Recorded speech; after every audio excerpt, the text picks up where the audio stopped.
This is the multi-voice text-to-speech podfic reading of Harry Potter and the Three Brothers by the Hole of the Moon, composed by Burning Aurora. Chapter 1.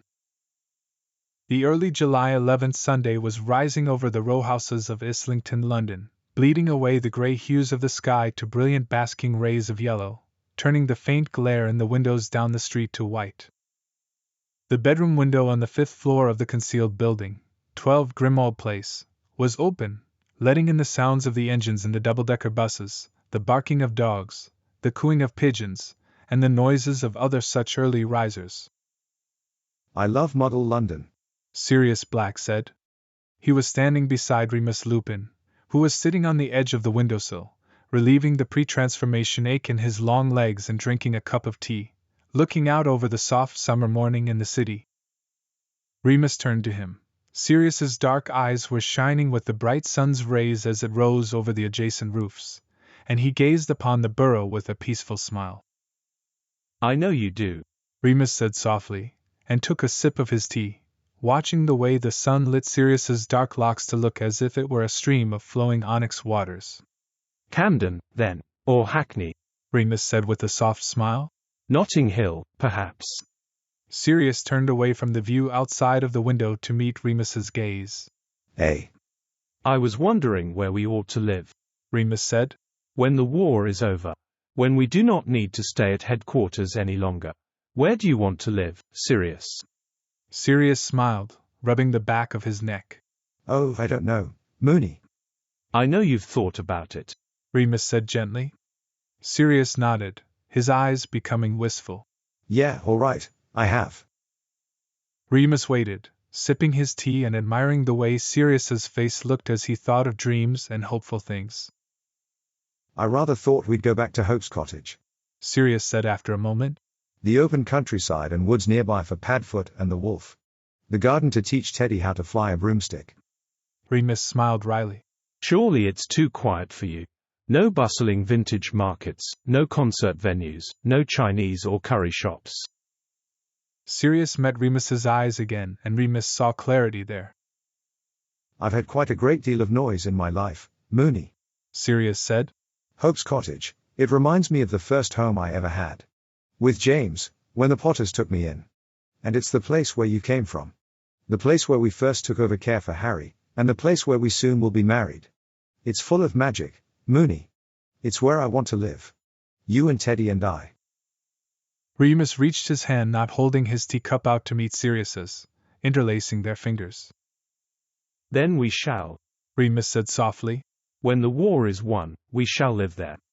Sirius leaned in and kissed Remus on the lips, smiling widely as he broke the kiss and said, "Not that I don't think we'll take trips into London for the little tyke. He's got to see the museums and such." Remus chuckled softly. "Oh yes, the museums and such." "And also Carnaby Street. And Brick Lane. And the Christmas markets. Oh, and Regent's Park." "Of course, Sirius," Remus told him, and he tugged lightly on their held hands and pulled Sirius back in for a deeper kiss.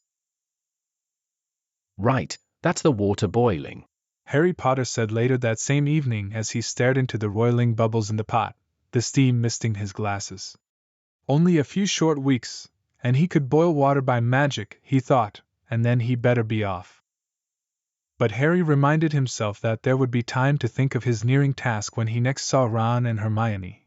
Right now, he had quite another job to do. "Spaghetti," A little voice chirped by Harry's shoulder. Teddy was standing on a chair by the stove, holding up the cardboard box of spaghetti. He was imitating Harry at the moment, his hair short, black, and standing up at the back, a lightning bolt scar on his forehead, his eyes almond-shaped and bright green. "Excellent, thanks Teddy," Harry said, taking the box and dumping its contents into the pot and beginning to stir with the ladle. "Well done, you two," Tonks said from the kitchen table where she was skimming over the Daily Prophet. "Top marks in chemistry of cooking. I told Sirius you didn't need another adult here while he and Remus were gone. You're practically of age, Harry. You don't need a sitter on top of watching Teddy." "I like your company," Harry said, turning away from the pot to smile at her. Tonks's hair was her favorite color of bubblegum pink, a pixie cut, and she set aside the Daily Prophet with a tisk of her tongue and a cheeky grin. Me too, Harry. She said. And Teddy's, of course. Shortly, the spaghetti was cooked enough and Tonks summoned a jar of tomato sauce from the pantry, letting Teddy pour it over the noodles, and they sat down to eat their pasta.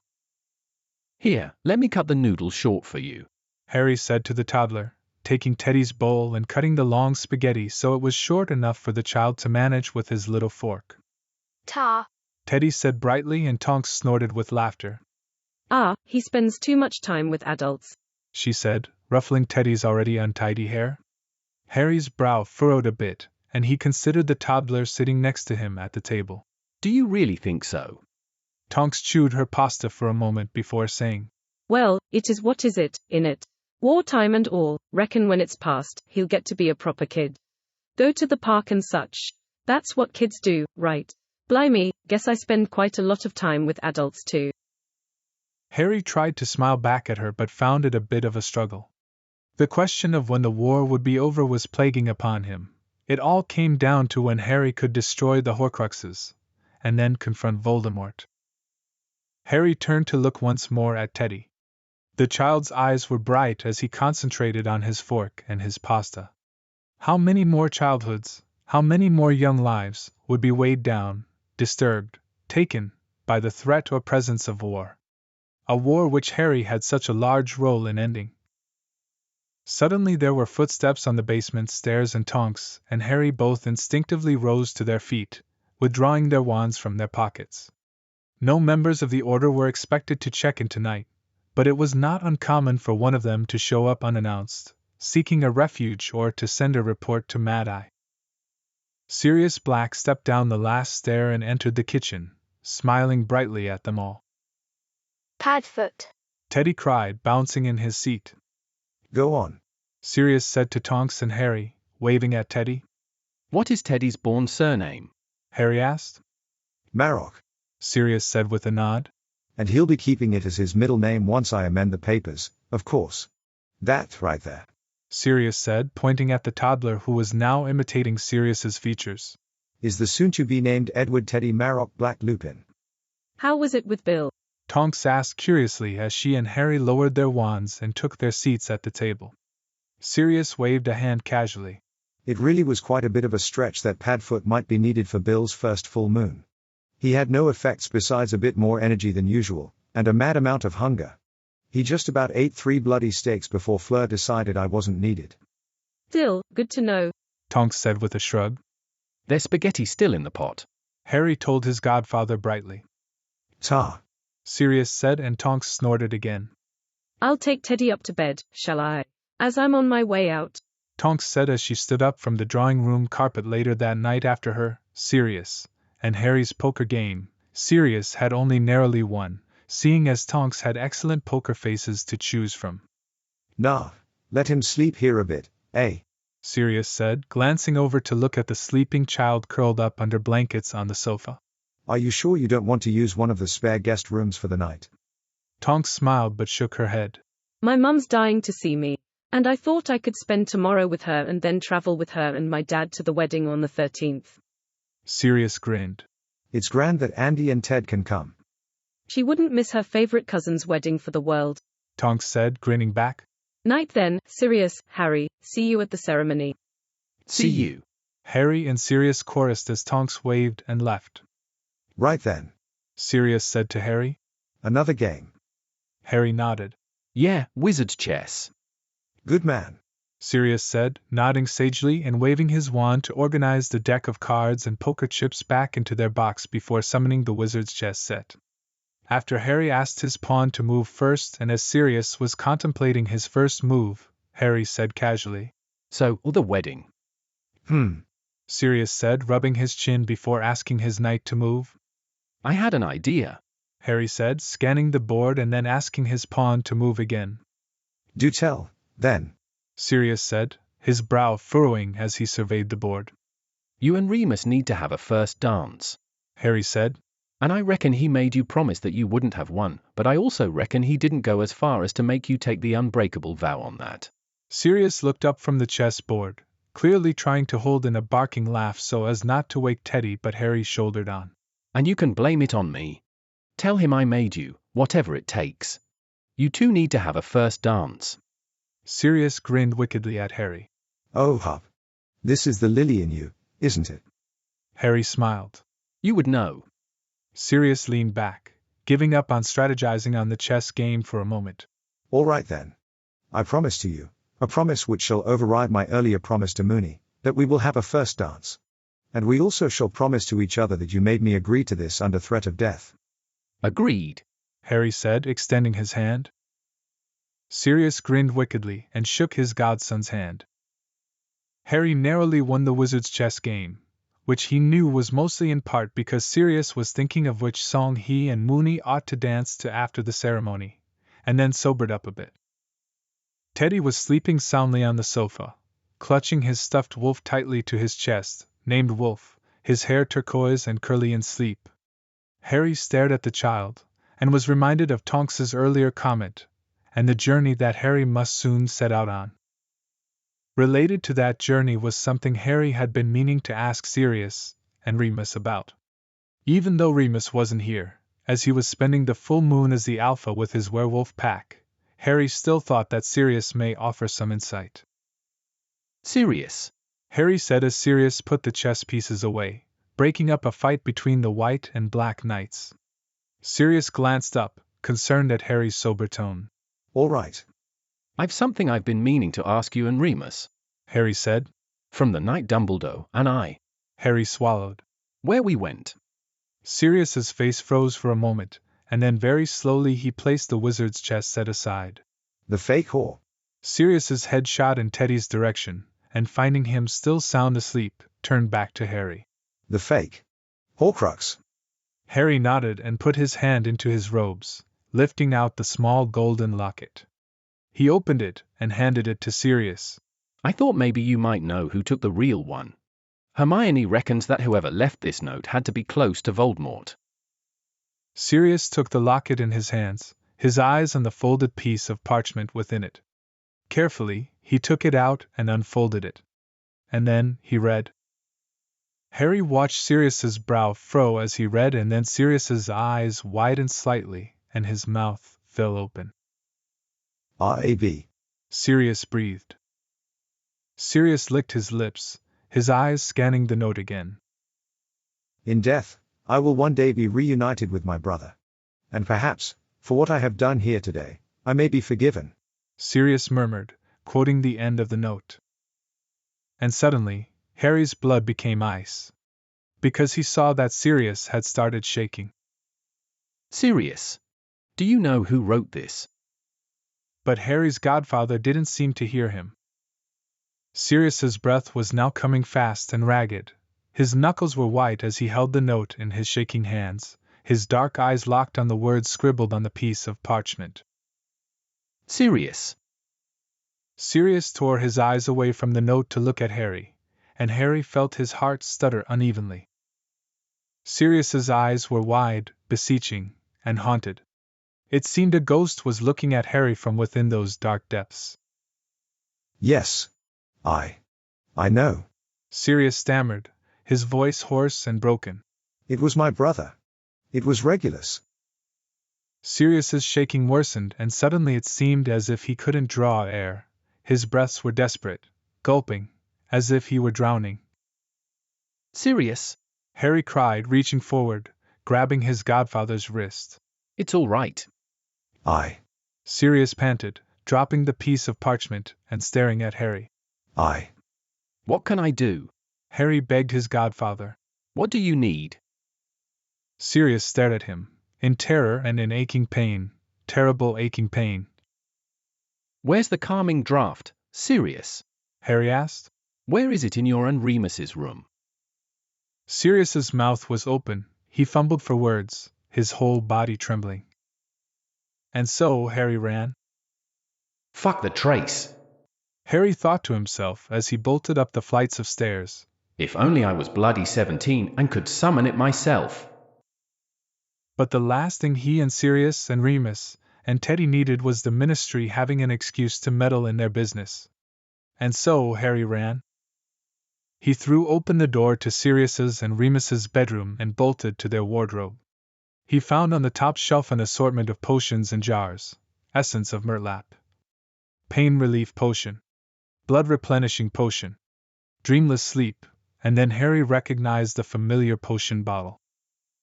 He tripped on the third flight of stairs and almost went flying before he caught himself on the banister, and then he was running again, and he was dashing back into the drawing room.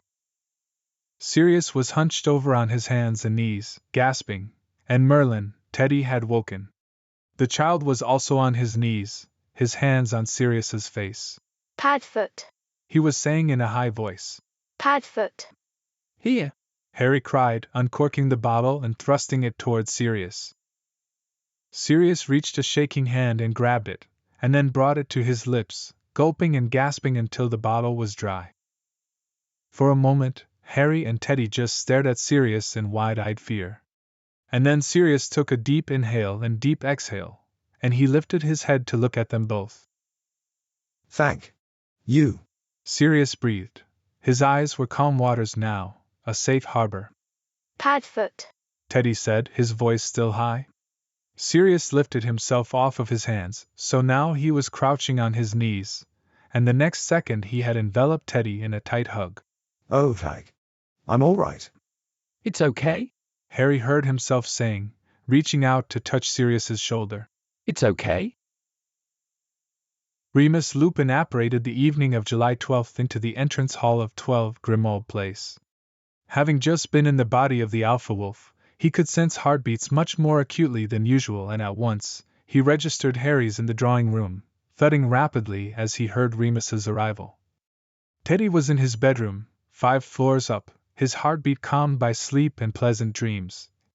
Sirius's was farther away than usual, and his heart was beating oddly, unevenly, disconcertingly. Remus, Harry said, his voice seemed agitated, taut, as he stepped into the entrance hall. what was the creature in your office the first time I came to speak with you alone while Ron and Hermione were in Hogsmeade in 3rd year? A Grindylow, Remus answered, his eyes flitting over Harry, who looked deeply worried. What is it, Harry? Sirius. Harry said quickly, pointing up the stairs. He's been in Regulus's old bedroom. Remus did not wait to hear the rest. He apparated at once. Sirius was standing by the wall in Regulus's room, staring at the magical posters there, his back to Remus. Remus's brow furrowed. Sirius's hands were not claws at his side, but reached out toward the pictures, open-palmed. Sirius, Remus whispered, stepping closer, extending his arms. Sirius turned to face him. His dark eyes were wet and red-rimmed, his cheeks stained with tears. And Remus smelled that Sirius's blood was laced with calming draught. Oh, love, Remus murmured. what are you doing in here? Sirius reached into his robes and withdrew a small locket, and wordlessly, Remus took it into his hands. The locket was open and inside was a folded piece of parchment. Remus unfolded it carefully and read the small note, and then he looked up at Sirius. Sirius blinked the tears out of his eyes. Forgiving him, He said hoarsely. that's what I'm doing in here. I'm forgiving my brother. Remus placed the note back within the locket, pocketing it, and reached for Sirius, wrapping him in his long arms, cradling Sirius's head against his chest as he brought his lips to Sirius's temple. Forgiveness is such a sweet fruit, is it not? Remus murmured against Sirius's cool skin. Sirius let out a shaky breath, shuddering slightly. It's relief. Sirius managed, his hands now holding tight to Remus's robes as if Remus were anchoring him. He did right, Moony, Regulus did right. And my chains. Our chains. They're finally broken. Chapter 2. It was the late afternoon of July 13th, and the sun was low over the rolling green hills and distant forest which surrounded the cottage in the Welsh countryside. The back garden was simply decorated behind its new wards. 2 rows of wooden lawn chairs laid out with an aisle in the center which ended at a wooden altar covered in green ivy and vines. Arthur Weasley glanced around the crowd standing in the back garden of Hope's cottage. Sirius Black was barking his usual laugh, talking animatedly with Fred and George. His long black hair was combed carefully out of his face, which was alight with cheer. He gestured as he talked to the twins, telling some story from his marauder youth, and George and Fred watched him in wide-eyed wonder before bursting into uproarious laughter. Sirius Black was wearing a simple white dress shirt, rolled up to his elbows in the July summer air, and a pair of neat black dress slacks. His shoes were as black and shiny as his hair. Arthur could not help but notice how much Sirius shone, how much he looked like he had just caught the golden snitch or won a winning hand. Nearby, Harry, Ron, Hermione, and Ginny stood together. Harry was blushing as he looked at Ginny, and Arthur recognized the longing in his bright green eyes. Ginny smiled warmly at Harry and then turned to listen to Hermione's story. Behind them, Fleur, Bill, and Tonks were talking to Andromeda and Ted, Tonks's parents. Arthur had never had the pleasure of meeting them before but found them to be instantly likable. Andromeda was Sirius's only blood relative who was like him, as in, not a blood supremacist and or Death Eater, and she had been overjoyed to be able to attend Sirius's wedding. Near the aisle, Molly was talking to Charlie, who'd made it in time for Sirius's and Remus's weddings since he was already planning on attending Bill and Fleur's. It had been ages since Molly had seen Charlie, and Arthur smiled as he watched his wife fuss over their second eldest. Arthur turned his head, looking, but caught no sign of the two other guests. He stepped through the back door of the cottage, and looked around the kitchen. Okay, Moony. A little voice was saying, carrying through from the living room. Oh, yes, I'm very well, Teddy, came the kind reply. Why sad? Teddy asked. I'm not sad. Arthur stepped into the living room. Remus Lupin was sitting on the sofa. His gray and brown hair was neatly swept out of his face. Like Sirius, he wore simple clothes, a pair of chestnut brown slacks with matching brown dress shoes, and a white dress shirt rolled up to his elbows, revealing a multitude of slashing scars, and those burn marks on his narrow wrists. Teddy was standing in front of him, looking up at Remus's face while Remus straightened Teddy's white dress shirt. The toddler's hair was turquoise at the moment, the curls carefully combed. Arthur smiled to himself. Hopefully Teddy wouldn't change his features and ruin the styling. Remus looked away from Teddy as Arthur entered and smiled softly. Arthur noted that he looked quite well considering the full moon 2 nights before, his good health surely due to his new status as an alpha in the werewolf pack. His face was not pale, his cheeks had soft color, and the premature lines and scars were now so familiar that they were but a second thought to Arthur, who was focused on looking for whatever it was that Teddy saw in Remus's face. And Arthur saw it. Remus's face was masked somehow, too carefully composed. Something was lurking deep within his brown eyes. His smile seemed restricted. All right, you two, Arthur asked them, coming to sit beside Remus on the sofa. You look very nice, Teddy. Teddy smiled. Moony did my shirt, he said proudly. Well, he did an excellent job. Teddy nodded and then turned to look back up at Remus, his little brow furrowed. Not sad, he asked Remus. Remus smiled kindly at the child. I'm the farthest thing from sad. Teddy frowned slightly, cocking his head confused. What is it, Remus? Arthur asked quietly. Remus sighed softly and looked between the two of them before bowing his head. Teddy waited, extremely patient for a child he was, Arthur thought. At last, Remus lifted his head. There was a fierce and tender light in his brown eyes, which were wet now with tears. Remus's breath hitched in his throat as he said, I'm the happiest I remember being since I was a young lad. Oh, Remus, Arthur said. Teddy beamed at Remus. Moon is happy. Remus nodded, his breath hitching again. The happiest, in so long.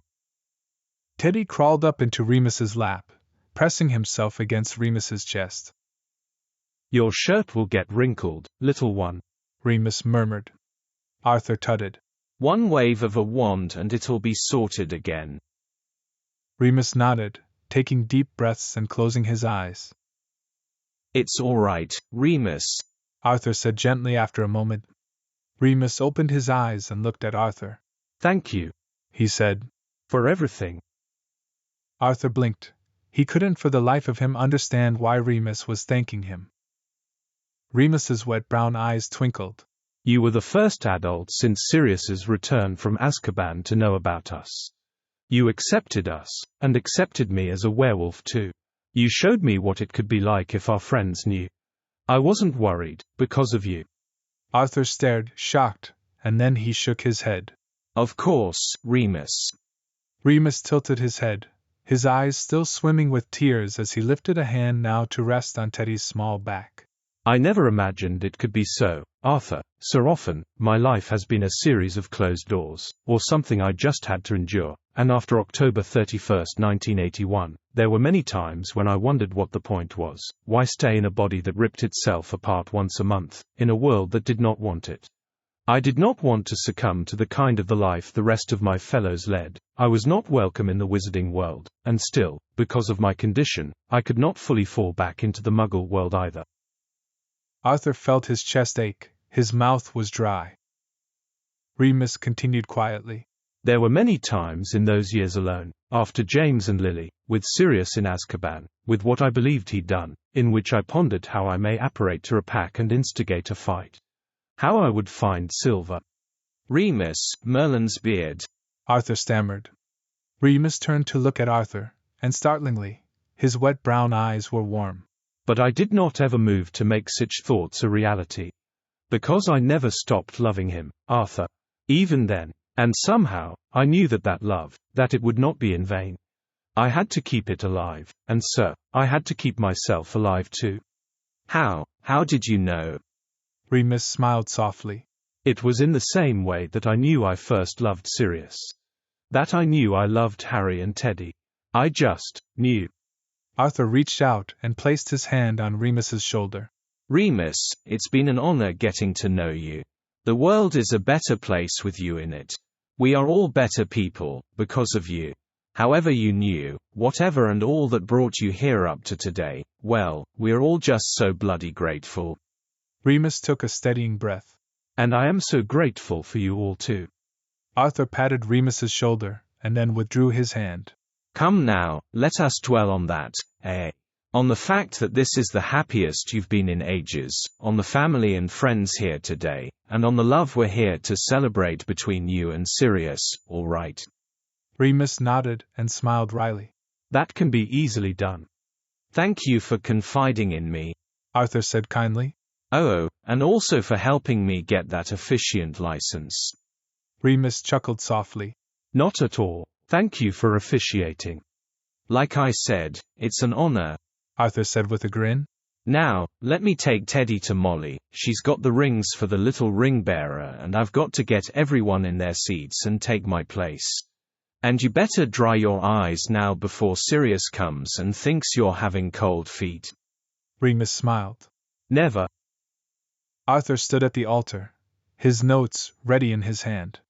Standing beside him, Harry Potter smiled and pushed his glasses up his nose.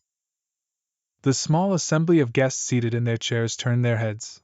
Molly, with Teddy in her lap, Bill and Fleur, Charlie, Fred, George, Ron, Ginny, Hermione, Tonks, Andromeda and Ted.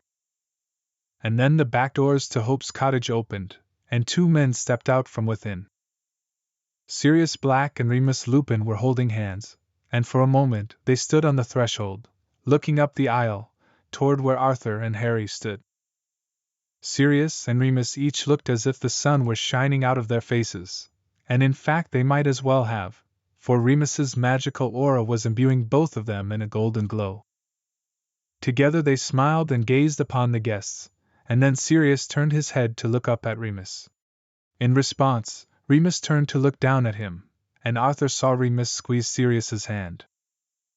And then, together, they walked forward. The summer air was already fresh and crisp, and now it became overwhelmed with the scent of pine and sweet, humid electricity. In a short time, the two men reached the altar, standing in front of Arthur and Harry at his side. Arthur cleared his throat. Welcome, family and friends. Arthur began. We are gathered here today to make a most unique and extraordinary union between two of the most exceptional and miraculous of men. It is my honor here today to officiate this marriage ceremony. A marriage, as Molly and I well know, is merely the opening of a door to a shared life. But the two men standing before me have already been sharing life with one another since they were but first years at Hogwarts. So, without further ado, let us bond Sirius Black and Remus Lupin in matrimony. Arthur now turned to the dark-haired man on his left side. And Sirius Black said in flawless, flowing speech, Remus Lupin, I promise to cherish you always, to honor and sustain you, in sickness and in health, in poverty and in wealth, and to be true to you in all things, until the very end. Remus blinked, his brown eyes full in his face, and then he spoke, and it was as clear and calling as the flow of an impenetrable river.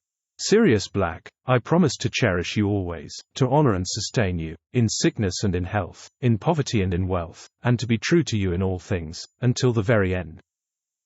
Arthur realized that he did not know any two others who already wholeheartedly knew, who already had wholeheartedly lived, the essence and nature of wedded vows besides the men standing before him. They, who had already lived by such vows long before pledging them in such a manner. And now, the ring-bearer, Arthur said with a smile. Molly gave the child on her lap a nudge and Teddy beamed, bouncing out of her lap and stepping into the aisle. Sirius and Remus, or rather it was Sirius I believe, have chosen rings to exchange with each other as a symbol of their undying love. And Teddy reached the head of the aisle, the little velvet black box open in his small hands as he extended it in between Sirius and Remus. The rings were laid bare for Arthur to see for the first time, and for Harry, who stood beside him. And Sirius reached into the little velvet box held aloft by Teddy, and picked out the first ring. Sirius, as you place this ring on Remus's finger, repeat after me, Arthur said. With this ring, I thee wed and pledge my love now and forever. Sirius smiled as bright as the dog star as he said, With this ring, I thee wed and pledge my love now and forever. And Remus lifted his long and scarred left hand and Sirius cradled it carefully with one hand, and with the other, he slid the ring onto Remus's finger. The ring was a brilliant pitch black, made of solid onyx, encircled with pearly white phases of the moon, each phase made of a pure white opal, and on the head of the ring, where the full moon might have shone, was a glowing white star, twinkling within its night sky setting. Remus stared down at the ring, reaching his right hand to lightly touch his long index finger to the twinkling white star in the center.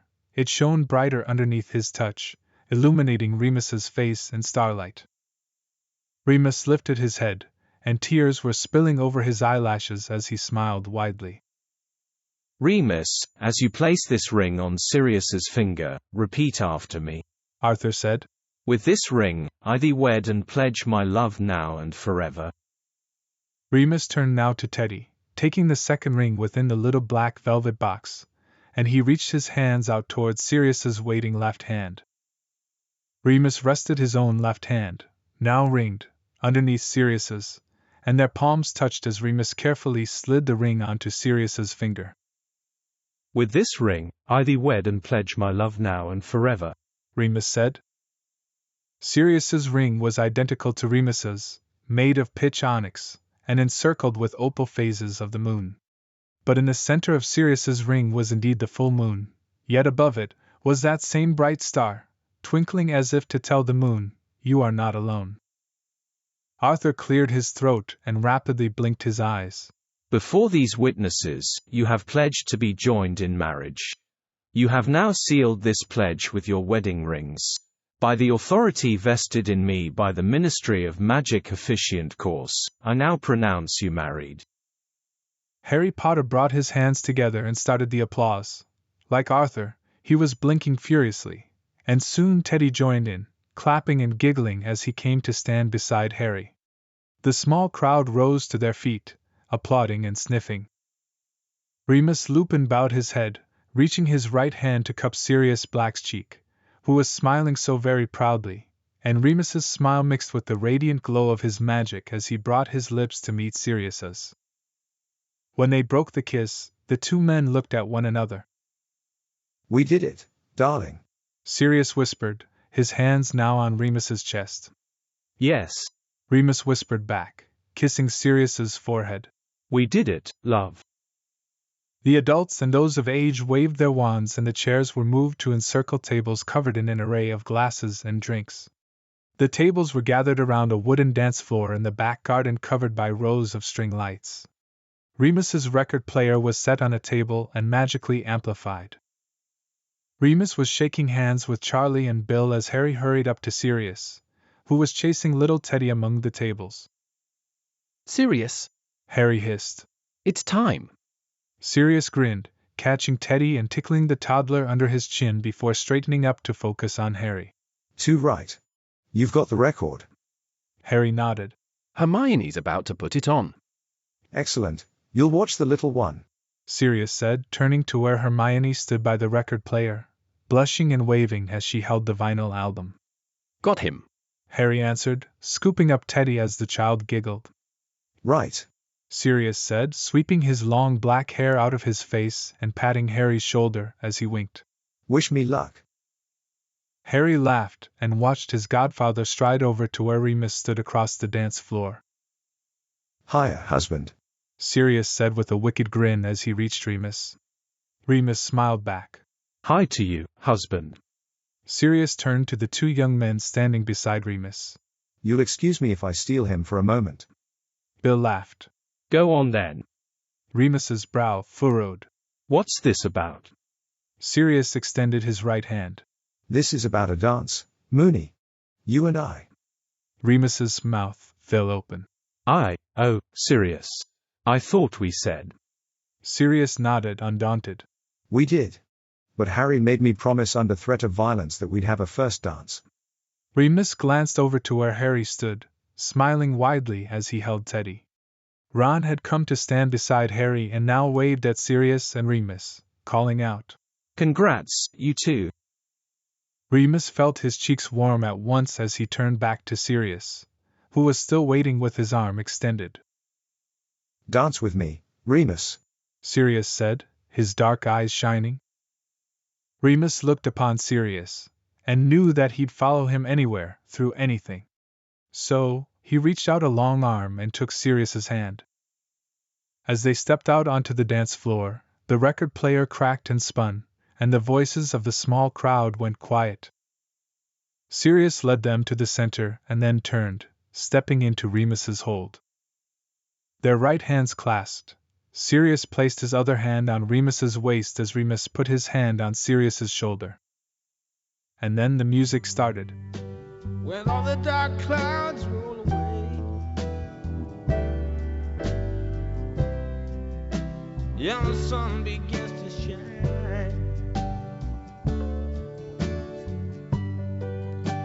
I see my freedom from across the way, and it comes right and on time. But it shines so bright, yeah, it gives so much light. Yeah, it comes from the sky above. Make me feel so free, make me feel like me. Yeah, it lights my life with love. Sirius and Remus danced in a tight circle, their foreheads pressed together. Remus breathed in Sirius's sweet scent, listened to the sound of Sirius's steady beating heart. Sirius stared up at Remus's face and felt his warm hold. And each knew that they'd take the pain, the suffering, the doubt, that they'd take it all over and over and over again, because of where it had led them. Their love had carried them through, all along. It had never been in vain. Chapter 3. Now, it was Harry Potter's turn to clear his throat. The small crowd looked up from their champagne flutes as they sat at the tables or stood on the makeshift dance floor. Harry held his own glass in two hands as he said, Great start, Ron said, clapping Harry on the back before going to stand beside Hermione and Ginny. Harry shot Ron a bit of a dirty look before turning back to look at the small party. So, I'm best man. Too right he is. Sirius cried, grinning broadly and raising his glass. That's Harry. Teddy chirped from beside Tonks, who was holding his hand. Harry smiled and felt his nervousness abate slightly. Right. So, I thought I'd just say a few words. I'm not big on speeches, as you all know. Oi, Fred said loudly. you gave plenty of good speeches in the DA. Don't interrupt him. Molly hissed to her son. Go on, Harry dear. Harry was smiling now and squared his shoulders, focusing on the two men standing a little to the right side of the crowd. Sirius was standing in front of Remus, leaning against him. Remus had one hand on Sirius's waist, the other holding his own glass of sparkling champagne. Harry cleared his throat again, and this time it was not from nervousness, but because his throat now felt rather thick. I wish James and Lily, my parents, were here today to celebrate with us. Harry said. But I'm just so glad that I am. If you had told me at the start of my 3rd year that in 4 years, I'd be at my Professor Lupin's wedding to none other than Sirius Black, I'd have thought you were madder than I reckoned Sirius to be at the time. Sirius barked with laughter, and the twins grinned widely.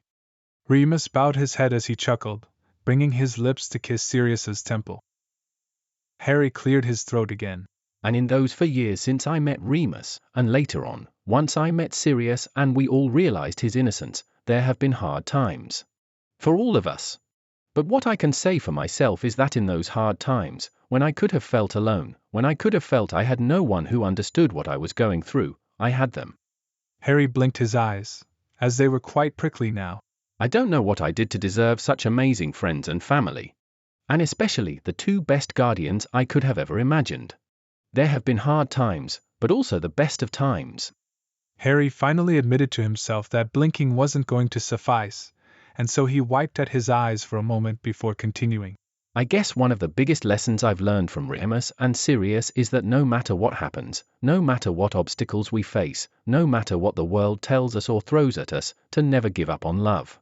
My parents didn't, and I know none of the rest of us here will either. It's the most powerful magic in the world, and it's what's worth fighting for. So, Harry raised his glass high, and the others followed suit. To Sirius Black and Remus Lupin, Harry Potter said. And to many more of the best of times. The others chorused. Sirius and Remus, the best of times. And Sirius wiped at his watery eyes, striding over to Harry and enveloping him in a tight hug. Oh, hup. Sirius said hoarsely and then stepped back, smiling through his tears. I guess you're not really a pup anymore, eh? Remus had walked over to join them and smiled warmly down at Harry. Thank you. Harry shook his head, smiling back. No, he said. Thank you. Evening fell upon the small party in the back garden of Hope's cottage. The sky grew strewn with stars, the waning moon high overhead as the horizon darkened. Or, look at him, Hermione Granger said, sweeping her mane of brown hair out of her pink face as she and Ginny collapsed into chairs at Harry and Ron's table. Ginny was beaming, her brown eyes blazing under the string lights overhead as if she had just flown particularly well at Quidditch practice. And Harry thought she had just been dancing as well as she always flew. Which one do you mean? Ginny said, turning to look back at the dance floor. Harry, Ron, and Hermione followed her gaze as well, and found her to be looking at none other than the 2 men they were currently celebrating. Sirius and Remus were dancing, their arms outstretched as they held hands, and they were laughing. Sirius's head was thrown back, his laughter nearly as loud as the music, which was currently another brick in the wall, and Remus was laughing as he sang along. Hey, teacher, leave them kids alone. And with a long arm he pulled Sirius in closer, as they both belted out. All in all, it's just another brick in the wall. Sirius beamed and bounced up, throwing his arms over Remus's neck and kissing him as the music continued. Around them, Fred and George whooped and jumped up and down, their faces sweaty from dancing. Charlie let out a wolf whistle and Tonks cheered where she danced beside him. Harry grinned as he saw Bill trying to teach Fleur how to dance to the rock music. I didn't mean Sirius or Remus. Hermione said with a laugh. although I don't think I've ever seen either one of them look so young before. I was talking about Teddy actually. Harry glanced down at the child in his lap, whose head was nodding against Harry's chest as he kept trying to peel his eyes open and stay awake. Harry smiled and rubbed Teddy's back. Or, Teddy, sorry. I know it's getting late. Molly appeared at Harry's side a second later, as if summoned. Poor thing. She tutted, sitting beside Harry and reaching out to take the toddler into her own lap. Arthur and I should take him back to the burrow soon. And I reckon we all should travel together. It's safer, of course. Harry nodded, glancing about to see Arthur dancing a little ridiculously with Andromeda and Ted, grinning ear to ear as he exclaimed to them, I love Muggle music. Where has this been all my life? Harry fought back his laughter and turned back to Molly. Yeah, you're probably right. The plan was for Harry and Teddy to stay at the Burrow for the rest of July until Bill and Fleur's wedding, and Sirius and Remus would join them in 2 days after having a bit of time alone, and with no order missions for a honeymoon. After Bill and Fleur's wedding, Sirius, Remus, and Teddy would return to 12 Grimmauld Place, and Harry, Ron, and Hermione would be off, where, yet, Harry was not certain. The implications of the discovery that Regulus had been the one to take the real Horcrux had been stalled a bit by Sirius's reaction, and he and Remus's wedding. Harry still needed to talk to Sirius about any ideas he had for what Regulus had done with the real one, and he hoped to do so once Sirius and Remus joined them at the Burrow after their 2 days of honeymoon. The Pink Floyd song ended and Molly rose to her feet, holding Teddy, who was rubbing his eyes, as she bustled over to Sirius and Remus on the dance floor. Sirius had stepped over to the table nearby to drink his glass of champagne, while Remus turned to look at Molly. He smiled as she approached, his brown eyes twinkling and his cheeks pink, as he bowed his head to inspect the child in her arms. Bedtime, is it? Remus asked the toddler. Teddy reached his arms out toward Remus. Mimi. He said as Remus took him into his long arms. Read story. Remus swept some of Teddy's turquoise hair out of his small face. I'm afraid that it is a little late for a story, Teddy. Do you remember what I told you? You're going to be staying with your Aunt Molly and Uncle Arthur tonight and tomorrow. Teddy looked up at Remus, and at once his little face crumpled. No, Mimi, I don't want to. Remus tisked his tongue gently and smiled at the child. Oh, come now, Teddy. You love the Burrow. Stay with you. Teddy insisted. You and Padfoot. Teddy stays. Oh, there's the little tyke. Sirius crowed, setting down his empty champagne glass and striding over toward Remus and Molly. It's quite late for him. Molly said to Sirius. I reckon Arthur and I should take him home to bed. And the others should come with us. Best to travel together, you know. No. Teddy cried suddenly, his hazel eyes wide on Remus's face. Teddy stays. Remus smiled and spoke patiently. Harry will be with you. It's just for a little while. Sirius stepped closer and patted Teddy's back. It'll be fun. Teddy frowned. Mimi just do wolf. Not moon and wolf time. Why go? Why a little while? Why not Teddy? We want to spend time with you, Teddy. Molly interceded. Moony and Padfoot have to share sometimes, she added with a smile. Teddy continued to frown, his eyes not leaving Remus's face. We all love you, Teddy, Remus said quietly to the toddler. Teddy continued to frown, but then he couldn't help it. He yawned widely and rubbed his eyes. We'll see you so soon, Sirius said, grinning. And you be good, will you? Teddy pressed his head against Remus's shirt and mumbled. Teddy will be good. Remus rubbed Teddy's back and whispered. Sleep well, little one, as he lightly kissed the child on his forehead and handed him back to Molly. A few minutes later, Molly had gathered Arthur, Bill, Fleur, Charlie, Fred, George, Ron, Ginny, Hermione, and Harry at the edge of the back garden near the ward's allocated apparition point. Tonks and her parents joined as well, shaking Sirius's and Remus's hands, giving hearty congratulations along with promises to see each other soon. Enjoy your honeymoon, Sirius, Andromeda said with a wicked grin that was so familiar to her cousins as she kissed his cheeks. Oh, I will. Sirius told her with a barking laugh. Thank you for watching over Teddy. Remus told Molly and Arthur for the umpteenth time, and Molly playfully slapped his arm with her free hand, the other holding the now fully sleeping child. See you in 2 days, Arthur said with a grin. Excellent night, bloody excellent. Legends. Fred and George said together as they shook Sirius's and Remus's hands. Complete legends. Blimey, I think I actually like weddings, Ron said as he shook the two men's hands. Sirius barked with laughter. Me too.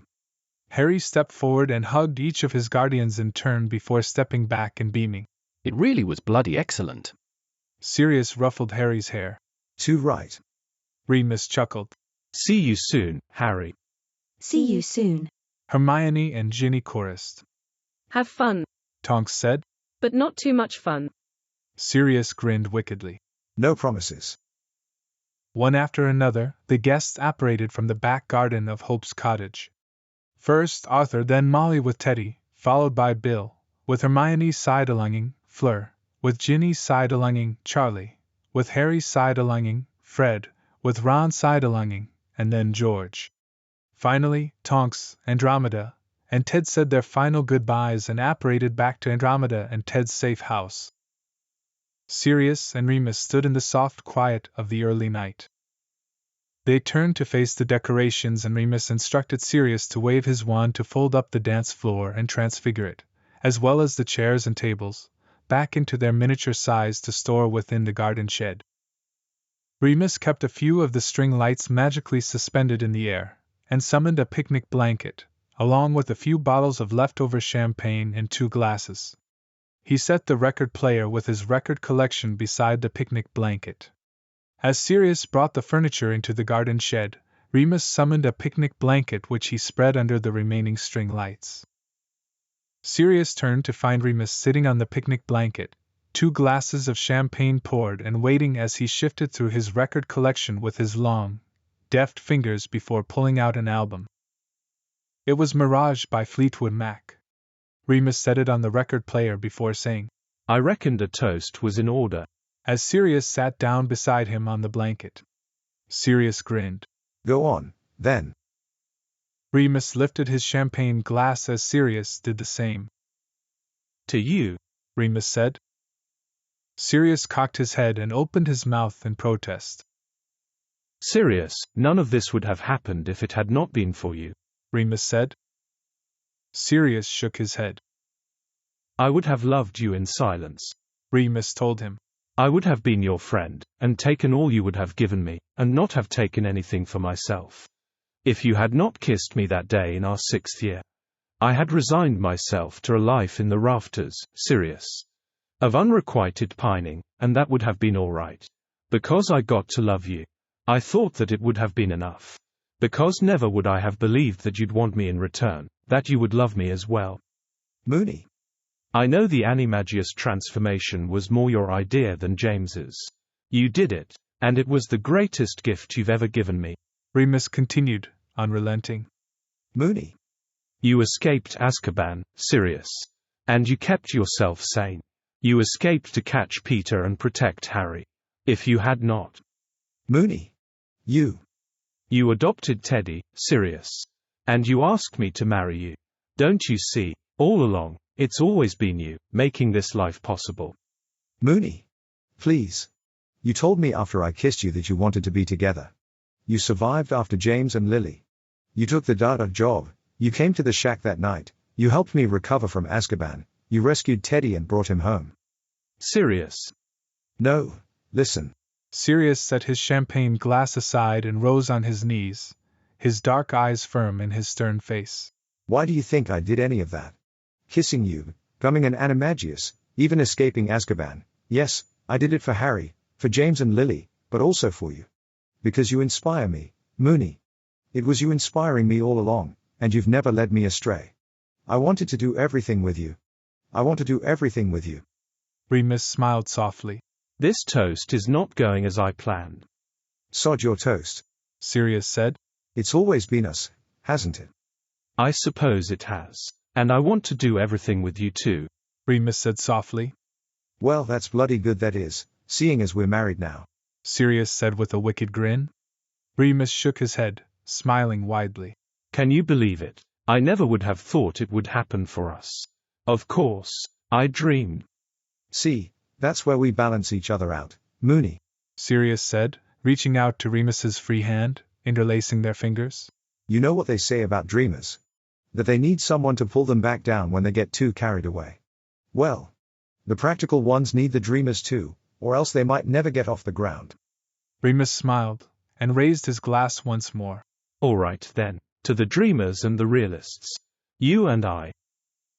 Sirius reached for his glass and raised it to Remus's, clinking their glasses. There's nobody in the future, so baby let me hand you my love. Oh, no step for you to dance to, so slip your hand inside my glove.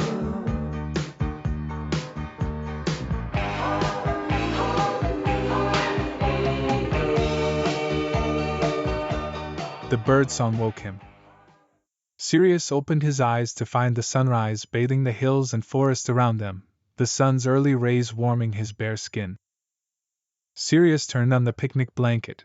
In the night, right before the Passion, Moony had had the brilliant idea of transfiguring it so that it had all the comfort and thickness of a mattress, and now Sirius propped his head up on one elbow and looked at the sleeping figure beside him. Remus was naked as Sirius was, his skin flush with the rising sun. His gray and brown hair was sleep-tousled, his eyes closed, a small smile on his fair lips. His long arms were at his sides, and Sirius marveled at the sinuous muscle, the prominent veins, and the scars that ran along nearly every inch of Remus's skin. There were the 3 deep, long claw marks on his stomach from where he had been attacked last September, and the burn marks left by Silver on his narrow wrists. Sirius leaned forward and brought his lips to Remus's shoulder, tracing them along a scar there, breathing in Moony's scent of pine and earth and sweet summer storms. When Sirius leaned back, he saw that Remus's eyes had opened and he was smiling at Sirius with such brightness in his eyes. Come here, Remus whispered. Sirius moved closer, pressing himself against Remus's side and kissing him on the lips as Remus's arms wrapped around him. Moony's magic now swirled among the morning summer air and Sirius's head was filled with it, and Moony's hands slid down his broad back, to his hips. I want you, Remus murmured. Sirius broke the kiss, breathless, and he reached his own hand down. Then take me, he growled. And Remus responded at once, and soon he was stroking Sirius until he felt poised on a knife's edge, until Sirius's blood pulsed with pleasure and burning, aching desire as Remus kissed his neck, trailing it with love bites. And Sirius was stroking Remus in turn, his head falling back, exposing his throat fully to Remus's lips. Remus lifted Sirius effortlessly, shifting them onto their sides as he wandlessly cast the spell which made entering Sirius easier, and Sirius heard himself cry out in desperate want, and then Moony did as he asked, and filled him. A little while later, they entered the cottage and showered. Remus laughed as he bowed his head for Sirius to administer his shampoo, and Sirius felt himself sigh with pleasure when Moony did his long, nimble hands massaging his scalp. Breakfast was toast and tea, and afterwards, they returned to the back garden. Padfoot ran and sniffed at the yard while Remus inspected the flower plots beside the back door, and soon he sat on the grass and threw sticks for Padfoot to fetch. Sirius transformed back while Remus was petting Padfoot's head, so that Remus now found his hand among Sirius's glossy black locks as Sirius crouched before him, moving in with a devilish grin to kiss him on the lips. Needless to say, there was more passion after that. But this time, they apparated up to their bedroom. Languid and loose, Remus ran his hand up and down between Sirius's shoulder blades as Sirius lay against him, their legs intertwined below them. I want to give you credit, Sirius, Remus murmured. Sirius tilted his head up to peer at Remus's face. Moony was smiling, his brown eyes soft and warm as he continued to run his hand up and down Sirius's back. I want to give you all the accolades you deserve, Remus continued. Sirius fidgeted. Moony. I've made many mistakes. I have many regrets. They are far outweighed, Sirius, by everything else you have done. And long since forgiven. You must forgive yourself now, my love. It is long since overdue. I want to. Remus pressed Sirius closer against him. That is the first step, he murmured. And let me give you a little praise, Well, that's the pot calling the kettle black. Remus chuckled. You may be right. And he moved his hand to caress Sirius's face, his long hands so very gentle, and his voice was heated as he said lowly, But please, let me exhort you. Sirius's back arched. Well, I'd certainly be a fool to say no that. Remus brought his lips to Sirius's neck, right on his pulse point. You're not too tired, not too spent. Never. Sirius breathed, his heart now thrilling in his chest. By the following morning, Remus wondered how he may contain his lust and longing for Sirius now that they must return to the real world and all of its duties. How had they managed before? Sirius was of the same mind, and as he straddled Remus's hips that morning he gave Remus a wicked grin. Oh, this will be quite a challenge at Bill and Fleur's wedding, won't it? You always like to challenge. Sirius barked a laugh. You did too. That's probably what drew us together. 2 challenges, aren't we? Remus lifted a hand to tuck a strand of Sirius's dark hair behind his ear. Seems so, but I never minded, not in the slightest. Never minded, eh? Sirius said with a playful cock of his eyebrow. No, Remus said, smiling now. I loved it. I love you. Took the words right out of my mouth. Sirius said, taking one of Remus's hands and bringing it to his lips to kiss the back of Remus's knuckles, one of his fingers touching onto Remus's wedding ring. What should we do, Sirius, about the others at Bill and Fleur's wedding? Should we keep this a secret? And ask the ones who know to keep the secret too? Remus was looking now at his ring. Sirius cocked his head. I was going to ask you. What do you think, Moony? Remus stared at the beautiful ring that Sirius had crafted, and then he looked to meet Sirius's gaze. I think it's time, don't you think? I think it's time for people to know. Sirius beamed. I was hoping you'd say that. Chapter 4. Harry Potter turned 17 the day before Bill and Fleur's wedding. He insisted no one make a fuss, but several people did anyway. He was turning of age after all. Happy 17th birthday, Harry. Sirius Black erupted into Harry and Ron's room that morning with a bang, causing Ron and Harry to bolt upright in their beds, and Ron to pull the blankets up over his pajama vest for some reason. Remus and Sirius had joined the Weasleys, plus Hermione and Fleur, at the Burrow after their honeymoon at Hope's cottage. After they had apparated outside the wards and passed the security questions posed by Molly, an overeager Teddy had sprinted across the lawn to an already crouched and waiting Remus, who had scooped the toddler up into his arms. Molly had already begun talking to Remus and Sirius about how much she'd appreciate their help in the coming days with the wedding preparations for Bill and Fleur, and they had smiled and told her, Of course, anything you need. The day after their arrival, however, Molly began her needling into why Harry was not to be returning to Hogwarts, as well as Ron and Hermione. May I ask why you both are letting Harry abandon his education? Molly asked curtly as she set the napkins and tablecloths to folding themselves atop the kitchen table, while Remus and Sirius polished the cutlery, plates, and goblets by hand. Harry. Want to answer that one? Sirius called into the sitting room where Harry was playing with Teddy. Harry sighed, having overheard, and led Teddy into the kitchen to join the adults. Teddy at once scrambled into Remus's lap and wore an almost identical expression of focus on his face as he imitated Remus's features and began helping him polish the forks. Well, Harry mumbled. Dumbledore left me stuff to do. He said I could tell Ron and Hermione about it, and they want to come too. What sort of stuff? Molly demanded. I'm sorry, I can't. Well, frankly, I think Arthur and I have a right to know, and I'm sure Mr. and Mrs. Granger would agree. Sirius and Remus exchanged a weary and slightly guilty look. Molly, Remus said kindly. Sirius and I'll be keeping an eye on them. From a bloody mirror, Molly snapped. When you've got Teddy and your own missions for the Order to worry about.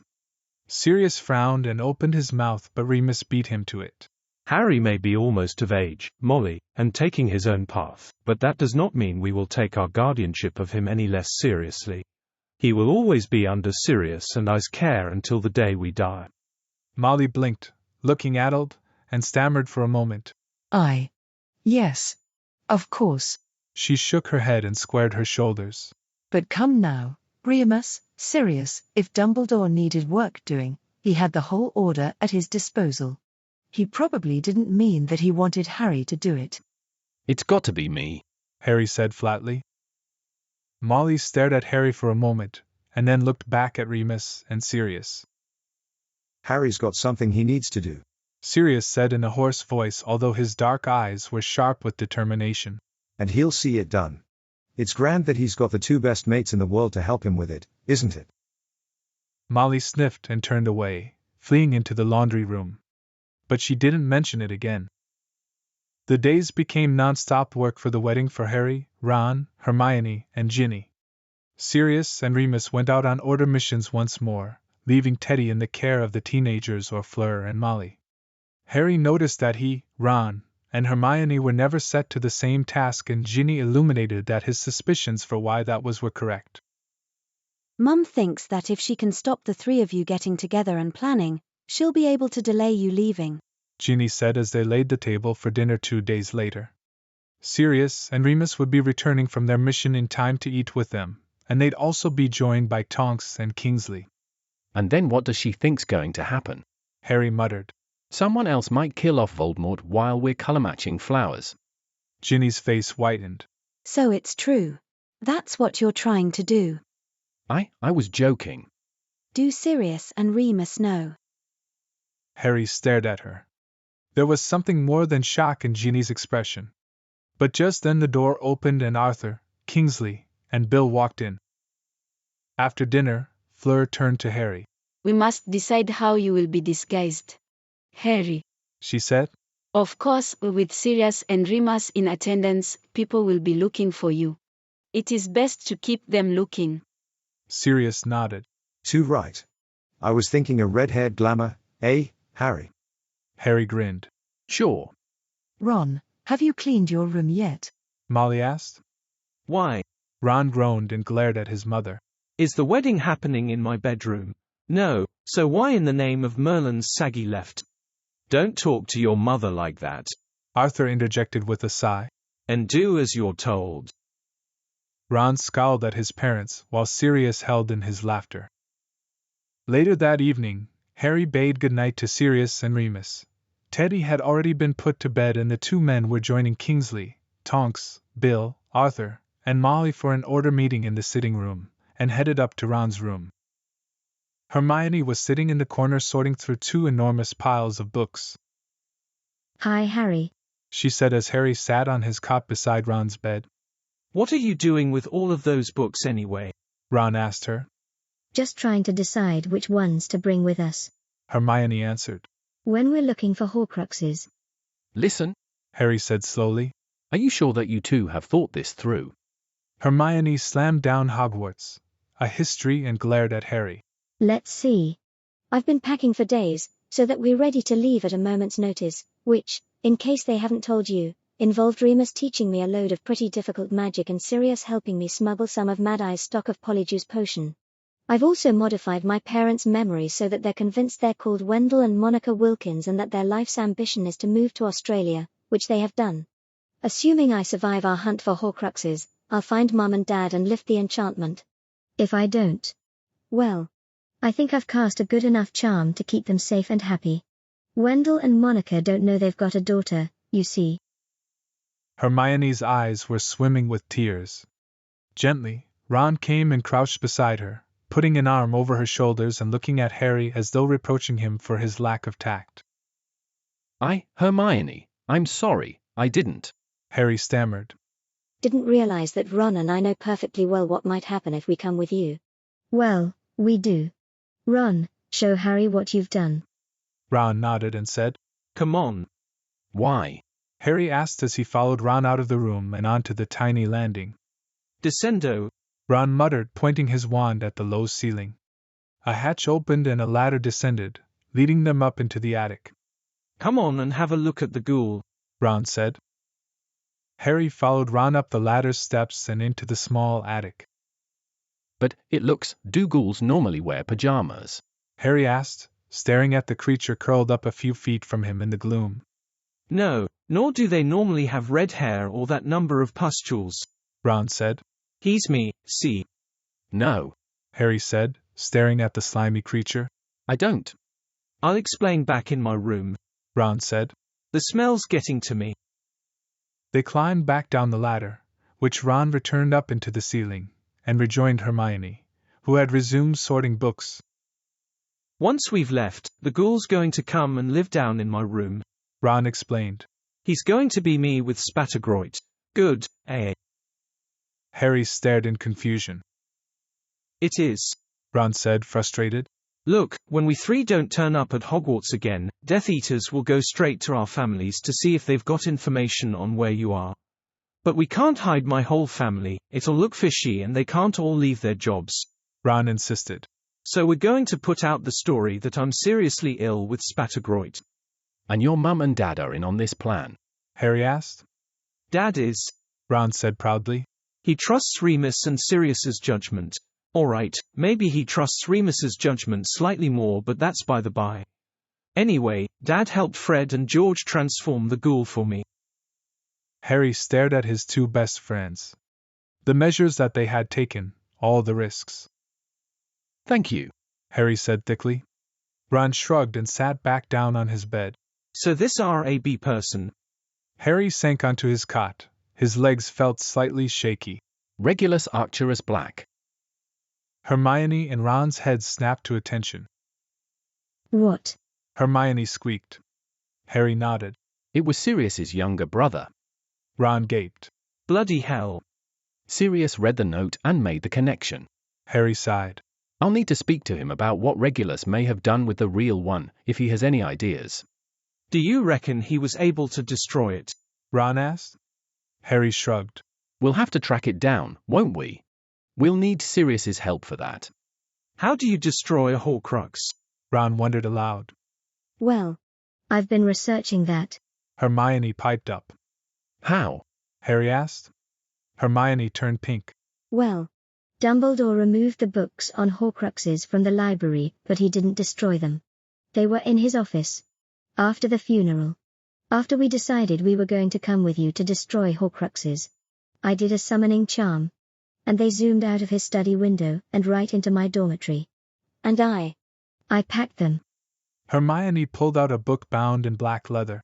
Secrets of the Darkest Art, it's called, she said. It's a truly horrible book. It goes into detail about how to make a Horcrux, and the more I've read about them, the less I can believe that Voldemort actually made 6. It warns in this book about how unstable you make the rest of your soul by ripping it, and that's just making one. Is there any way of putting yourself back together? Ron asked her. Yes. Hermione said with a hollow smile. But it would be extremely painful. Why? Harry asked. How do you do it? Remorse, Hermione said. You've got to really feel what you've done. Damn, Ron said. So does it say how to destroy Horcruxes in this book? Yes, because it warns dark wizards how strong they must make the enchantments on them. From what I've read, what Harry did to Riddle's diary is one of the only foolproof ways of destroying a Horcrux. Stabbing it with a basilisk fang? Harry asked. Oh well, lucky we've got such a large supply of basilisk fangs, then, Ron said. I was wondering what we were going to do with all of them. Hermione's lips quirked upward. It doesn't have to be a basilisk fang. It just has to be something so destructive that the Horcrux can't repair itself. Basilisk venom only has one antidote, Phoenix tears. Our problem is that there are very few substances as destructive as basilisk venom. I hope Regulus found something. I wonder how Dumbledore destroyed the ring, Harry said. Why didn't he tell me? Ron and Hermione stared at Harry. They all seemed to be thinking that this was indeed a very important piece of information for Dumbledore to leave out of his lessons on destroying Horcruxes. The Delacours arrived 2 days before the wedding. Remus and Sirius were not on missions that morning and so stood outside with the rest of the group to meet the new arrivals. Arthur had gone to meet Fleur's parents and little sister on a nearby hill where they were arriving by Port Key. Suddenly the air around the burrow shimmered and Arthur appeared carrying luggage beside a tall white blonde woman in leaf green robes. Mamam. Fleur cried, rushing forward. Papa. Monsieur Delacour was a head shorter than his wife and quite plump with a pointed black beard, and was smiling widely with bright, kind eyes. Monsieur Delacour bounced over to Molly and kissed both her cheeks. You have been to much trouble, he said in a deep voice. Working very hard. You have been working very hard. Oh, it's been nothing. Molly blushed. We are most honored at the approaching union of our two families, Monsieur Delacour said. Let me present my wife, Apolline. Madame Delacour glided forward. Enchanté, she said. Your husband has been telling us such amusing stories. Arthur gave a maniacal laugh and Molly threw him a look, upon which he immediately went silent and assumed an expression akin to the sickbed of a close friend. Harry saw Remus step lightly on Sirius's boot to keep him from erupting in his classic barking laughter. The Delacours turned to look at the two men standing near Harry. Sirius Black, Sirius said, stepping forward while coughing to abate his laughter, as he shook the Delacour's hands. Remus Lupin, Remus said, shaking their hands. Harry saw both the Delacours stare at the scars on Remus's face before flashing fleeting glances over to Bill. But quickly, Madame Delacour recovered from her dawning realization. Oh, Gabrielle, there is a little one for you to play with, Madame Delacour cooed. Fleur's little sister, 11-year-old Gabrielle, stood behind her father's robes with waist-length silver-blonde hair, her dazzling smile directed at Teddy Lupin, who stood behind Remus's legs. Gabrielle lifted a hand and waved at Teddy. Teddy blinked, clearly affected. Remus chuckled and patted Teddy's shoulder. Come on, Teddy, she'll be your friend. Teddy's cheeks went beetroot red as Gabrielle stepped forward, batting her long eyelashes. To everyone's delight, a second later, Teddy's hair was no longer short, turquoise, and curly but waist-length and pure silvery blonde. His eyes were Gabrielle's same stormy gray, and his skin pearly. Gabrielle's smile widened and she threw Teddy a glowing look. Teddy beamed back. Everyone soon came to see that the Delacours were helpful, pleasant guests. Madame Delacour was excellent with household spells and happily set herself to cleaning the oven and hobs while Monsieur Delacour talked animatedly, declaring everything from the seating arrangement to the bridesmaids' dresses to Sirius's leather jacket to be charmant. And you are married as well, Monsieur Delacour said later that afternoon as he, Sirius, and Arthur were magically erecting the canopy in the back garden, nodding towards Sirius's wedding ring. Sirius grinned. I am. To that man over there, he said, nodding his head toward where Remus, Fleur, Gabrielle, and Teddy were watering the newly planted rose bushes, which were bursting with blooming white roses, by the back door. Monsieur Delacour lightly slapped Sirius's wrist. Lucky you. Sirius looked at Monsieur Delacour like he'd like to give him the best bottle of champagne money could buy. The only downside was the fact that the burrow was not built to accommodate so many people. The twins arrived that evening, and so Sirius and Remus insisted on sleeping in the sitting room, so that Madame Delacour and Monsieur Delacour could take Percy's old room. Gabrielle slept with Teddy in Charlie's old room, and so Fleur and Bill shared with Charlie in Bill's room. Charlie was Bill's best man and made many jokes about how incredible a job he was doing as best man, seeing as he was sleeping with the bride and groom each night.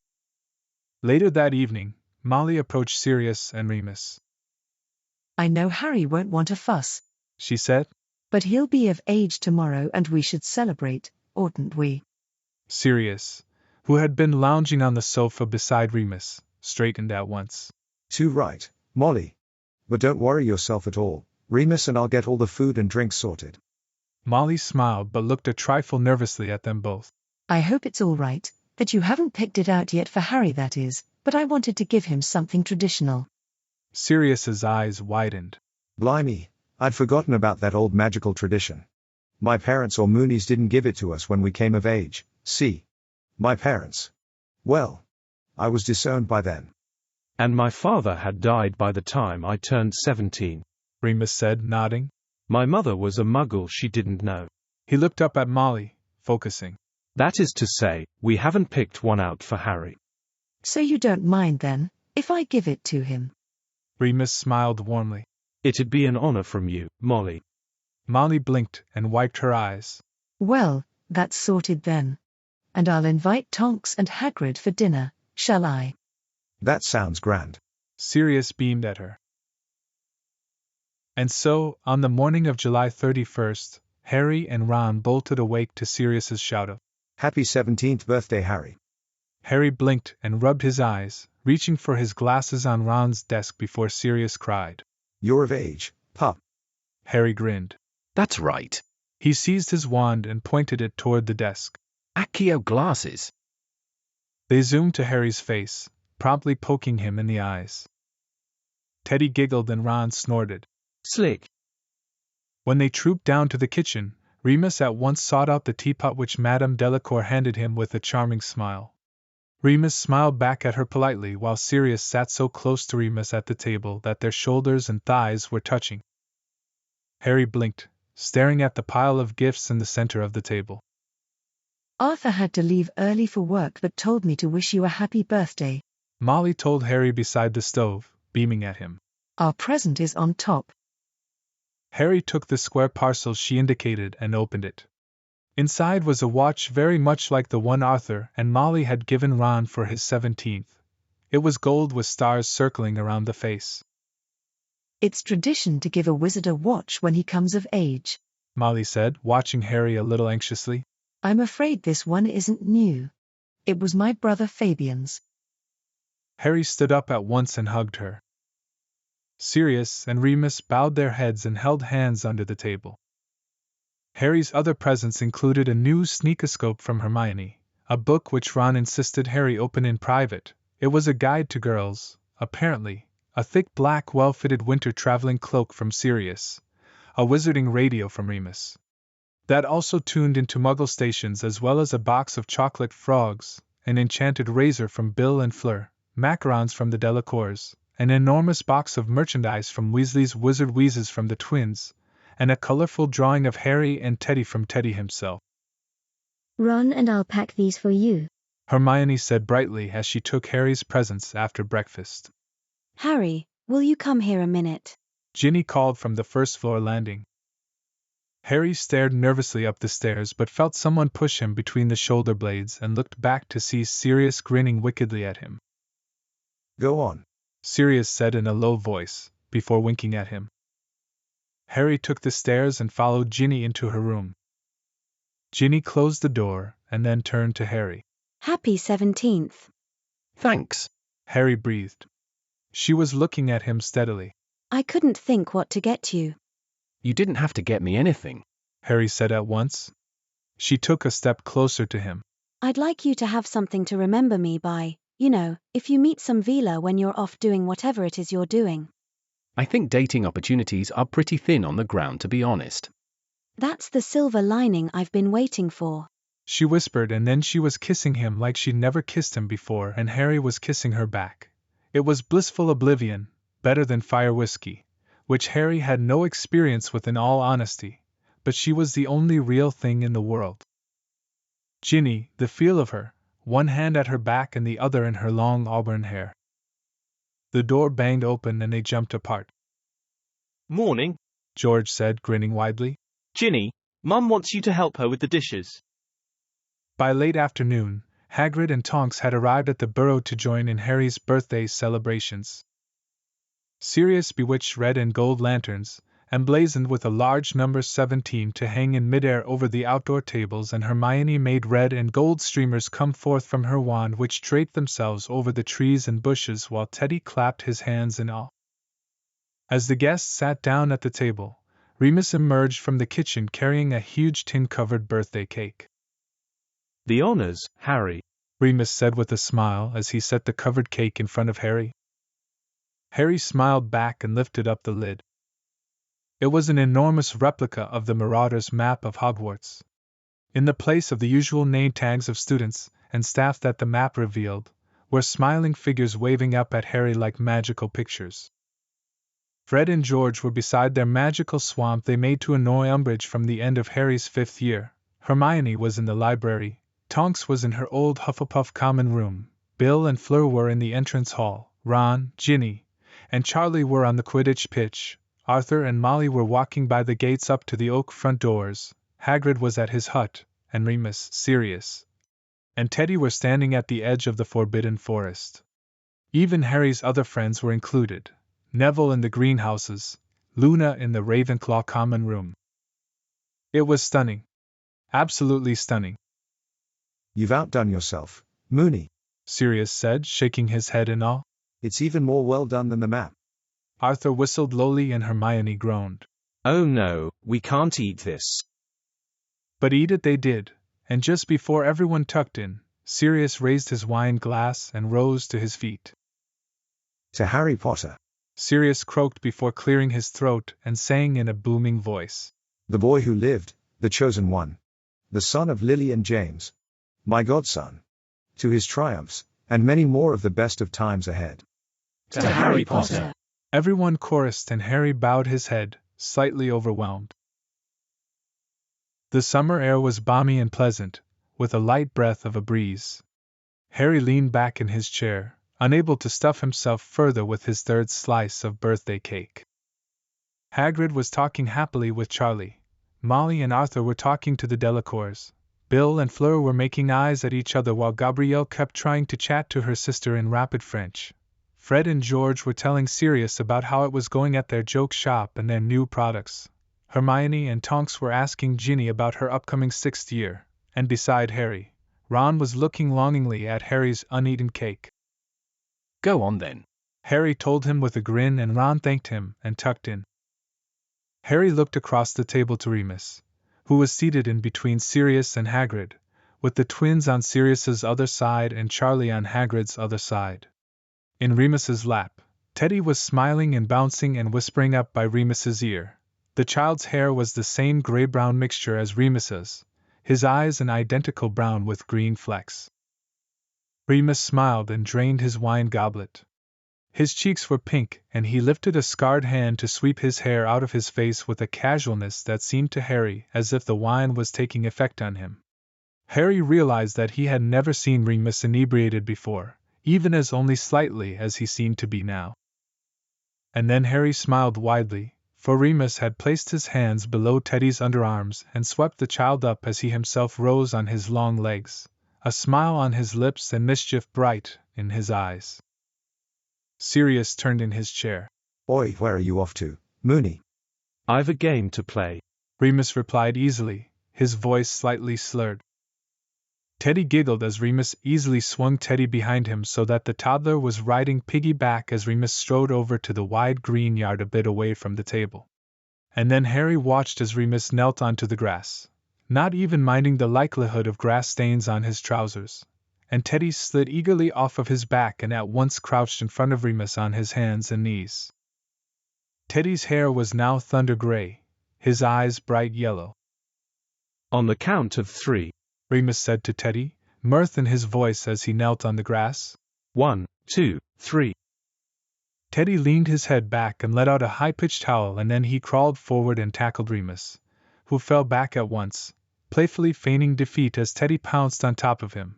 But Remus reached his arms up and tickled Teddy's ribs, and the child broke out in shrieking giggles mixed with wolf howls as he fell back onto the grass. Remus tickled the child, laughing, before Teddy scrambled to his feet and ran, laughing and howling as Remus rose to his feet and chased him, catching Teddy in 3 long strides and lifting Teddy up into the air as he shrieked and kicked, squirming to reach for Remus and tickle Remus's neck. Remus once more feigned being bested. He released Teddy back onto the grass and doubled over on his hands and knees, and Teddy at once tackled him, leaping onto his back and howling once more. Now Sirius couldn't contain himself.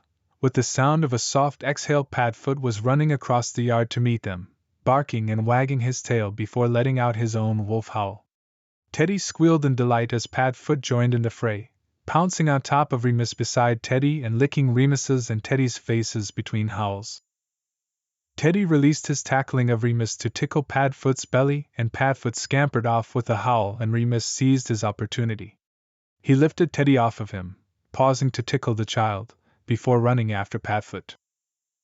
Harry watched in pure-hearted awe. Remus's face was pink with exertion and joy, his eyes bright and his smile wide as he ran with long limber legs after Padfoot, Teddy not far behind him. The big black dog was exuberant, panting heavily as he made them chase him in circles before pausing to throw his big furry head back and howl just in time for Remus and Teddy to tackle Padfoot together. The light-hearted roughhousing soon turned into a game of tag of sorts, as Remus and Padfoot would tackle and tickle Teddy, and then Remus would leap to his feet as Teddy and Padfoot chased after him, and then they'd tackle him, and then it'd be Padfoot's turn to run as Remus and Teddy tailed after him, Teddy howling and giggling all the while. Do they do that often? Madame Delacour said, smiling as she watched. Nope, Harry said, rising to his feet. He'd be damned if he was going to miss out on this. The idea of missing out on his little family while he was away chasing Horcruxes had been nagging at him, and this seemed a perfect opportunity to make the most of their remaining time. Harry ran around the table and bolted toward where Teddy and Padfoot were pouncing on Remus, and Harry tapped Teddy and Padfoot's shoulders, threw back his head, and howled as loud as he could before sprinting away across the yard, the sound of Padfoot's doggy pants and Teddy's giggles following behind him. But it was Remus who reached him first. Undoubtedly Remus had been holding back his preternatural werewolf speed and agility, and now released it to catch Harry. Harry felt himself getting lifted off his feet before Remus carefully and playfully tackled him to the ground. Harry couldn't help himself from laughing as Remus beamed down at him, lifting a hand to sweep the gray hair out of his sweaty face just in time for Teddy and Padfoot to leap on top of Harry. Harry! Teddy cried, tickling Harry's ribs as Harry rolled over, laughing and saying, You've got me! You've got me! The game continued until at last, Remus laid out long on the grass, a hand on his stomach as he breathed heavily, smiling widely as Teddy continued to chase Harry. Padfoot came to sit beside Remus, panting, his pink tongue hanging lopsided from his mouth. Remus reached a hand up to pet Padfoot's back, and a moment later Sirius was sitting in the grass beside him, Remus's hand in between his broad shoulder blades. Sirius turned to look down at Remus, and from Harry's vantage point, crouching nearby and letting a giggling Teddy crawl all over him, he thought that he might one day fancy a pensive. So that he could relive this moment, sweaty and red-faced in the summer evening, covered in grass and totally free, Teddy laughing by his ear and Remus and Sirius looking exactly like the two young marauders they once were. Sirius leaned over and swept the hair out of Remus's face, and Remus caught his wrist, lightly pulling Sirius toward him. Sirius tasted red wine and warm breath on Mooney's lips. Remus could feel Sirius's accelerated heart rate from running, smell Sirius's blood pumping with pure unaltered joy, and oh, he wanted to swim in it. They kissed deeply, but chastely, and when they broke apart Harry released Teddy, allowing the child to bolt over to Remus and Sirius and pounce onto Remus's stomach. Remus caught the toddler just in time to soften the landing, and then he propped himself up by his elbows, and threw his head back, and howled. It was a sound of freedom, of liberation, and pure happiness. At the table, Ron and Hermione were gaping. Ginny shook her head, grinning. Merlin's beard. Does he do that often? Madame Delacour said again, but there was only sincere curiosity in her voice. Only once a month, Fred said with a wicked grin. And not usually in his human form, George said. Do you fancy joining in, Bill? Fred said, turning to his older brother. Howled lately. Bill threw up two choice fingers in Fred's direction, but couldn't contain his snort of laughter. Molly blanched a bit at that joke, but she wasn't able to stop herself from smiling as she watched the little family on the grass a few feet away. That was brilliant, Mooney, Sirius said a little while later as he joined Remus on the grass, passing Remus the remaining bottle of red wine. Come on, you deserve this. Remus laughed and took the bottle, bringing it to his lips. His face was still flushed from running in the warm air, and he'd finally removed his jumper. Even despite the heat, he'd insisted on wearing it around the Delacours. But they had gone inside now, along with Bill and Fleur, Arthur and Molly, Fred and George, Charlie, Ron, Hermione, Ginny and Harry. Hagrid and Tonks had said their goodbyes and departed. Sirius had just given Teddy a bath and had him brush his teeth before reading him a short story, and then tucking him into his cot in he and Gabrielle's shared room. Remus had offered to help, but Sirius had told him in a low voice, "Wait out here for me, eh? Enjoy the summer air, Moony." Now it was just the two of them under the early night sky, sitting on the grass where a short while before they had been playing like kids themselves. "It was Teddy's idea," Remus said, handing the bottle to Sirius with an easy smile. "He wanted to play wolf." Sirius sipped the red wine and then said, "You know, I've never seen you embrace it like that before." Remus shrugged, his eyes flitting up to the dark night sky. It was a new moon that night. "It was just a game," Remus said. "Still, you howled." Remus turned to look at him, and found Sirius smiling wickedly at him. "You've heard me growl before, haven't you, Sirius?" Remus said lowly, raising an eyebrow and lifting a hand to trace along Sirius's jaw. Sirius shivered. "Aha," Sirius said, swallowing. "I believe you've heard me make quite a great deal of noises which were perhaps more of a base instinct." "I have, yes," Sirius said, his blood now hot in his veins. He had made those noises come out of Moony, and Sirius held immense pride in that. Remus leaned closer, and now his lips were on Sirius's throat, his fingers sliding underneath Sirius's shirt. Sirius leaned his head back, dizzy. "Fucking hell," he gasped. "This is a challenge." Remus moved back, Sirius's throat cool now where Moony's warm lips had been a moment before. "I'm sorry, I don't mean to tease." Sirius cut him off with a kiss, setting aside the wine bottle and coming to sit in Remus's lap, straddling his hips. "Never apologize for that," Sirius growled against Moony's lips. Remus kissed him back, his hands roaming along Sirius's chest, down to Sirius's waist before Remus broke the kiss, breathless and smiling widely. Remus looked up at Sirius, who was still straddling Remus's hips, his hands now laced around Remus's neck, and shook his head as if in disbelief. "Perhaps it was our wedding, Sirius, or perhaps it's Teddy, or the wine." Remus smiled still wider. "But I don't know, I just feel free. Lighter, somehow. I know there's a war on and Greyback's still out there and Harry's leaving soon on his own butt." "Carpe diem," Sirius said. "We mustn't forget what we're fighting for, eh, Moony?" Remus nodded, smiling up at him with his brown eyes burning. "Of course." "And I for one," Sirius said lowly, moving one hand along Remus's neck to trace along a scar that led down to Remus's collarbone. "feel younger than I have in years." "You look it too," Remus told him, beaming and reaching for the wine bottle to take a hearty pull before continuing. "I wonder if that's your own brand of magic, Sirius Black." Sirius barked a soft laugh. "Didn't get named after the brightest star in the sky for nothing. And what of you, Moony?" Remus asked, reaching for one of Sirius's hands to interlace their fingers. "You remember what you told me when we first met? Way back at the Gryffindor table as first years."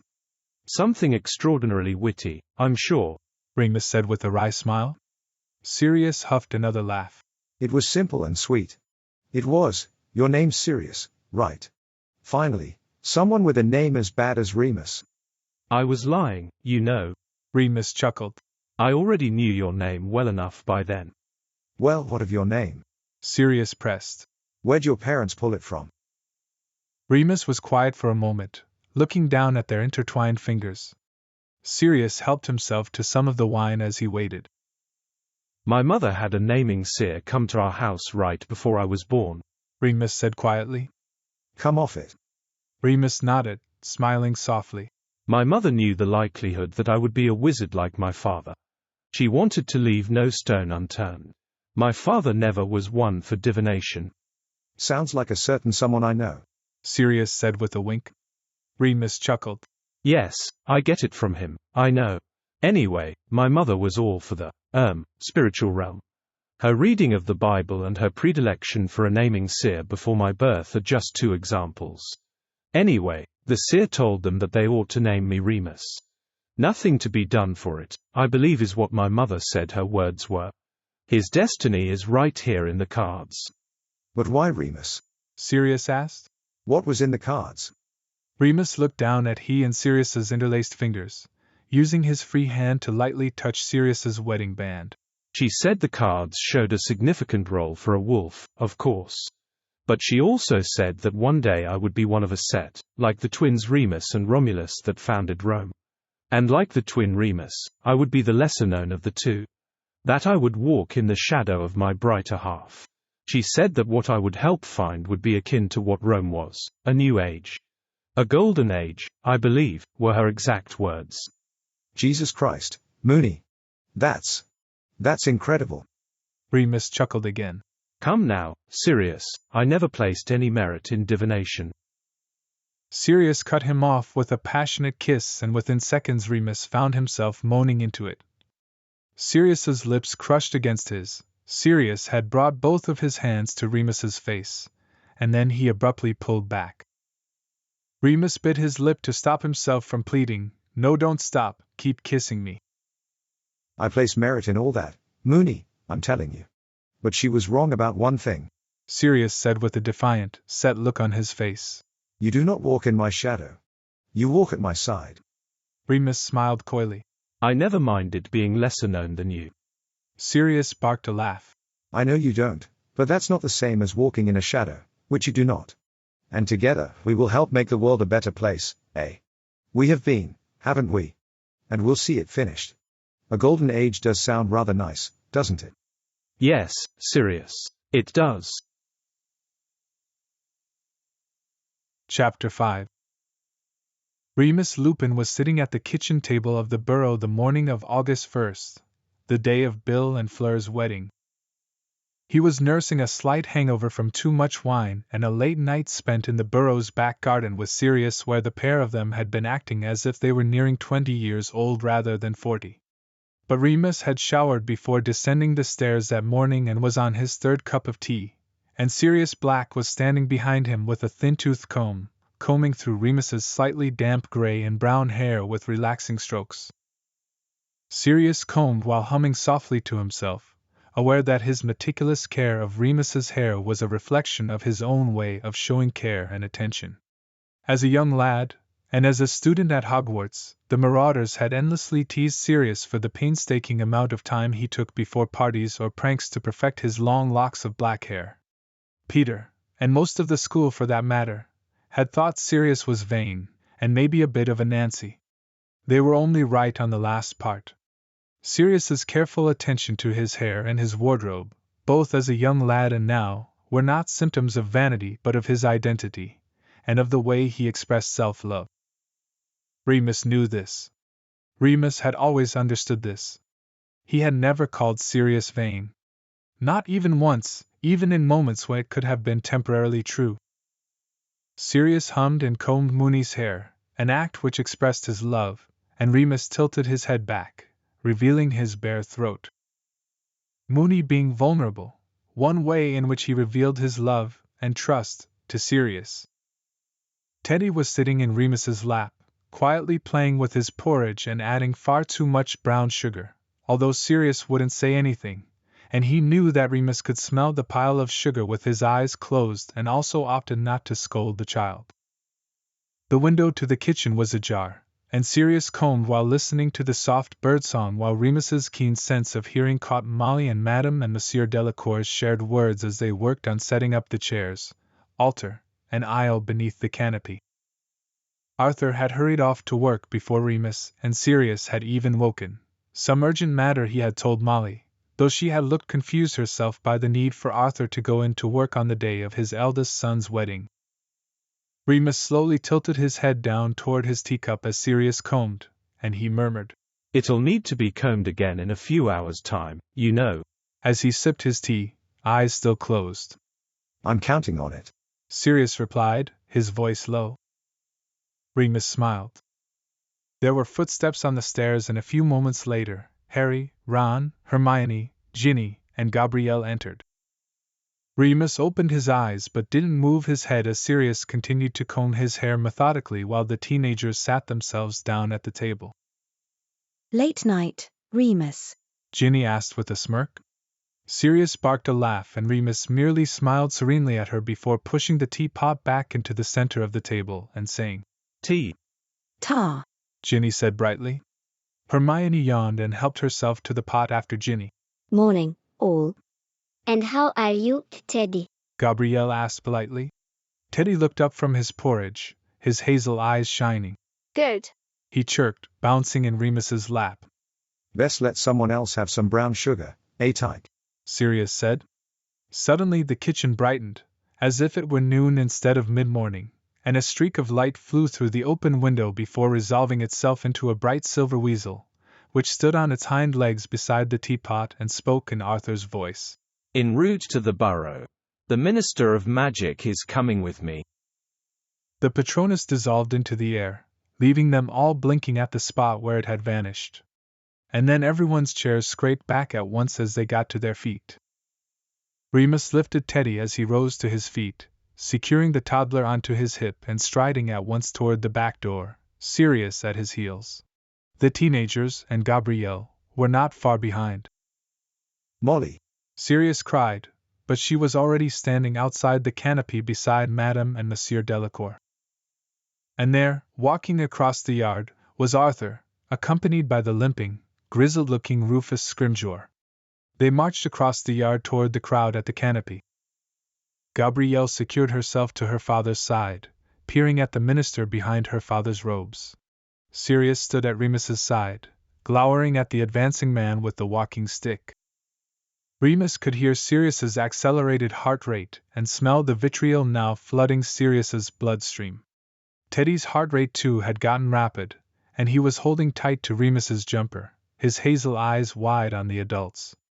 Remus whispered softly by Teddy's ear, "It's all right, little one. Not to worry." Harry, Ron, and Hermione were frowning severely. "Sorry to intrude," the Minister of Magic said as he reached them all.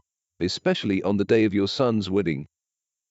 Arthur's brow furrowed and he crossed his arms, clearly irritated that he had been called into work early that morning for this very purpose. Molly looked worried and confused.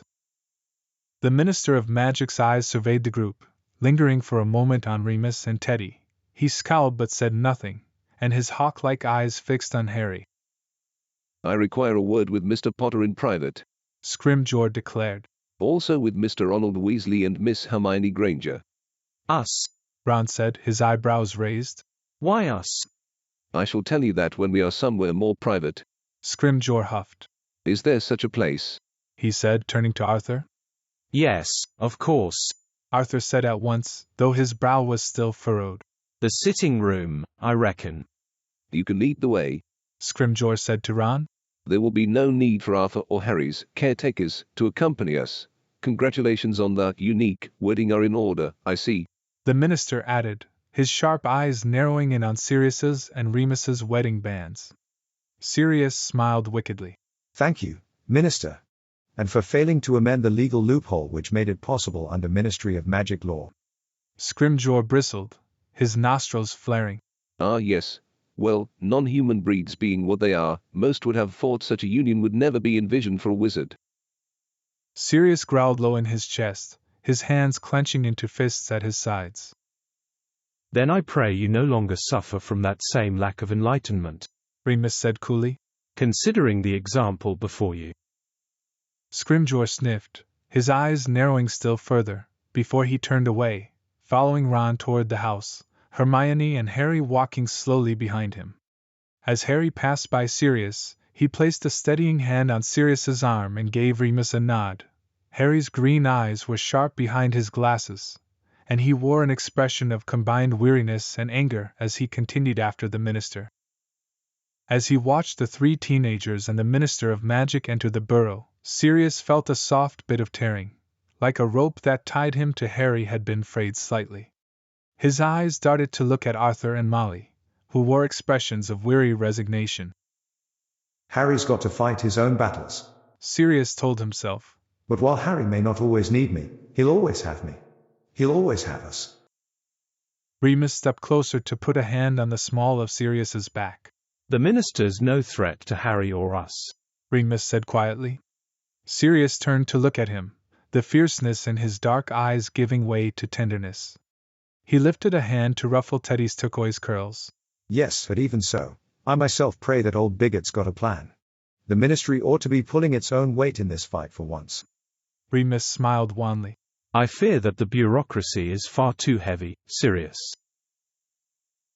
Inside the burrow, Scrimgeour had seated himself in an armchair while Harry, Ron, and Hermione squeezed themselves side by side on the sofa.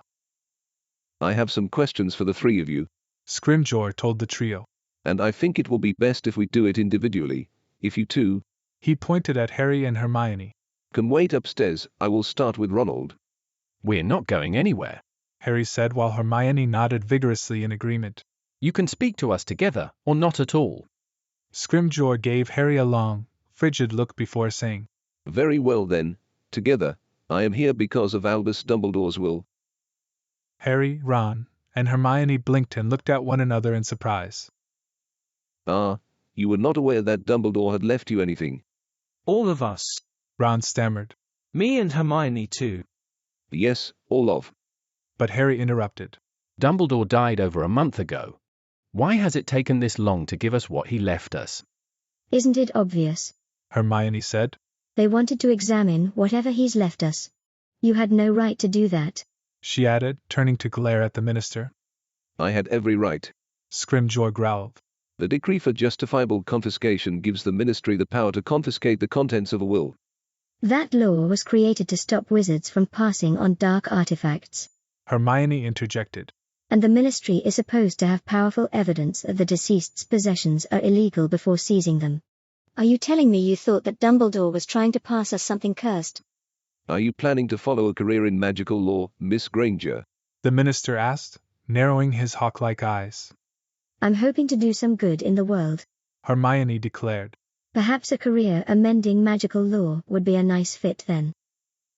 Scrimgeour appraised her for a long moment, and then seemed to decide she did not merit a response. He reached inside his cloak and withdrew a drawstring pouch. From it, he removed a scroll of parchment which he unrolled and read aloud. The last will and testament of Albus Percival Wulfric Brian Dumbledore to Ronald Bilius Weasley. I leave my deluminator in the hope that he will remember me when he uses it. The minister took from the pouch an object that resembled something like a silver cigarette lighter. Scrimgeour passed the deluminator to Ron, who took it, looking stunned. Scrimgeour squinted at Ron a moment before turning back to the will. To Miss Hermione Jean Granger, I leave my copy of the Tales of Beedle the Bard, in the hope that she will find it entertaining and instructive. Scrimgeour reached into the pouch once more and pulled out a small book. Hermione took it from him without a word. Harry looked down and saw the title of the book was in runes. He had never learned to read them, although both Hermione and Remus could. As Harry looked at the symbols, a tear splashed onto the runes on the cover and Ron put his arm around Hermione's shoulders. To Harry James Potter, I leave the snitch he caught in his first Quidditch match at Hogwarts, as a reminder of the rewards of perseverance and skill. Scrimgeour pulled out the walnut-sized golden ball and stared at Harry. A snitch would be a very good hiding place for a small object, would it not? The minister said slowly. Harry blinked. What do you mean? Hermione huffed. Snitches have flesh memories, Harry. With all the Quidditch books and magazines you read. She rolled her eyes. A snitch is not touched even by its maker until it is first caught, the minister said. It carries an enchantment by which it can identify the first human to lay hands upon it, in case of a disputed capture. This snitch will remember your touch, Potter. It occurs to me that Dumbledore, who had prodigious magical skill, whatever his faults, might have enchanted this snitch, so that it will open only for you. Take it. Harry met Scrimgeour's yellow eyes as he held out his hand. The minister leaned forward and placed the snitch, slowly and deliberately, in Harry's palm.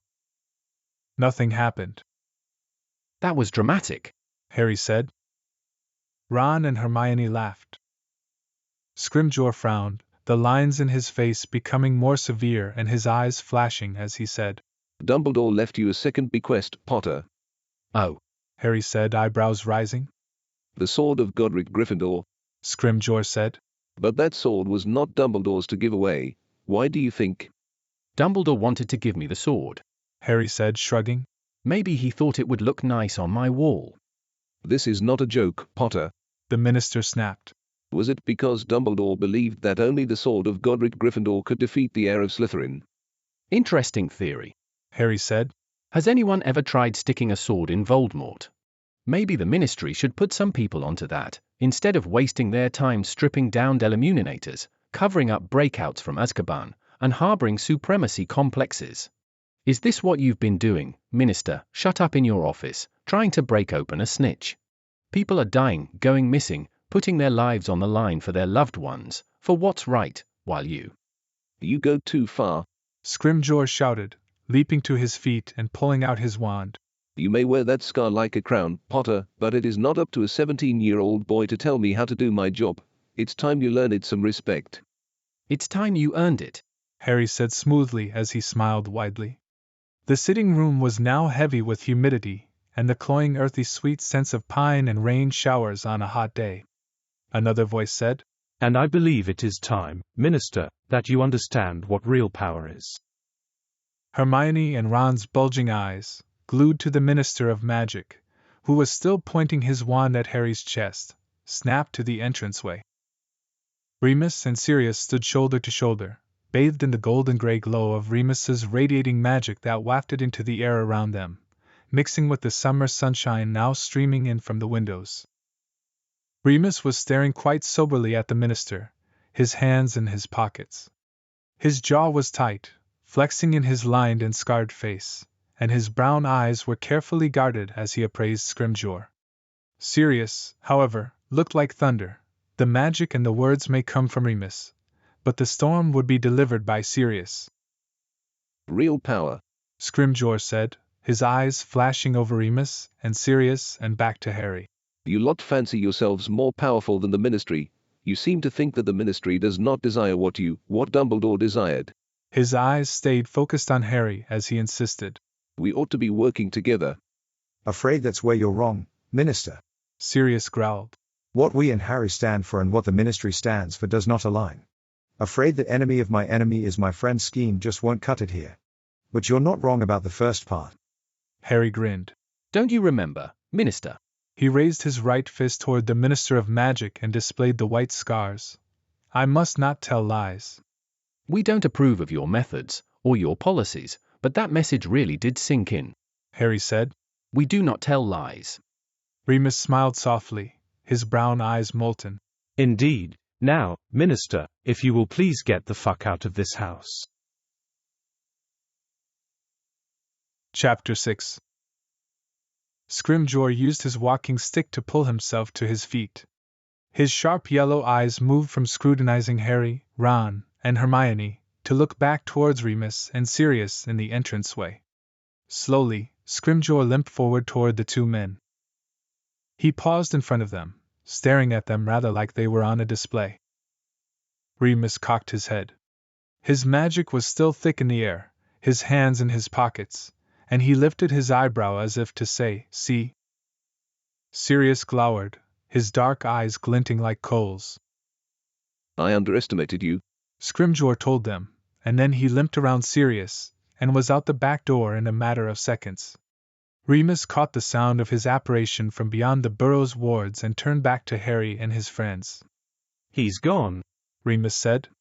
Show us that deluminator, Hermione told Ron at once. Sirius hurried forward as Ron held up the small object in front of him, but Remus stayed where he stood in the threshold. Hermione turned to him. Come, Remus. I can see quite well from here, Remus said kindly. It's silver, you see, he added with a light shrug of his shoulders. Ron frowned a bit as he looked down at the silver deluminator and clicked it. The lamp on the table beside the sofa immediately went out. Ha! Sirius said. What? Harry asked, looking to his godfather. Ron clicked the deluminator again and the ball of light from the lamp flew back, illuminating the room once more. You could have just used Nox, Sirius explained, his brow furrowed. Or Peruvian instant darkness powder, Hermione added. It must serve another purpose, Remus said from the threshold.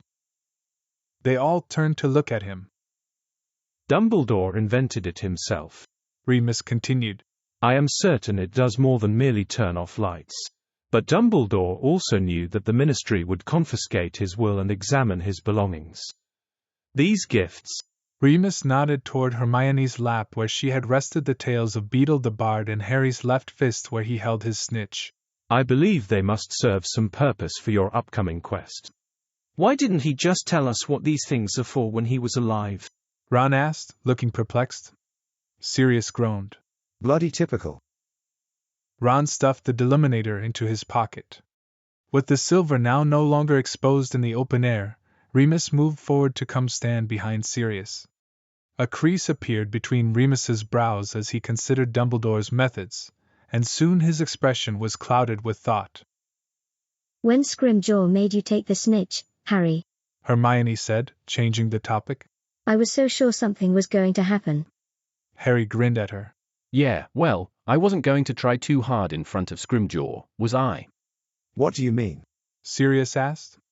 The snitch I caught in my first ever Quidditch match, Harry said slowly, raising his eyebrows mischievously. That was the one you nearly swallowed, Ron cried. Exactly, Harry said. Sirius's face broke into a massive smile.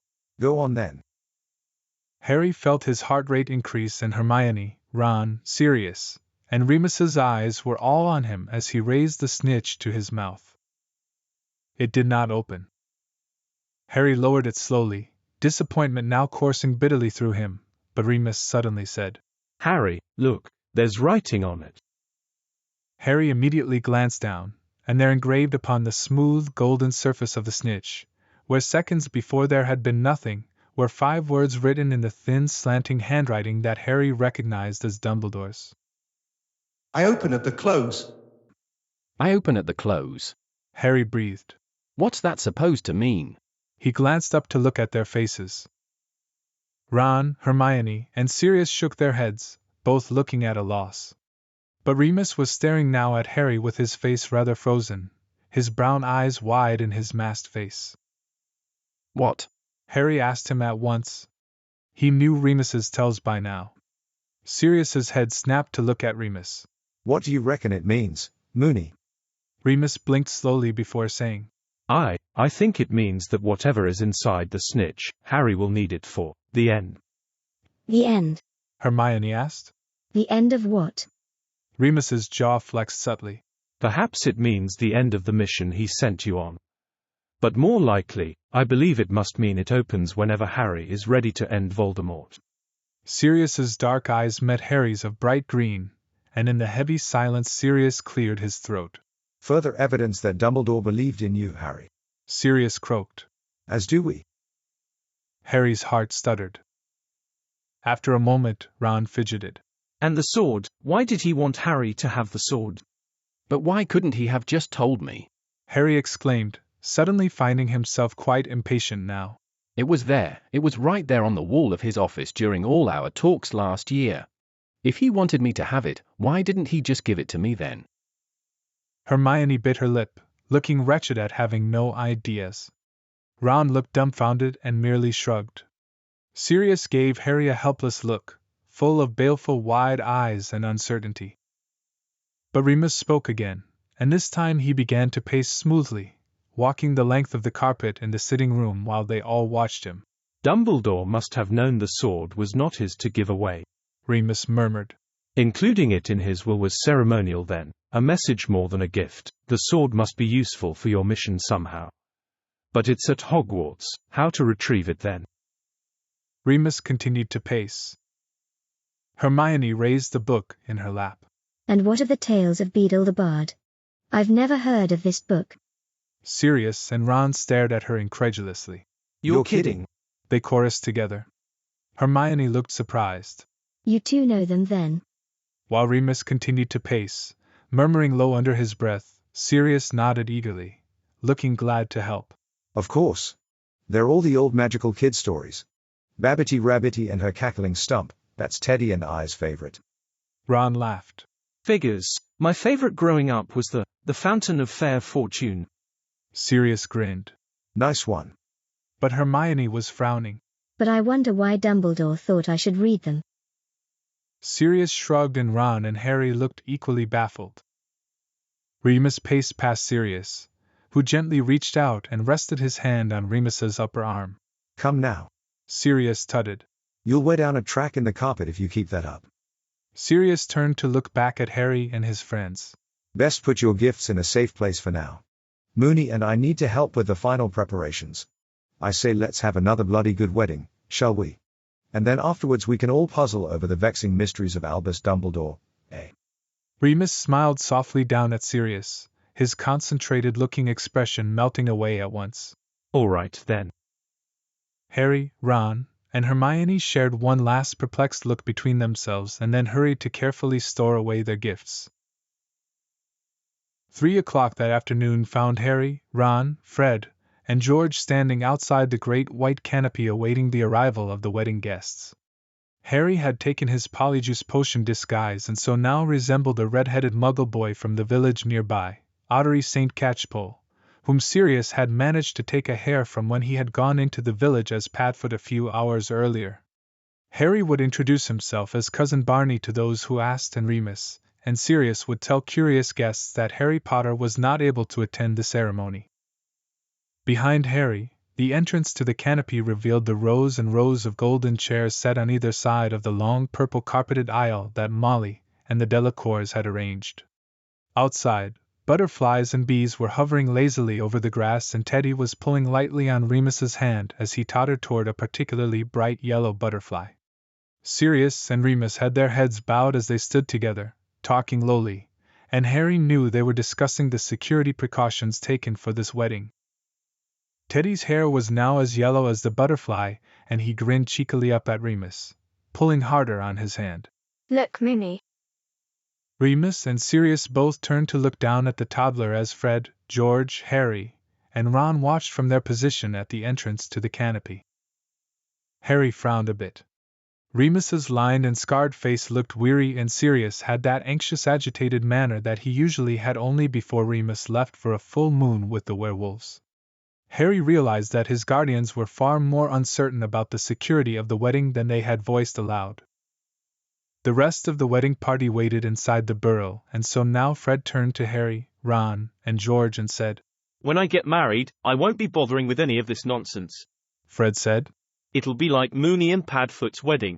Except even better, you can wear whatever you like and I'll put Mum in a body-bind curse until it's over. George grinned. Brilliant. But she wasn't too bad this morning, considering. Cried a bit about Percy not being here, but who wants him? Oh blimey, brace yourselves. Here they come. Brightly colored figures were appearing one by one out of nowhere at the distant boundary of the garden's wards. Remus, Sirius, and Teddy quickly moved towards the back of the crowd that soon began to make its way toward the canopy. Excellent. I think I see a few Vila cousins, George said with a grin, darting forward to escort 2 beautiful young French women. Watcher, said a familiar voice as Harry returned a few minutes later from leading a rather deaf old couple to their seats. Tonks's hair was blonde today, and she was wearing a set of golden robes. Behind her were Sirius and Remus, and Teddy was holding her hand, imitating her hair. Sirius winked and grinned at Harry, but Harry saw Sirius's eyes dart around the assembled guests. Remus gave Harry a swift smile, but as he turned away Harry saw Remus's face fall into lines of weariness. Harry, Cousin Barney, led them all to their seats in the third row beside Mad-Eye Moody and Sturgis Podmore and returned shortly to the entrance of the canopy to see Ron face to face with the wizard. The wizard had shoulder-length white hair and wore a cap whose tassel dangled in front of his nose and robes of an eye-watering shade of yellow. An odd symbol, rather like a triangular eye, glistened from a golden chain around his neck. Xenophilius Lovegood, he said, extending a hand to Harry. My daughter and I live just over the hill. But I think you know my Luna, he added to Ron. Luna hurried forward from behind her father. Hello, Harry, she said. My name's Barney, Harry said, flummoxed. Oh, have you changed that too? Luna asked brightly. How did you know? Oh, it was just your expression. Luna said. Luna was wearing bright yellow robes, which she had accessorized with a large sunflower in her hair. Once you got over the brightness of it, the overall effect was quite pleasant. Returning a moment later from escorting the Lovegoods, Ron and Harry looked out over the empty garden and crowded chairs. Wow, Ron said suddenly, blinking rapidly, and Harry turned to see Hermione hurrying towards them. You look great, Ron told her. Always the tone of surprise, Hermione said, but she smiled. She was wearing a floaty, lilac-covered dress with matching high heels. Her hair was sleek and shiny. You look wonderful, a voice said. There, standing at the entrance, was a dark-haired young man. He was staring at Hermione. Victor. Hermione cried, blushing feverishly. I didn't know you were. Goodness, it's lovely to see. How are you? Ron's ears had turned bright red and he said much too loudly. How come you're here? Fleur invited me, Victor said, raising his eyebrows. Harry hurried forward to shake Victor's hand and offered to show him his seat. As Harry headed back up the aisle after ushering Victor to his seat, the twins, Ron and Hermione, came hurrying down toward him. Time to sit down, Fred said. Or we're going to be run over by the bride. Harry, Ron, and Hermione took their seats in the second row in front of the members of the Order of the Phoenix. Harry sat and turned to look back at the entrance, smiling to himself. Harry Potter thought it was rather grand that he was able to attend 2 weddings in a row during such a dark and tumultuous time, and that for the first wedding he had gotten to serve as best man to his guardians, to his parents' best friends. To 2 men. His first wedding had been a gay wedding, and his second wedding was for one of the Weasleys. But both involved people with non-human magical blood in their veins. In fact, Harry's eyes widened as he made the mental connection. Both weddings involved a person contaminated by Fenrir Greyback, with the goal of that person being pushed from society, of them being now seen as no more than a beast. But both had found love anyway, and married during the depths of a renewed war. Harry's heart swelled with the music emanating from the enchanted golden balloons floating at the roof of the canopy. Harry blinked away the mist in his eyes, and a moment later, Molly and Arthur strolled up the aisle, each beaming from ear to ear, followed shortly by Bill and Charlie. Bill had his long red hair tied back in a low ponytail on the nape of his neck, his eyes bright and smile wide. The facial scars had healed quite well over the last few months, and with the abundance of lights under the canopy, no shadows fell across Bill's marred face. Charlie clapped Bill on the shoulder as they reached the front. Oh my! Hermione breathed, swiveling in her seat to look back at the entrance. Monsieur Delacour and Fleur came walking up the aisle. Fleur seemed to glide rather than step. She was wearing a simple white dress and seemed to be emitting a strong, pearly glow. Ginny and Gabrielle, both in long golden dresses, followed behind. Harry suddenly forgot how to blink, didn't want to blink. Fleur Delacour on her wedding day was truly celestial, but Ginny Weasley in that dress, under the glow of the lights overhead, she radiated like the sun. Ginny reached the altar a few moments after Fleur, who had reached for Bill's hand, and as he took it, Bill Weasley looked as though he had never met Fenrir Greyback. Harry's heart pounded in joyous triumph at the symbol of victory over depravity and darkness. Soon, the wizard at the altar was speaking. Do you, William Arthur, take Flo Isabel? Then I now declare you bonded for life. The wizard before the newlywed couple raised his wand over his head, and a shower of white stars fell upon Bill and Fleur, spiraling around their entwined figures. Behind him, Harry heard Teddy gasp in awe. Fred and George led the applause as Bill leaned in, his eyes fierce and tender all at once, and Fleur flung her arms over his shoulders, pulling him toward her. They kissed deeply, and Harry swore he saw and felt the traces of their magic in the air around them, dancing with the stars. I like this song, Luna Lovegood said to Harry a few minutes later, after the canopy had been transformed into a dance floor in much the same way Remus's and Sirius's wedding had transformed after their ceremony a few days earlier. Bill and Fleur had finished their first dance, and it had been an ode to victory. They had danced like they commanded the music, their eyes locked on each other. Luna now stepped onto the dance floor for the second song, revolving on the spot, quite alone, eyes closed and waving her arms over her head. She's great, isn't she? Ron said admiringly from beside Harry at their table. Always good value. Harry grinned. He caught sight of Teddy pulling on Remus's and Sirius's hands, towing them toward the dance floor. Come and dance, Ron said suddenly, turning to Hermione. She blinked at him, looking quite taken aback, but also blushed. They vanished a moment later behind Luna and Sirius, Remus, Tonks, and Teddy, who were dancing in a silly circle. Victor Crumb sat down beside Harry, startling him.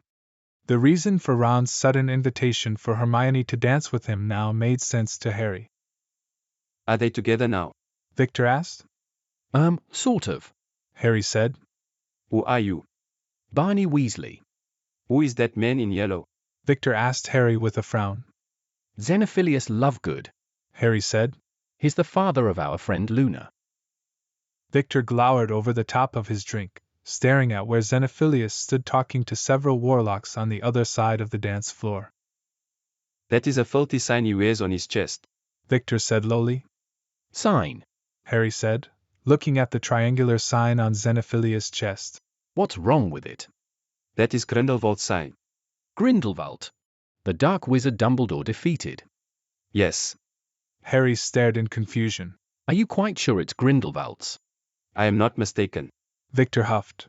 It is carved in Durmstrang's wall from when he was a pupil there. I walked past that sign for several years. I know it well. Harry was at a loss of what to say.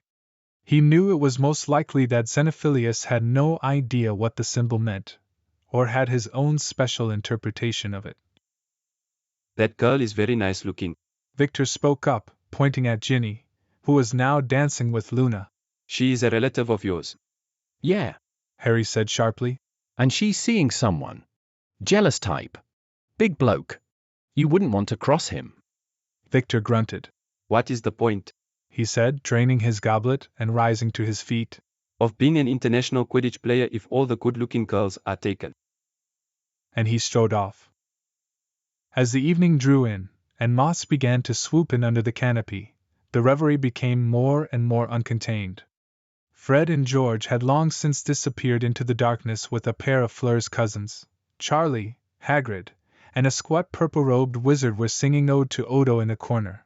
But Harry noted that Sirius and Remus, along with the rest of the Order members present, were not drinking or joining in the raucous. Teddy was now on Molly's hip as she spoke to her relatives, and Sirius and Remus were standing by the canopy entrance along with Mad-Eye, Sturgis, and Tonks. Harry watched them. Mad-Eye's magical eye never ceased its swiveling, and Remus stood so still and straight that Harry knew he was extending his senses out to the wards, on guard. Sirius's brow was furrowed, his arms crossed as he watched Teddy on Molly's hip across the room. I simply can't dance anymore. Harry was startled to see Hermione plop into the seat closest to where he stood by an empty table. Hermione's cheeks were pink, and she slipped off her shoes, sighing in relief. Ron's gone for butterbeers. Harry, are you okay? Harry blinked. Yeah. I just was watching. At that moment, something large and silver came falling through the canopy over the dance floor. Graceful and gleaming, the lynx landed lightly in the middle of the astonished dancers. Heads turned as those nearest to it froze mid-dance. Then the Patronus' mouth opened, and it spoke in a deep, loud voice of Kingsley. The Ministry has fallen. Scrimgeour is dead. They are coming. Everything seemed fuzzy. Slow. Harry and Hermione jumped to their feet, drawing their wands.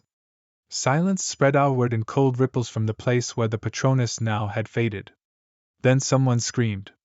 Harry and Hermione dove into the panicking crowd. Guests were sprinting in all directions, some were apparating. The wards around the burrow had broken. Run! Hermione cried. Run! Harry saw cloaked and masked figures appearing in the crowd. Protego! Tonks and Sturgis shouted, a cry that echoed on all sides. Harry grabbed Hermione's hand as he turned. Where was Teddy? Sirius and Remus. Suddenly, Ron was there. He caught hold of Hermione's free arm. And in the next second, Remus was standing in front of Harry, thrusting Teddy into Harry's other arm that wasn't gripping Hermione's hand. Take him to headquarters. Harry looked beyond Remus and saw Sirius. He was dueling one of the figures clad in black, the face masked, beside Tonks. Teddy's hazel eyes were wide and the toddler felt as heavy as a stone in Harry's arm as Remus turned, running into the fray. Dad. For a moment, Harry, Ron, and Hermione froze. As did Remus. He looked over his shoulder, his gray and brown hair hanging over his pale face, his brown eyes wide in shock. Teddy screamed, leaning over Harry's arm toward Remus. Dad. Teddy wailed. Don't go. But then Harry felt Hermione turn on the spot beside him, his other hand still tight on hers, and she squeezed them all through space, away from the burrow, away from the Death Eaters, away, perhaps, from Voldemort himself. Taking them away from Sirius and Remus and their other family members. Taking them to 12 Grimmauld Place. Chapter 7. Harry opened his eyes. He, Hermione, and Ron were standing in the familiar dusty dreary front hallway of the headquarters for the Order of the Phoenix, of which Remus Lupin was the secret keeper. Teddy was sobbing on Harry's chest, his small hands over his ears. Hush, it's all right, Harry heard himself saying to the child as he rubbed Teddy's shaking back. The kitchen, Hermione breathed, walking toward the basement stairs at the end of the hall that led to the kitchen. Harry and Ron followed, Teddy hiccuping and wailing, soaking Harry's dress robes with his tears. A few minutes later, Teddy sat in Harry's lap as Harry tried to coax the child to drink the warm milk that Hermione had brewed for him. Ron was running his hands over his white face, but Hermione sat frozen in her chair at the table across from Harry and Teddy, her eyes wide and unseeing. Come on, Teddy, Harry said, his voice hoarse as he offered the glass of milk to the little boy again. Please? Harry gasped in pain, dropping the glass of milk that Teddy wouldn't take and spilling its contents all over the wooden table as he reached his hand to his forehead. Teddy whimpered as Harry's scar burned and something flashed across his mind like a bright light on water. He saw a large shadow and felt a fury that was not his own pound through his body, violent and brief as an electric shock. What did you see? Ron asked at once. Did you see him at my place? No, I just felt anger. He's really angry. Your scar again, Hermione said in a frightened voice as she vanished the spilled milk on the table. But what's going on?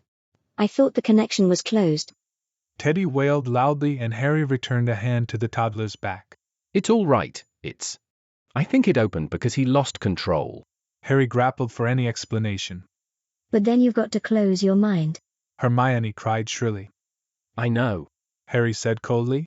But my mind is a bit preoccupied at the moment. Hermione's jaw tightened in her fearful face.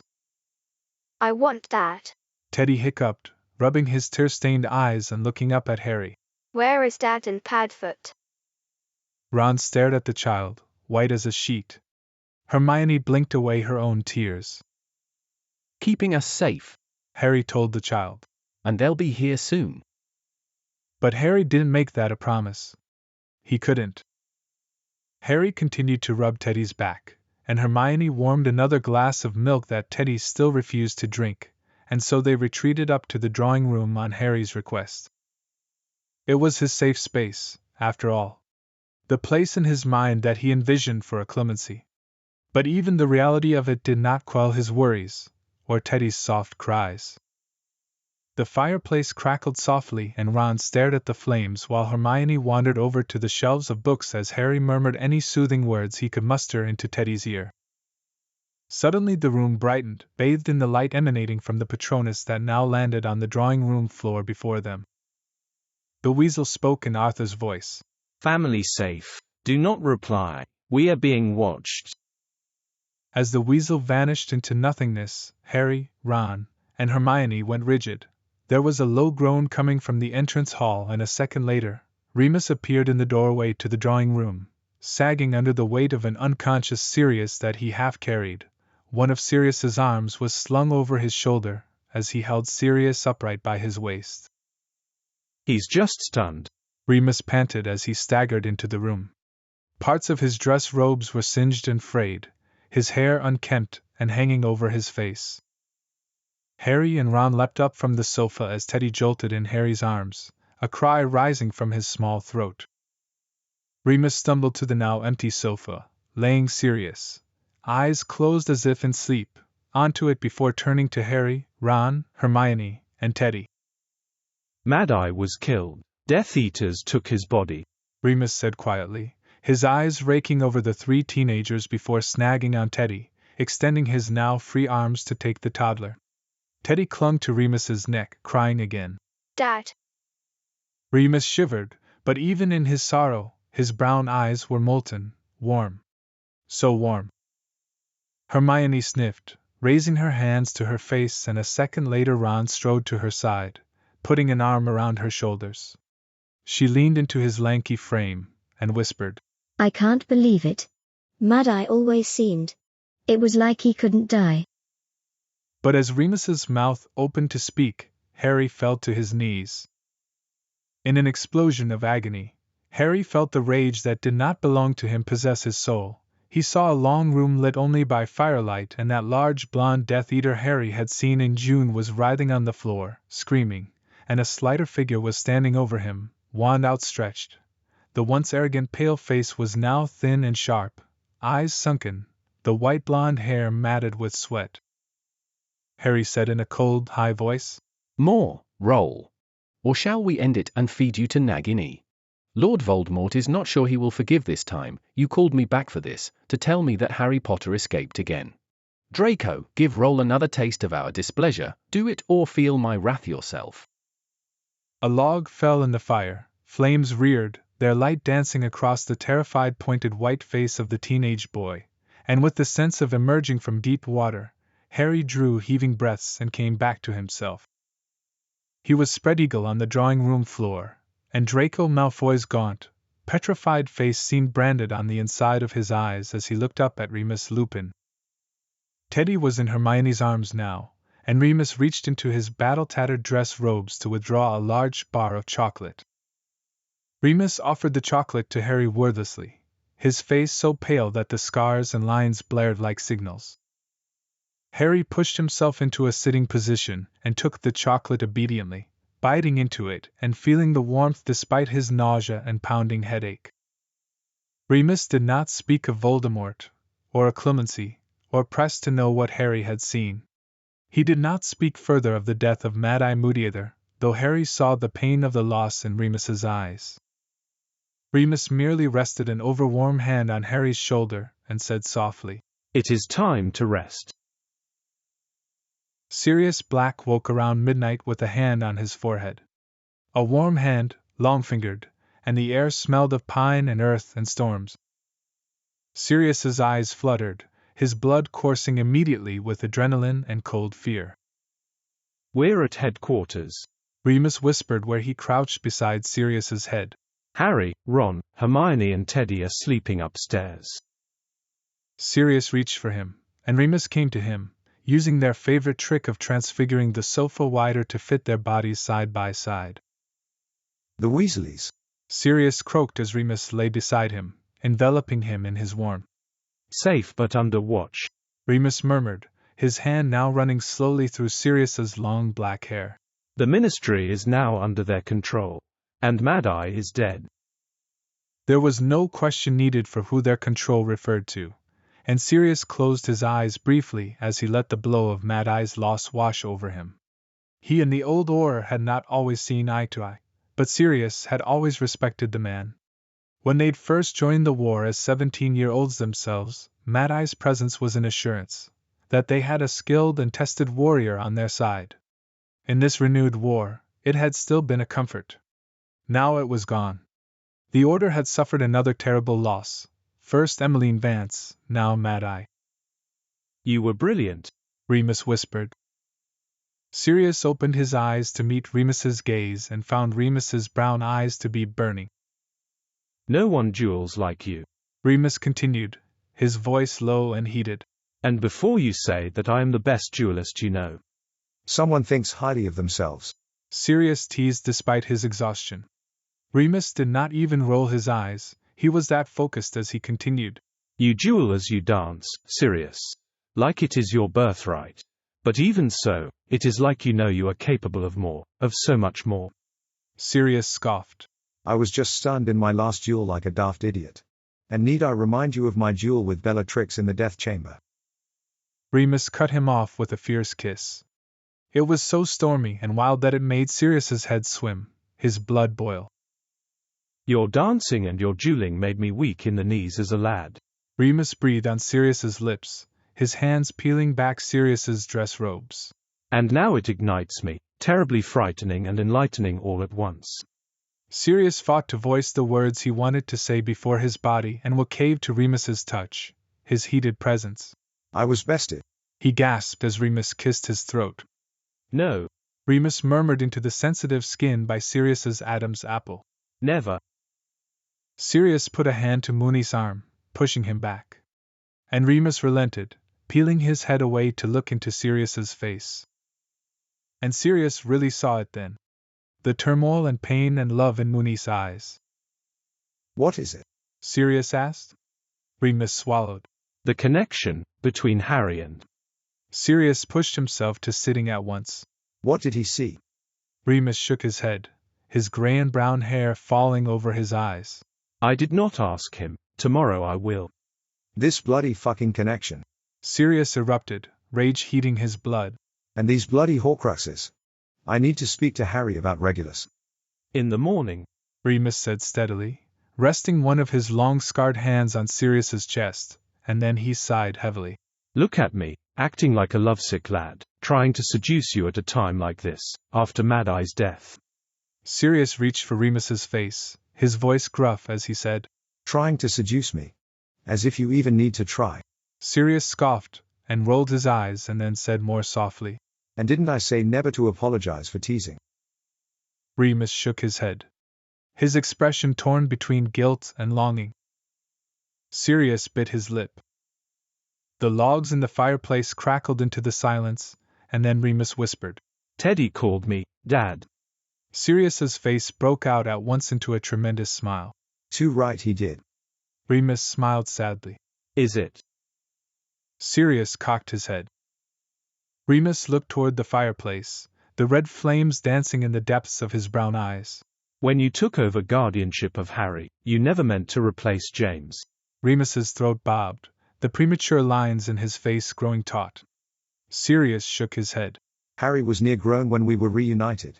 Teddy is just a child. He has no memories of Robert Marrock. Harry was grown, yes, but he has no memories of his own of James. You're right, Sirius said gently. We never wanted to or can replace James. Sirius squared his shoulders. Neither James nor Robert meant to leave their children behind while they went on. But both would be glad, Moony, both would rejoice at their sons having living father figures. If anyone alive is Teddy's father, it is you.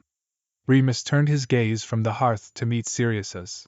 I would have thought it would be you, Padfoot, he said softly with a wan smile. Sirius smiled back weakly. Oh my darling. When will you stop underestimating yourself? Remus smiled softly, and then his brow furrowed. That will be among Scrimgeour's last words. Sirius frowned. I underestimated you, Remus quoted quietly. That was the last thing that Rufus Scrimgeour ever said to the pair of us. Take it to heart then, Sirius said, reaching for one of Moony's hands, taking it into his own, their onyx rings rubbing against each other. Remus hung his head.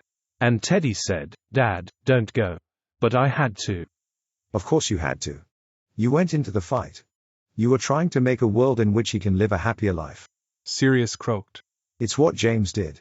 What you and I will do, for Harry, for Teddy. You were trying to help found that golden age, eh? Remus looked up, meeting Sirius's eyes again. And determination blazed within those brown eyes. For them. For them. Sirius echoed. Anything. Anything, Remus said, his voice like velvet steel. Harry woke early the next morning, wrapped in blankets in the familiar bedroom that was his, and also Ron's whenever he was at headquarters. Harry turned his head and saw Teddy lay asleep in the cot to Harry's right, his small face pressed into his stuffed wolf. A chink of sky was visible between the heavy curtains behind Teddy's cot. It was the cool, clear blue of watered ink, somewhere between night and dawn, and everything was quiet. Harry glanced over to the dark shapes in the bed beside him. Ron was sleeping above the covers in the bed he and Hermione had shared, a blanket tangled in his legs, his fingers inches from Hermione's where her hand rested above the covers. Harry wondered if they had fallen asleep holding hands. Harry pulled back his own blankets and rose from his bed, careful not to wake the others as he walked quietly from the room toward the stairs. Sirius and Remus were awake, seated on the sofa and speaking to one another in low tones as Harry stepped into the drawing room of 12 Grimmauld Place. They looked up as Harry entered. All right, Sirius croaked, straightening. Harry nodded. You? Sirius shrugged quickly. Fine. Remus gave Harry a subtle appraisal. Breakfast. Harry shook his head. Sirius rose to standing smoothly. We need to talk about Regulus, he said. Harry's blood went cold, and then hot. He nodded his head. Yeah. Sirius pushed open the door to the room at the far end of the hall. This floor of the house served as Sirius and Remus's quarters. Their bedroom door was at the top of the stairs, but it had not always been so. No, this had once served as the floor for the two Black brothers. Sirius, Remus, and Harry stepped into the former bedroom of Regulus Arcturus Black. There was dust on the windowsill and on the dark green duvet which covered a four-poster bed with green and black upholstery, but aside from the dust, the room seemed untouched, frozen in time. The walls were covered in posters, just as Sirius had once adorned his own room as a teenager before he moved in with James. There were posters of Quidditch teams, and Harry stepped closer to see that the largest poster among them showed the Slytherin Quidditch team of 1976. Harry had never seen a picture of Regulus before, but he recognized him at once. Regulus had been a seeker. He was thinner than Sirius had been as a young lad, his jaw and cheekbones sharp, his dark eyes overlarge in his alabaster face. Harry stared. The figures in the magical poster of the Slytherin team shifted, their hair lifted by a breeze as they stood on the pitch, the sky overhead darkened by late dusk. But Regulus did not shift on his feet, he only held his black broomstick tightly in one hand, his mouth a hard line, those huge dark eyes staring straight ahead, staring now at Harry. He seems almost. Harry cleared his throat, turning to look at his godfather standing beside him. Fragile. Sirius looked hard at the poster, his eyes shining. He was. Reggie was afraid of the dark, he said in a low, hoarse voice. Most nights, when we were children, I would leave my door cracked open for him. He would crawl into my bed, and he'd ask me to tell him stories until he fell asleep. Remus was standing in the middle of the bedroom, his eyes on Sirius's back as he said softly. What stories would you tell him? Sirius didn't turn away from staring at the poster, as he answered. He loved to stargaze. So I told him of the myths behind the constellations and the cosmos. Andromeda and Orion, of course. But others too. I researched the old Greek stories in the library just for Regulus. Daedalus and Icarus, how clever Daedalus was to build himself wings to escape his tower prison, how Icarus exulted in the flight, but flew too close to the sun. Sirius's throat bobbed, his black eyelashes now wet as he continued. I even told him of the Trojan War and of Achilles and Patroclus. That was my favorite story. How the weak and kind and brave Patroclus went into battle to save Achilles' honor. How Achilles raged and grieved at Patroclus' death. How their ashes were buried in the same urn, so they could walk in the fields of Elysium together for eternity. That was always my favorite too, Remus said softly, stepping closer. Harry's brow furrowed. But why? I mean, it seems so sad. Sirius reached a fair hand toward the poster, and as his fingers graced Regulus's dark green Quidditch robes, the younger Black blinked those enormous dark eyes and his pale lips stretched into a small smile. It is sad. Sirius said, tears dripping silently down his face. But it is also lovely. Sirius turned away from the poster, his hand brushing across Remus's as he stepped toward the polished black wooden wardrobe against the back wall of the room. He opened the doors silently, and reached toward the upper shelf. When he turned towards Remus and Harry, Sirius held a familiar-looking locket in his palm. Slytherin's locket. Do you hear that? Remus said very quietly. Sirius and Harry froze, straining to hear, but there was nothing. The only sound in the room was Sirius's heavy breathing. I don't hear anything, Harry said. Remus's face paled. It whispers. He shivered violently. Put it back in the wardrobe for now, Sirius. Please. Sirius obeyed instinctively, and once the wardrobe doors were closed, Remus loosened a breath, sagging slightly. Harry stammered. You mean it's been here all along? Sirius frowned. Do you remember how when we were cleaning out this place 2 summers ago, this locket was in the display cabinet in the drawing room? Harry did.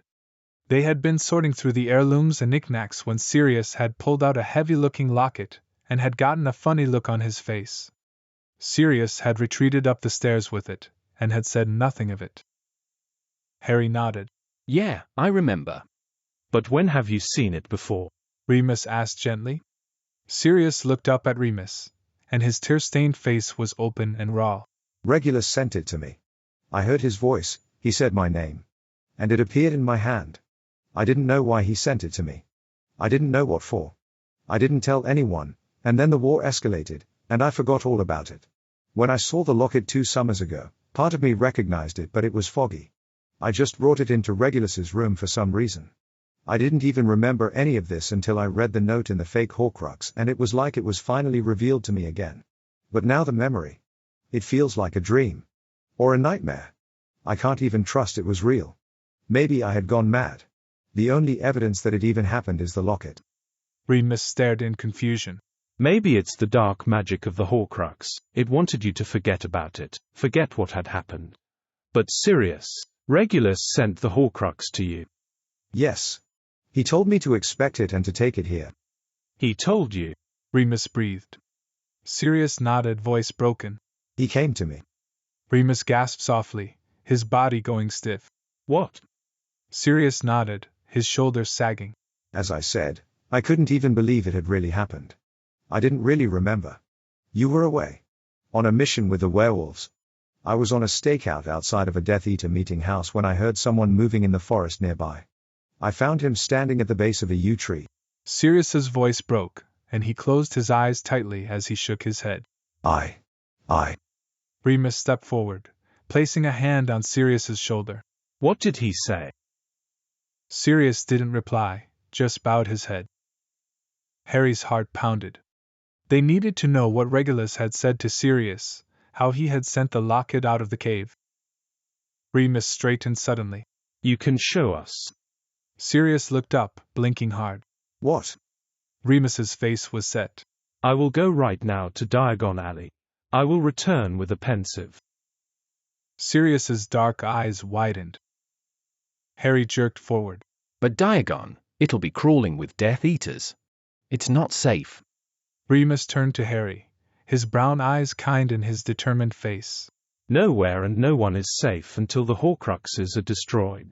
I will go, and when I return, we will hear Regulus's story. Ron, Hermione, and Teddy woke a few hours later.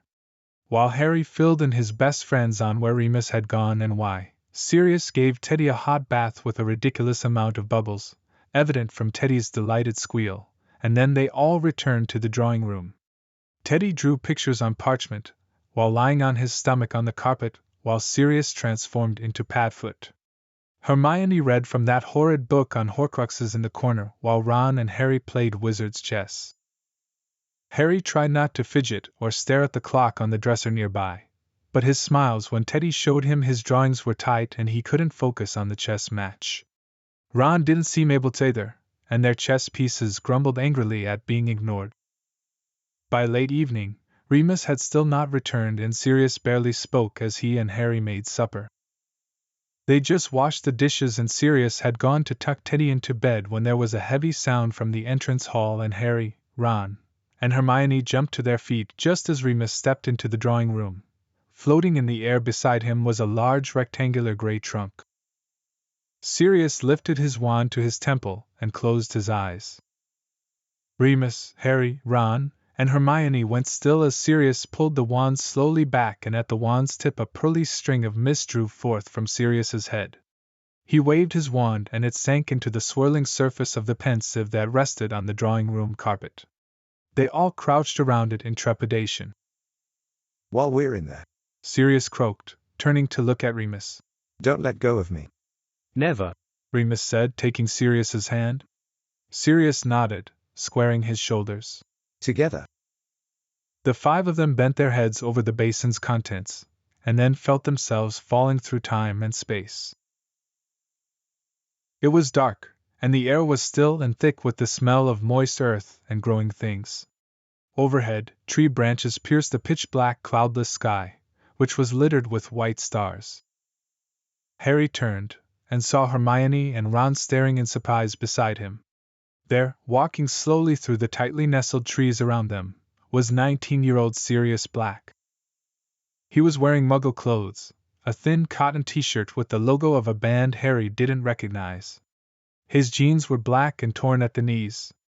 He was dirty, his pale face was covered with grime, there were leaves in his black hair, and there was a bleeding cut on his forearm that must have come from a sharp branch, but he looked strong, fit. He held his wand aloft in front of him, his whole body taut as he stepped carefully around fallen twigs and piles of bracken. Sirius followed first behind his younger self, Remus at his side, their hands held tightly.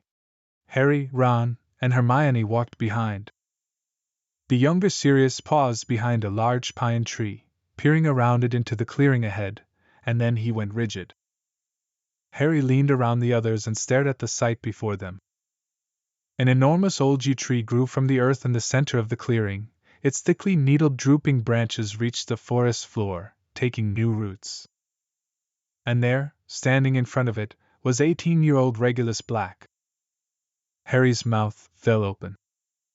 The Regulus in the Quidditch poster had been thin and angular, looking for all the world like the perfect seeker due to his assured lightness and swiftness on a broomstick. He had been beautiful, not handsome, even Harry could recognize that. His features were too fair and too finely carved to have been described as anything other than elegant.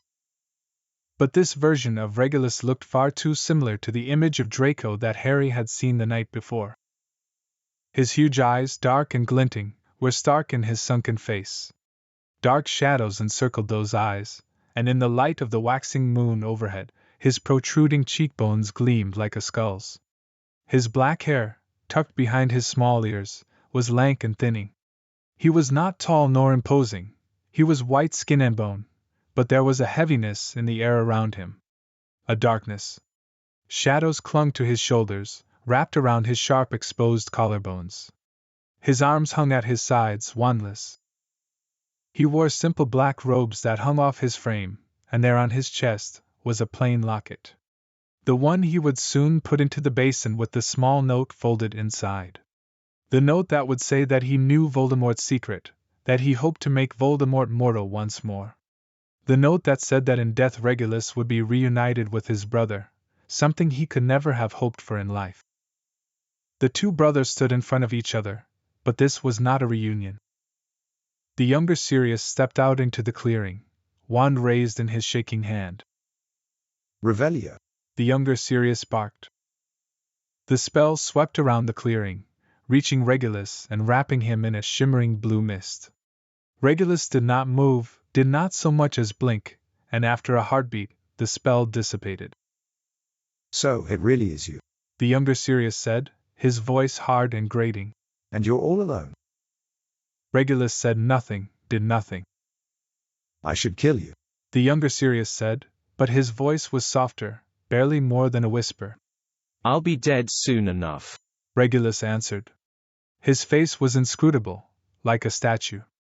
And his voice, it was empty and hollow. Harry felt gooseflesh rise on his arms and the back of his neck. What do you mean? The younger Sirius said, a creeping horror evident in his voice. You look well, Regulus said in that same dead voice, his face still unreadable. Those dark eyes glinted, the lights were on, but no one was home. The younger Sirius barked harshly. You don't. The mask that was Regulus's face broke at last. One corner of his lips twitched upward, but only slightly. Nothing still shone out of those eyes. You wanted me to find you here. The younger Sirius said, voice gruff once more. Why?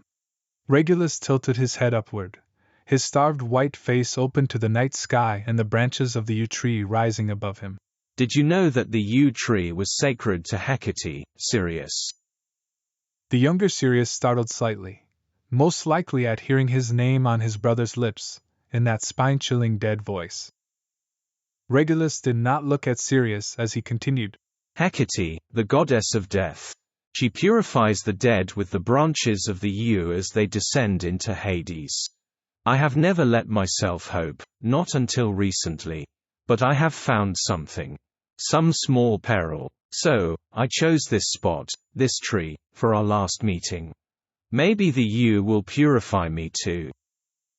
Regulus had spoken of finding hope, the knowledge he had learned of how to destroy Voldemort, and of finding some hope for himself, however morbid, but still there was no trace of hope in his voice, in his face. I will be dead soon, Regulus repeated in that voice that was no more than a void. And I do not think I will be allowed to decay into the earth. I will rot, yes, but there will be no growth from it. I think my body will float forever. The younger Sirius took a step forward, and Regulus dropped his gaze to look at his older brother once more. What is this, Reg? The younger Sirius said, his voice cracking. Why are you saying this? You will never see me again, Sirius, Regulus said. But tomorrow, you will hear my voice. I will call to you, and you must open your heart, and hold out your hand. If you do, it will come to you. Our parents are in Scotland, the old house is empty. I've broken the wards against you, so you may enter. Take it there, and hide it away.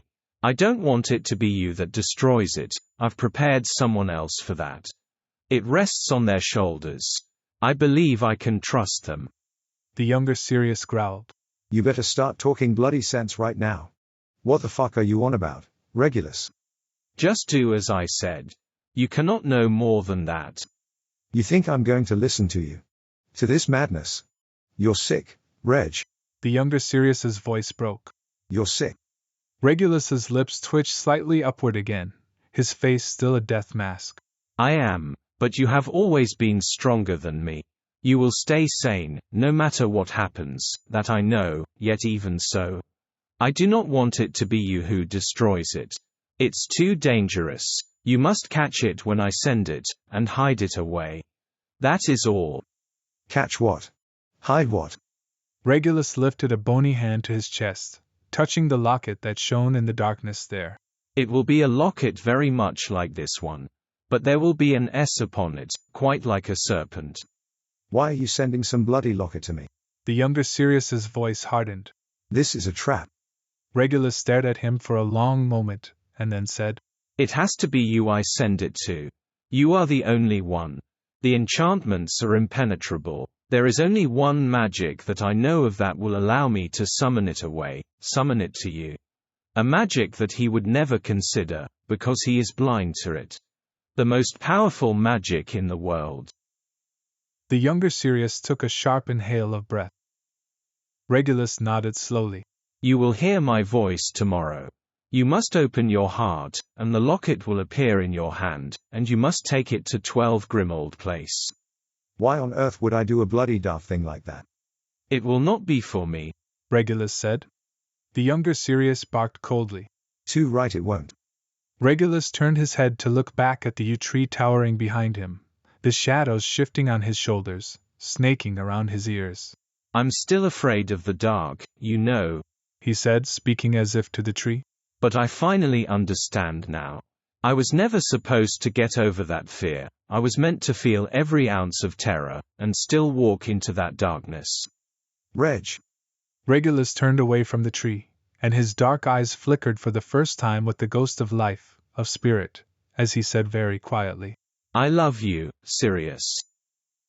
The younger Sirius stared, mouth open, but no words came from him. And then, with a soft crack, Regulus Black vanished. Chapter 8. Are you all right there, little one?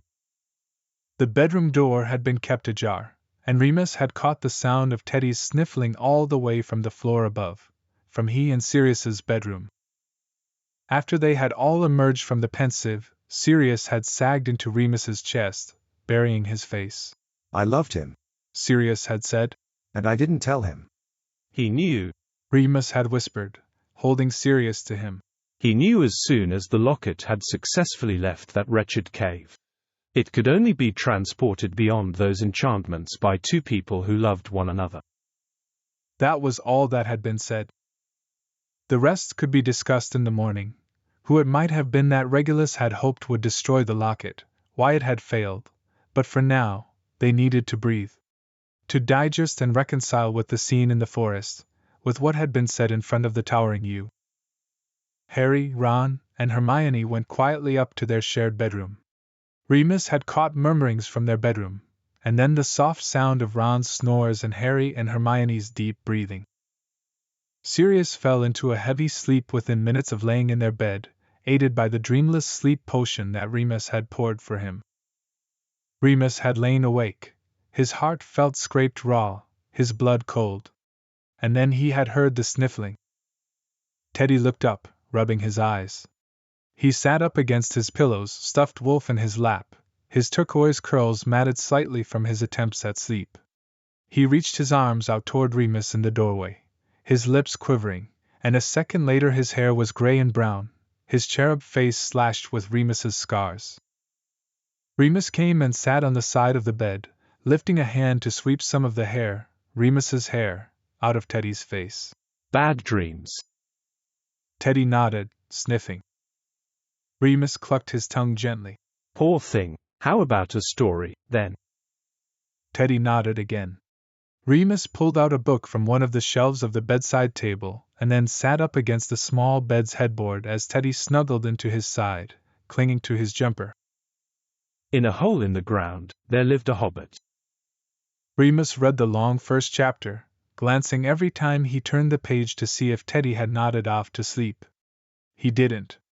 The child's brown eyes, Remus's eyes, stared at the incomprehensible words on the page, sniffling still every now and then, and at last, Remus came to his favorite portion of the chapter. Far over the misty mountains cold, to dark deep caves and caverns old. No more story, Dad, Teddy said suddenly. Remus's heart thrilled at the word. Dad. A word that he never thought he'd ever hear in reference to himself. Is the story scaring you? Teddy pressed his cheek against Remus's elbow. When is moon? He said quietly. Remus closed the book and rested it in his lap. 10 days away, he said, holding up his hands, showing the number 10 with his fingers. Teddy whispered. Will you go again before moon? Remus peered down closer at the child. Yes. Why I no go with you? Remus smiled. This was the first time he had heard the toddler say I. Teddy had always referred to himself in the third person, and Remus found this shift to be a good sign. You must stay here where you are safe. But I promise, Teddy, soon you will come with me everywhere. Except for moon nights. I'm not scared of Wolf, Teddy said fiercely. Remus chuckled softly. I know. Wolf likes Padfoot. Wolf doesn't like me. Remus smiled warmly, lifting a finger to lightly touch Teddy's cheek. The wolf loves you. I love you, Teddy said, looking up with his now brown eyes Remus's eyes, so that their identical gazes locked. I love you too, Remus said.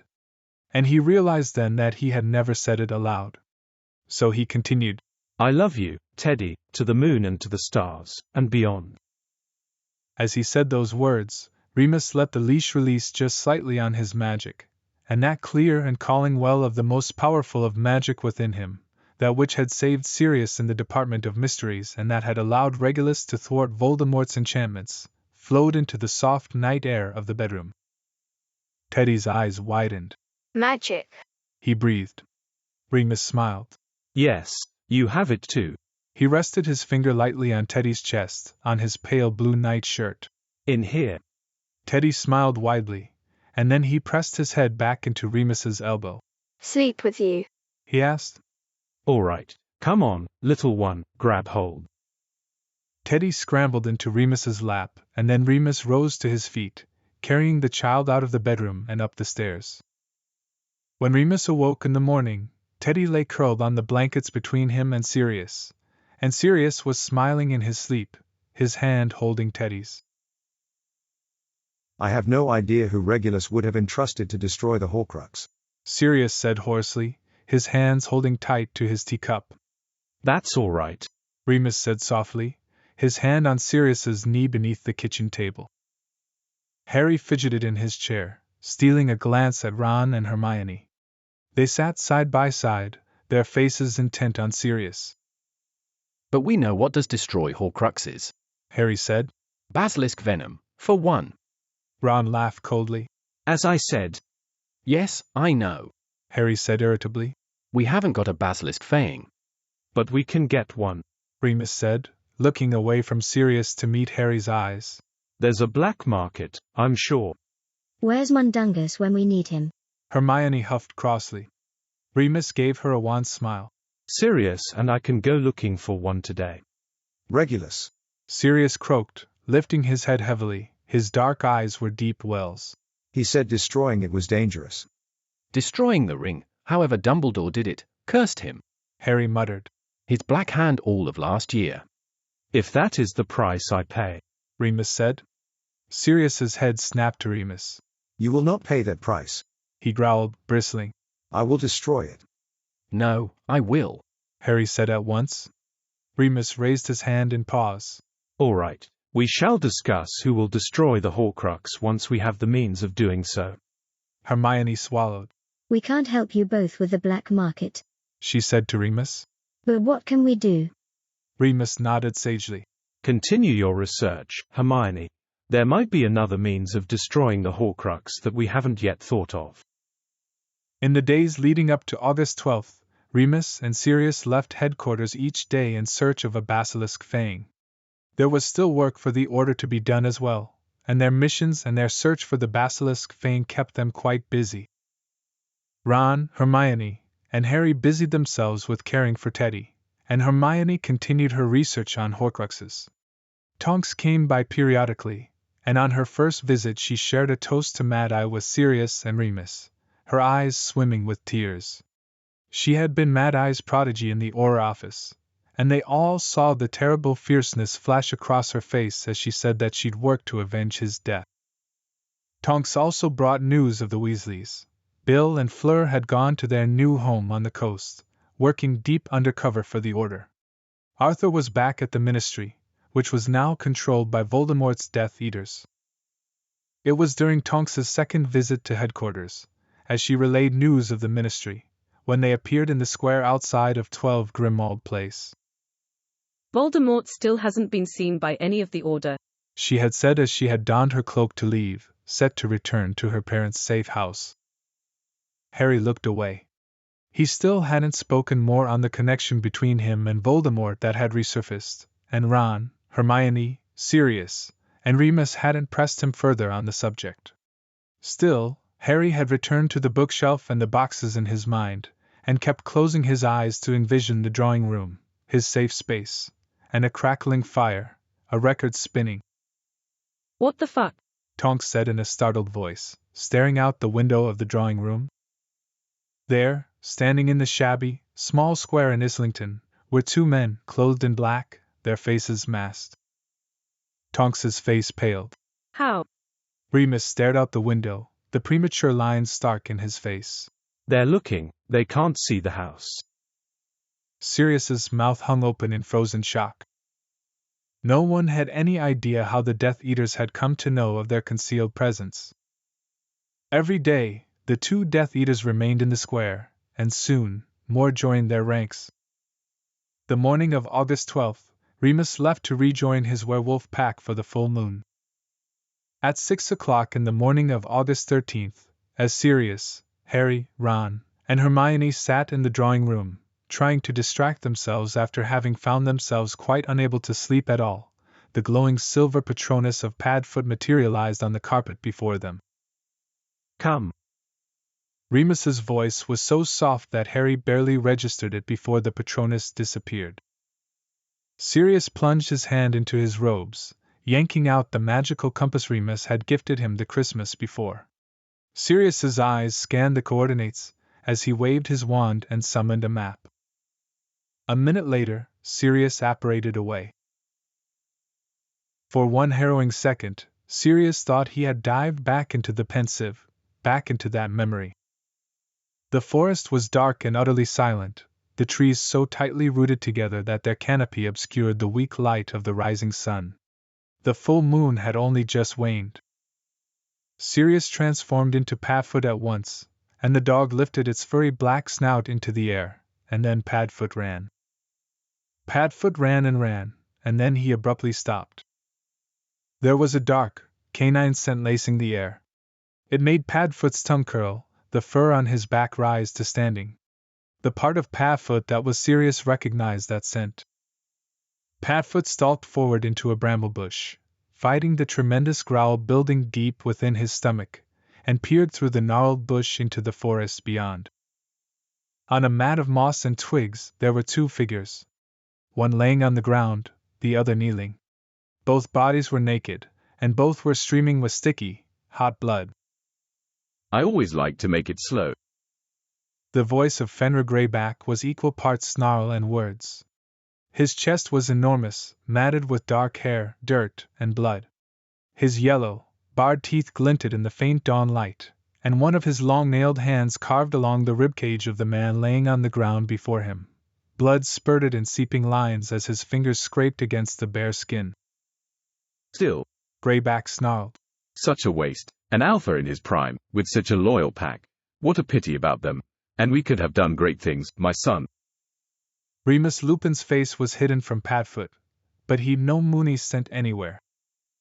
Padfoot unleashed his growl, and it erupted from his chest as he lunged forward, teeth and claws. Greyback howled joyously, reveling in the fight, and his nails dug into Padfoot's fur as the dog pounced on him. But werewolf scraps could not turn an animagus in their animal form. He and Mooney had tested that too many times to count, and Greyback snarled in anger as his superficial wounds did nothing against the dog that fought him. Padfoot's teeth locked on Greyback's throat, and then there was a crack and Padfoot's jaw clamped down on nothing at all. Greyback had apparated. And then Padfoot became Sirius, and Sirius crawled on the ground toward Mooney. Can you apparate? He gasped. Mooney nodded only slightly, and Sirius trusted him.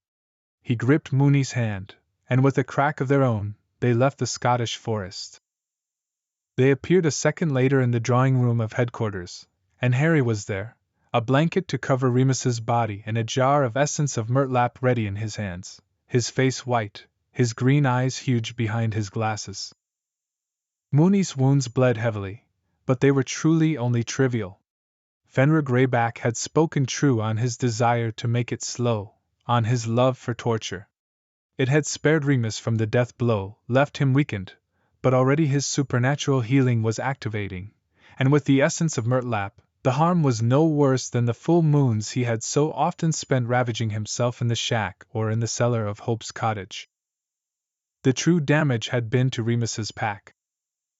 Ron and Hermione had retreated upstairs, casting a silencing charm on the drawing room and keeping watch to make sure Teddy didn't wake while Harry stayed to help Sirius tend to Remus. The healing was quick, and by 8 o'clock in the morning, Remus's eyes fluttered open. Remus told Sirius and Harry of Greyback's surprise attack on his pack, of how the wolves had fought against Greyback's wolf and his ilk, how they had died, or worse, been taken. Greyback and Remus's wolves had fought until the full moon had waned, and in their human bodies, Greyback had carried on. There were no words to soothe Remus's pain at the defeat, at the loss of his pack members, at his failure to kill Greyback. And as Remus had concluded his story, Harry and Sirius both saw in a very rare moment the shadow of the wolf in Remus Lupin's face. And then the wolf within Remus howled. Sirius held him as Remus howled, as his spine arched and his teeth bared, his eyes flashing yellow. The magic of the Alpha was no more, but the wolf's raw magic tore its way out of him, and the pain ripped out of him into the room, bathing them in a magic that was not Remus's Alpha, and not his love, but that of the wolf in its barest form. Lupin and wild, savage and serrated, the vengeful magic washed over Harry and Sirius, and they weathered it, Sirius's hand never releasing its grip on Remus's. But as Remus always did, he fought the nature of the wolf. It relented with Remus's will, surrendered to its host, and faded back within him. The magic hummed, became a moan in Remus's throat, and then was gone. Sirius fell upon Remus, pressing his cheek to Remus's chest, and Harry bowed his head and let his hot tears fall, misting his glasses, his own rage and grief becoming his own version of the wolf coursing through his veins. Shall we continue the story? Remus Lupin asked the toddler sitting in the bed beside him on the evening of August 13th. Teddy just stared at him, scrutinizing.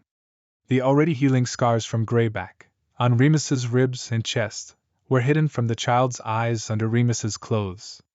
Sirius sat in a chair beside the bed, having refused to leave Remus's side all day. Tell me a story about the wolf, Dad, Teddy said. Remus smiled kindly down at the child. Shall I tell you of the night the wolf first met Padfoot and Prongs? Teddy's small brow furrowed. Who is Prongs?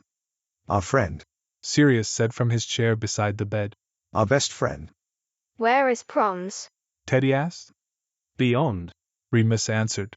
But with us still, in here. He pressed his hand lightly to his own still healing chest and then to Teddy's own. The ones who love us never truly leave us, Sirius said. Teddy smiled, the trouble leaving his eyes, replaced by joy, as he said, Tell me the story. Chapter 9. I don't want to. He crouched, hands wrapped around his knees, barefoot on the garden grass. It was soft and lush underfoot. It soothed the aching somehow. There was a ladybird perched on a particularly long green stem.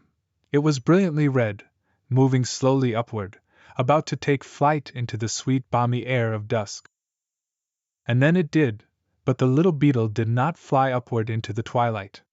The ladybird landed softly atop the back of his palm. He willed his body not to tremor. A good luck omen, she said. He turned to look at her. She had crouched beside him now, and was smiling softly down at the little red beetle sitting on his arm. If a ladybird lands on you, you must count the black spots, and that will tell you the number of years until your greatest wish comes true. He stared hard at the little insect, and counted 6 black spots. 6 years? He was 5 years old. 6 years was longer than he had lived. It was more than a lifetime away. He'd be 11 by then. I don't want to. Make it stop. It's time, his father's voice called. You could bring the ladybird with you, his mother said gently. He looked up at her in alarm. I don't want to hurt it. Then I'll take it, shall I? It'll be waiting for you in the morning, she said, reaching out her index finger in front of where the ladybird sat on his hand. The beetle scurried forward onto her fingernail. As soon as it was off his arm, he allowed the tremor to rattle through him, making his teeth clack. No, let it go, Mom, he said once the tremor had subsided, looking away from her toward the sun sinking beyond the hills. All right then, Kari Ad. But you'll still get your wish. There were many things a boy such as him could wish for. Make it stop came to his mind first, of course. A mantra running in his head since March. But that wasn't his greatest wish. It was July now, the height of summer, and he heard the other children laughing and splashing in the stream that flowed in the forest nearby. He heard their bicycle wheels turning and crunching on gravel as they rode away. He couldn't play with them. He would never see his old friends again from the park in town. No more playing dragons and knights with the sandcastle they built together in the sand pit. No one to chase after him in a game of tag around the playground, or the trees surrounding the big park.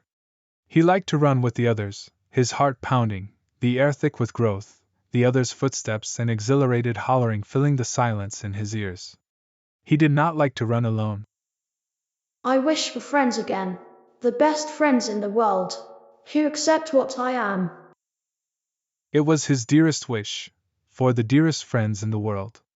It was such a good wish, in fact, that he knew he could wait 6 years for it to come true. But still, even the greatest wish, embellished with the idea that it might one day come true, did not stop his mind from returning to that old familiar begging, "I don't want to," as his mother lifted her delicate finger, and the ladybird flew away into the growing dark. He rose to his feet, his legs shaking, and she offered him her hand as they walked back toward his father. The cellar doors were open, the darkness waiting below. His father held his wand tight in his hand, knuckles white. "Go on," his father said, turning away, not looking at him. His lips trembled, and his mother leaned low to kiss his sweat-coated brow.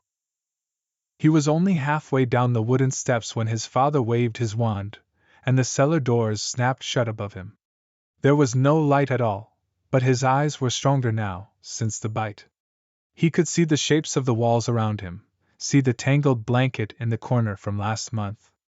He laid down onto the floor, his hip bones screaming with the pressure, and squeezed his eyes shut. He did not want to see when it started. He did not want to know what he looked like. I don't want to. I don't want to. I don't want to. His blood became hot, his heart roared in his ears, and suddenly his bones felt too large in his body. He felt his jaw snap. Everything hurts. The scream escaped him, and even if he had allowed himself to open his eyes, he would have been blinded by the pain. He continued to scream, and scream, and scream, but the last thing he thought before he lost himself, before the wolf took over, was of his greatest wish. Moony. Remus Lupin opened his eyes. It was early dawn of September 1st, the sky outside already bright with London's early summer sunrises. Sirius lay beside him, his bare skin bathed in that yellow light. Sirius's finger stroked his cheek, his brow furrowed. You were whimpering, darling. What did you dream? After the first night following that terrible full moon, Remus had refused the dreamless sleep potion. He knew Sirius grated against it, because Sirius had said so about 1,000 times now, but Remus could be stubborn. He didn't want to go quietly into the dark anymore, buoyed with the promise of oblivion. His anger and his pain and his grief needed an outlet. The Order missions and their search for a means to obtain a basilisk fang helped, but there was still Teddy, and Harry, Ron, and Hermione. He'd let them see the shadow of the wolf before, but he fought against it. The last outlet left to him were his dreams. But this one had not been a nightmare like all the rest he had had since the greyback's attack on his pack. It had been a painful memory, yes, but also held within it the small pearl of hope, fulfilled. My wish came true, Remus whispered, his lips spreading into a soft smile as he lifted a hand to tuck some of Sirius's sleet-tousled hair behind his ear. In the dream?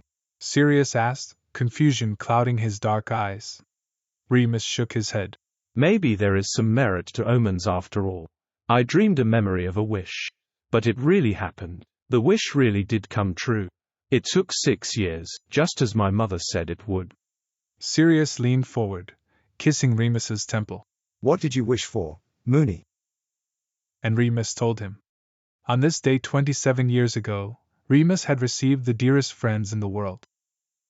Later that same evening, Remus stepped outside of a stone pub where he and Sirius had been meeting with Sturgis and Tonks on the southern coast of England, and looked out toward the great expanse of the English Channel.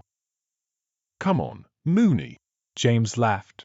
I mean, Cornwall's grand, we know that well enough, but I said if you could go anywhere in the world, where would you go?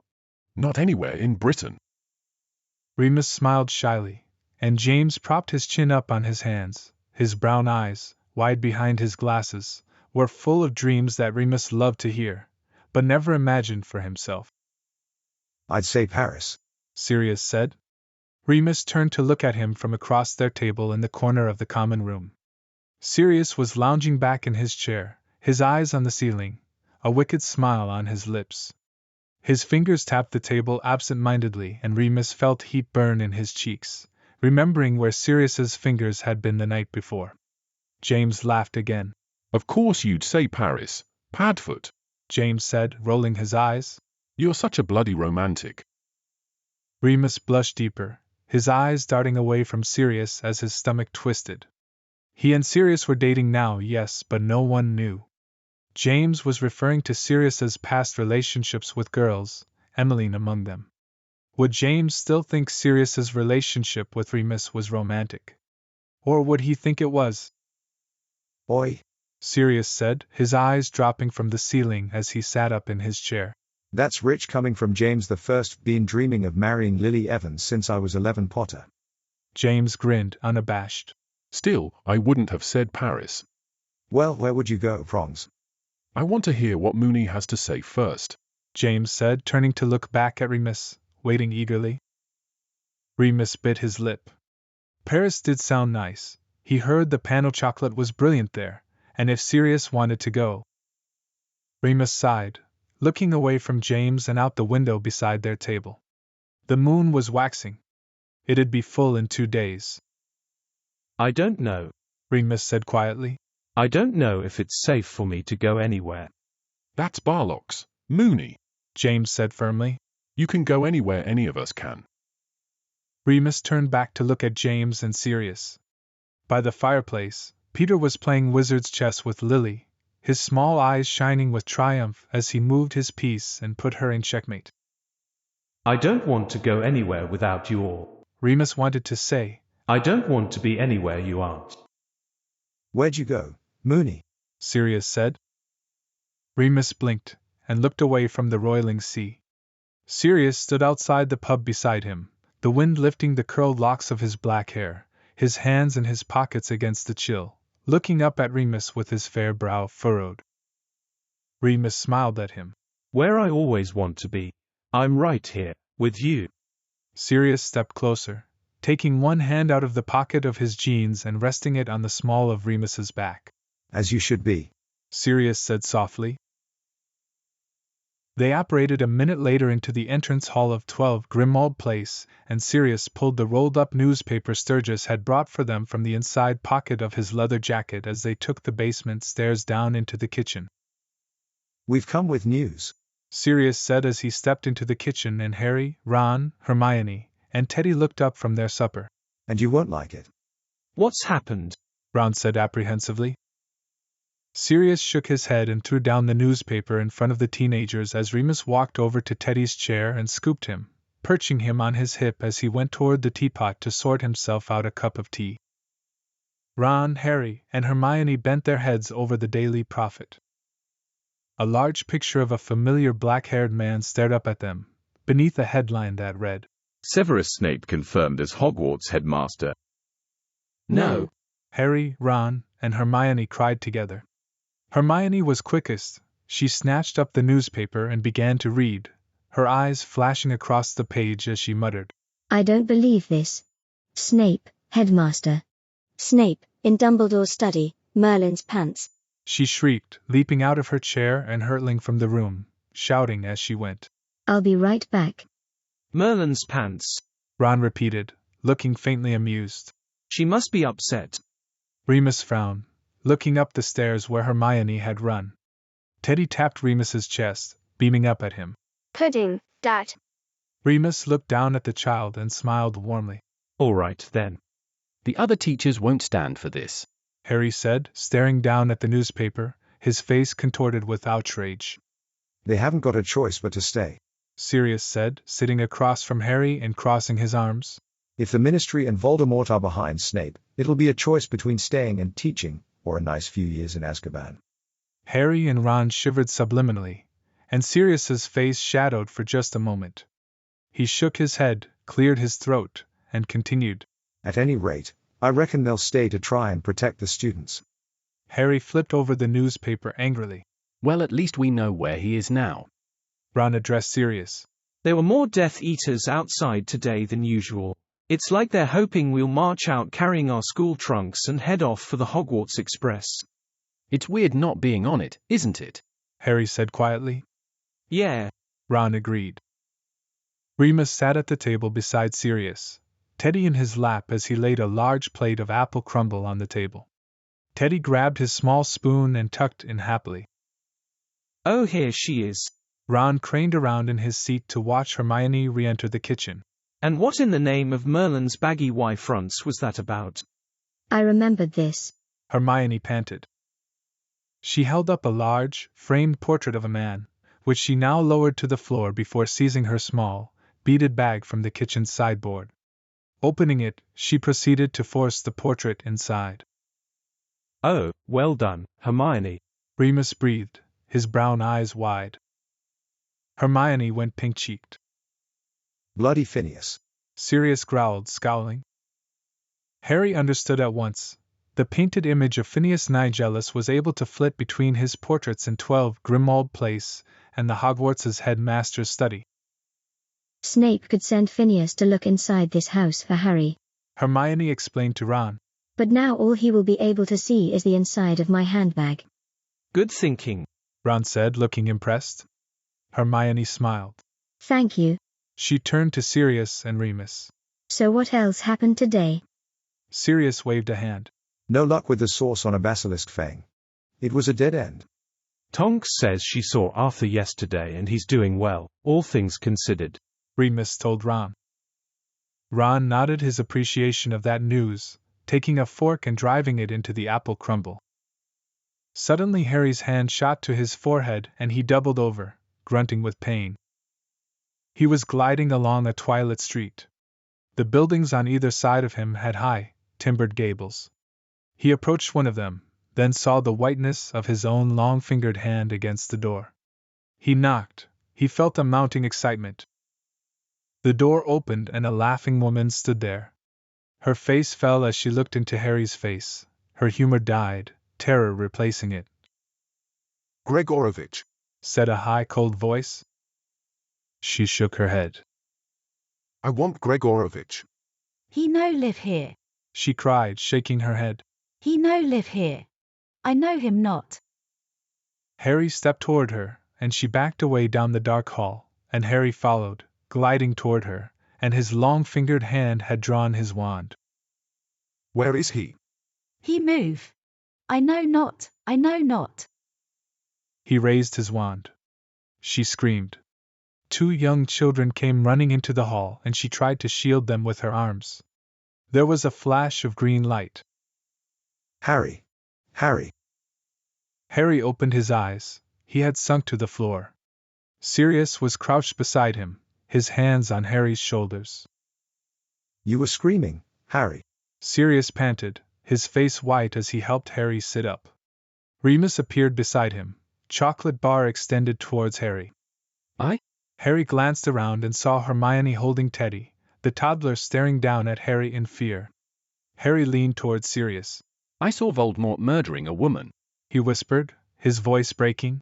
By now he's probably killed her whole family. And he didn't need to. It was Cedric all over again, they were just there. Sirius pulled Harry into his chest, his strong arms around Harry's shoulders. Harry took deep breaths, willed himself to imagine the drawing room, a warm fire, the record playing a song that was something soft and kind. I know what he's doing, Harry whispered at last, pulling away from Sirius, looking up at his godfather's worried face. He's after Gregorovitch. Sirius's eyes flashed to Remus, the crease between Remus's brow deepening as he murmured. But the rumor is that Voldemort himself kidnapped Ollivander.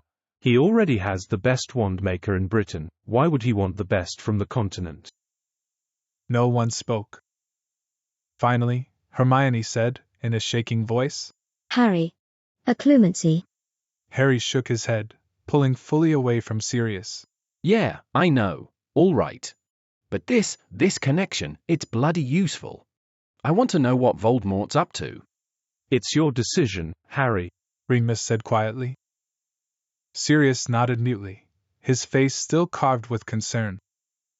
An hour later, Harry cleared his throat and looked at Sirius and Remus sitting on the drawing room sofa across from him. I think Hermione, Ron, and I have to go. We have to start looking for the other Horcruxes.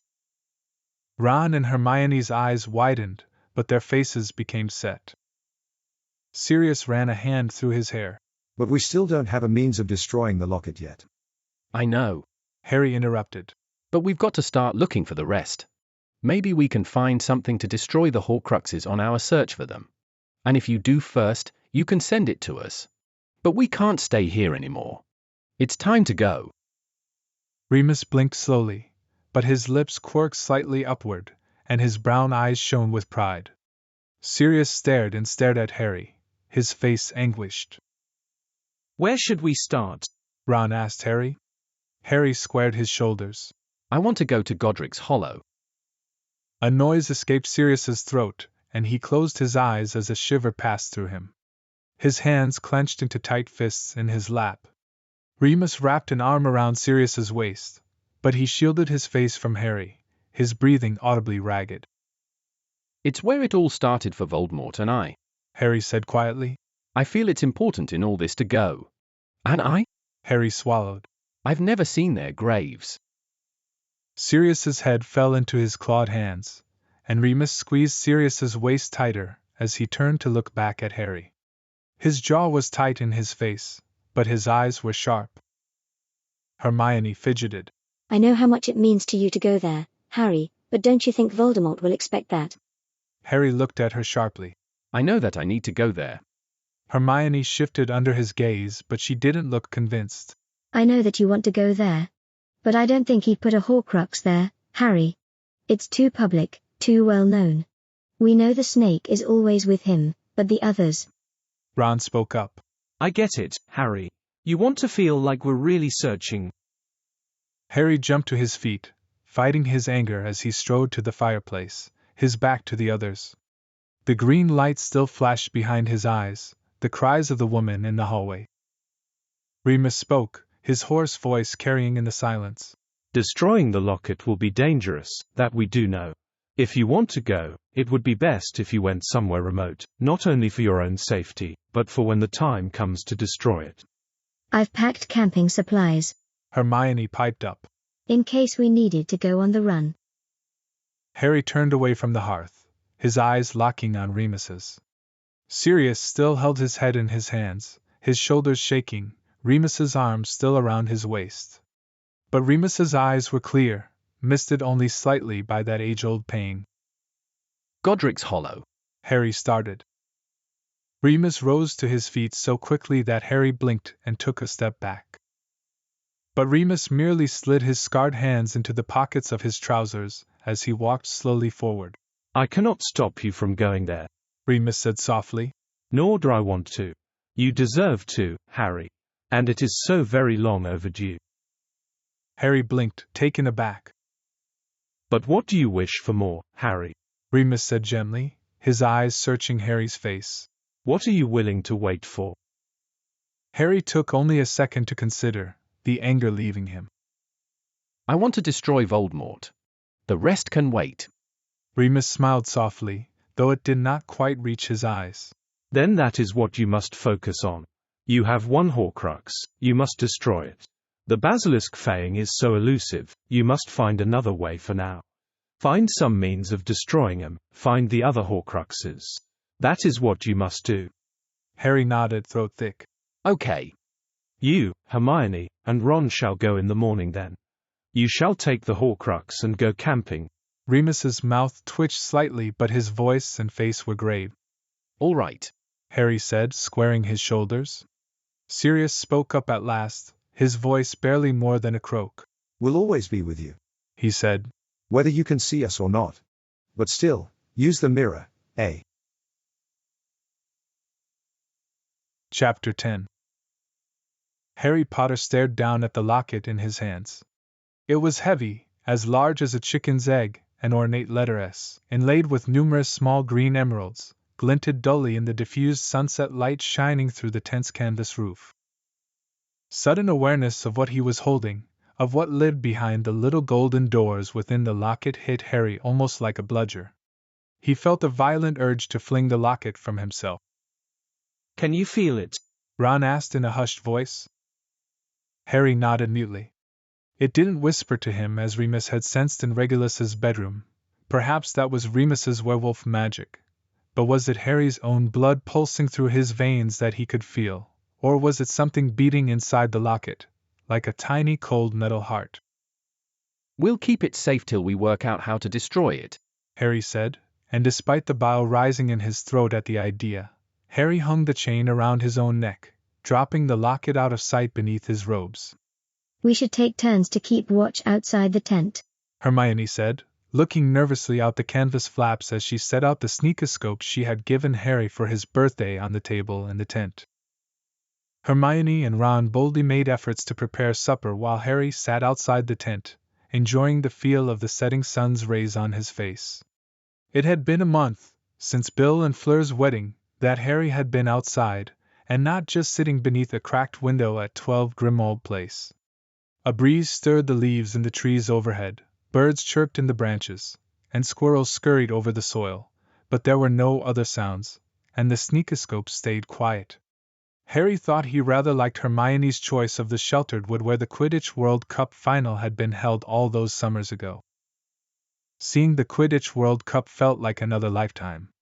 But Harry smiled as he remembered the green and gold face paint Sirius had covered their faces in, the way Arthur had bounced as he walked up the stadium, how fast the players flew on their brooms, the roar of the crowd. Such nice things would happen again someday. They just had to. As evening drew in, Hermione and Ron proudly presented their supper of spaghetti and tomato sauce. Their stores of food provided from headquarters would last a few weeks at least, Remus had assured them. At 10 o'clock, Harry took over from Hermione outside the tent once more. Bats now fluttered high over the treetops across the single patch of starry sky visible from their protected clearing. Harry smiled, recognizing the dog star. Harry lit his wand. He thought he would feel exhilarated, perhaps, now that they had left headquarters and begun their quest, but Harry found himself ill at ease. He missed Teddy. The toddler's bright turquoise curls always lit up the dreary rooms of Grimmauld, as did his ringing bell-like giggles, and his cheeky new faces and imitations. He missed Sirius and Remus. Their presence was like shelter. It was comfort and warmth and familiarity. It was home. For the first time since Harry had left the Dursleys, he felt that old feeling from his childhood. An adriftness, the lack of an anchor. The fact that they still hadn't found a way to destroy the Horcrux didn't help. And then there were the other Horcruxes. Nameless forebodings crept upon Harry as he sat there in the dark. He tried to resist them, push them away, yet they came at him relentlessly. He hadn't said goodbye to his family. He had said so aloud, no goodbyes. Sirius and Remus had hugged him tightly, Teddy squeezing Harry's neck and clinging to him until Remus had to pull him gently away. And then there was the prophecy. Neither can live while the other survives. It seemed to Harry, as he sat there trying to master his fear, that the Horcrux against his chest was ticking away the time he had left. Don't think that. Harry chided himself. I have to do my part. I have to make things right, make things better. I can't run away. Inside the tent, Harry heard Ron snore and Hermione shift under her blankets. He smiled, shaking his head. When had he become so maudlin? He had the two best mates in the world with him, walking this road beside him. He had the mirror. Harry reminded himself that he was the farthest thing from alone. But still, no one else had to do what Harry knew he must. No one else carried his particular burdens. Harry's scar prickled. There was so much they didn't know. Why hadn't Dumbledore explained more? Harry's scar burned now. Give it to me, Gregorovitch. Harry's voice was high, clear, and cold, his wand held in front of him by a long-fingered white hand. The man at whom he was pointing was suspended upside down mid-air, though there were no ropes holding him. He swung there, invisibly and eerily bound, his limbs wrapped around him. His terrified face was ruddy due to the blood rushing to his head. He had pure white hair and a thick bushy beard.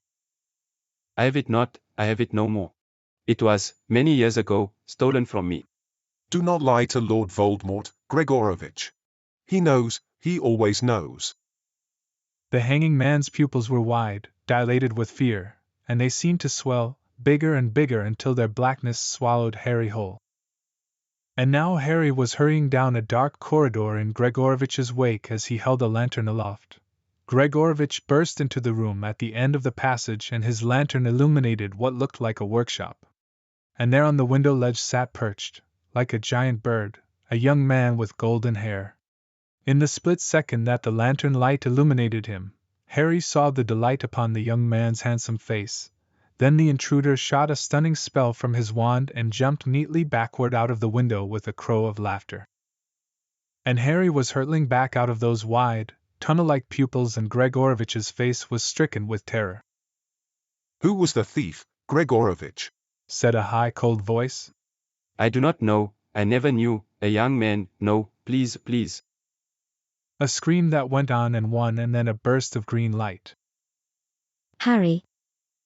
He opened his eyes, panting, his forehead throbbing. He had passed out on the side of the tent, had slid sideways down the canvas, and was now sprawled on the ground. Harry looked up at Hermione. I know it was your scar, Hermione said at once. I can tell by the look on your face. Ron stumbled out of the tent, rubbing the sleep out of his eyes and looking at Harry in concern. I didn't mean for it to happen, Harry cried. But he's found Gregorovitch. Harry had told his friends, as well as Sirius and Remus, of his visions before they had left headquarters that morning. And I think he's killed him, and before he killed him, he read Gregorovitch's mind. He wanted something from Gregorovitch. He asked him to hand it over, but Gregorovitch said that it had been stolen from him, and then he read his mind, and I saw this young bloke perched on a windowsill. He stole it. Ron and Hermione frowned, at a loss. Go and lie down, Hermione said at last. Harry obeyed, going back inside the tent behind Ron, mostly because he felt quite sick now and a little feverish. What was Voldemort trying to find? Why, with the Ministry of Magic and the British wizarding world at his feet, was Voldemort far away, intent on the pursuit of an object that Gregorovitch had once owned, and which had been stolen by the unknown thief? They left the next morning, following Sirius's advice from his time on the run as Padfoot not to stay in any one place too long. Harry had only ever considered becoming an animagus in relation to how it would serve to help Remus. Harry had never spoken of it, but often in his 4th year, after coming under Sirius and Remus's care, he had laid awake around full moons and thought of completing the transformation, joining the wolf and Padfoot on their adventures. He wondered if he'd be a stag too, like James, considering Harry's own Patronus. But only now did he realize how truly bloody useful an unregistered animagus form could really be, considering that he was out in the open with Voldemort and his horde of followers looking for him. But at least he had the invisibility cloak for them all to use. They apparated to the outskirts of a small market town in the Midlands, where they pitched a tent in a copse of trees and surrounded it with freshly cast defensive enchantments. The days wore on this way. They shared who wore the Horcrux just as they shared keeping watch, and Harry and Hermione spent fruitless hours trying to decide where they might find the other Horcruxes and how to destroy the one they already had, but their conversations became increasingly repetitive, as they had no new information. They used the mirror to talk to Sirius, Remus, and Teddy. But still, these conversations grew repetitive too. Sirius and Remus always asked if Harry was safe, if they were moving constantly, if they had enough food. Sirius and Remus still had no luck finding a basilisk fang, their faces sketched in their own disappointment. And Teddy always asked Harry, "When are you coming home?" And Harry always replied, "Soon." Soon became an empty word to Harry. A non-word. As finicky and indescript as the smoke around the small campfire stove they used to cook in the tent. Sure, they had a few ideas. Dumbledore had told Harry that he believed Voldemort had hidden Horcruxes in places important to him. Harry and Hermione kept reciting, in a sort of dreary litany, those locations they knew Voldemort had lived or visited. The orphanage where he had been born and raised, Hogwarts, where he had been educated, Borgin and Berks, where he had worked after completing school, then Albania, where he had spent his years of exile. Yeah, let's go to Albania. Shouldn't take more than an afternoon to search an entire country. Ron huffed. It wouldn't be an entire country, it'd be a dark forest. Hermione snapped. But there can't be anything there, since he'd already made 5 of his Horcruxes before he went into exile, and Dumbledore was certain the snake was the 6th. And the snake's usually with him. I can't see him hiding anything at Borgin and Berks. Harry sighed. Borgin and Berks were experts at dark objects. They would have recognized a Horcrux right away. Ron yawned and Harry suppressed the urge to throw something at him. I still reckon he might have hidden something at Hogwarts. Harry plowed on. Dumbledore said in front of me that he never assumed he knew all of Hogwarts' secrets. If there was one place important to him, it was Hogwarts. It was his first real home, the place that meant he was special. It meant everything to him and after he left. This is who we're talking about, right? Not you. Ron asked, tugging at the chain of the Horcrux around his neck. Ron had taken to insisting they call Voldemort you-know-who despite Harry's chafing at that. Harry crossed his arms and looked away from Ron, stifling the urge to throttle him. Unable to convince Ron that Hogwarts might be an option, they traveled back into London under the invisibility cloak in search of the orphanage. Harry kept stealing glances up and down the pavement, looking for Sirius and Remus, while Hermione snuck into a library near St. Paul's. They discovered from the records Hermione gathered that the orphanage had been demolished. They visited its site in Brixton and found a tower block of offices. We could try digging in the foundations, Hermione said wearily.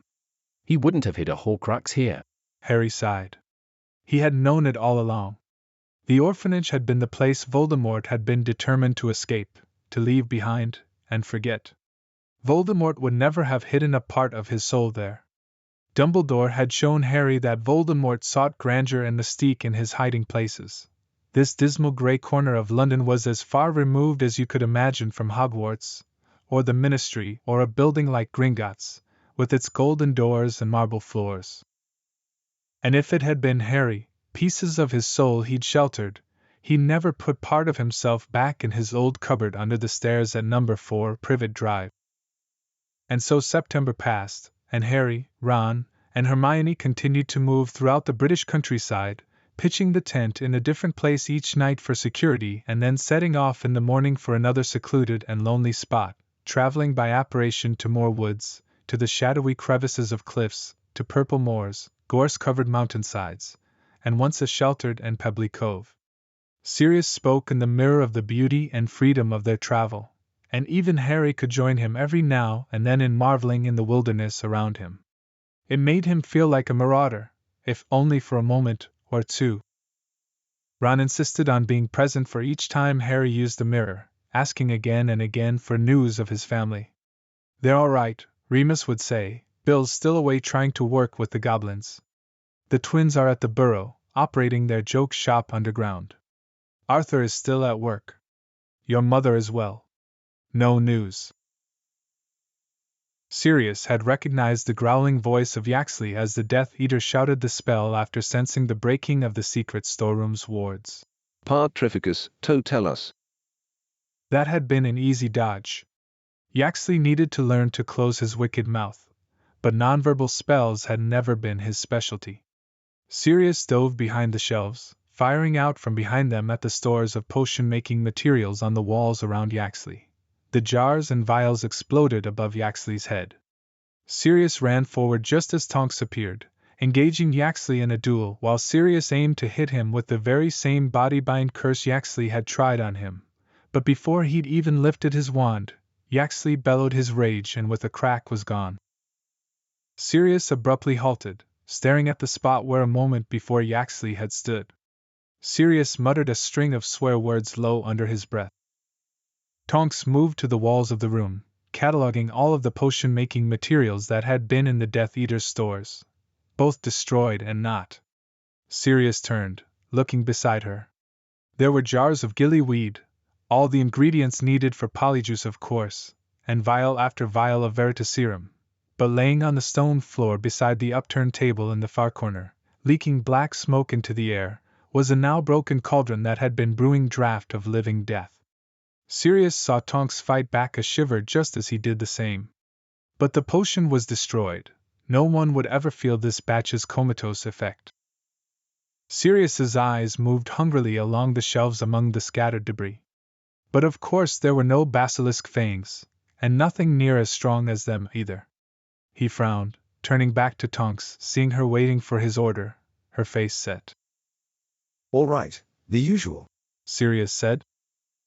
Tonks nodded in agreement, and they went quickly about the ruined storeroom, stuffing unbroken jars and vials into their robes' pockets. Sirius waited for her by the doorway. Will you do the honors? He asked gruffly. She nodded and pressed her wand tip to the wooden shelves and muttered the curse. A minute later they apparated to headquarters, the flames of the fire still warm on their cheeks.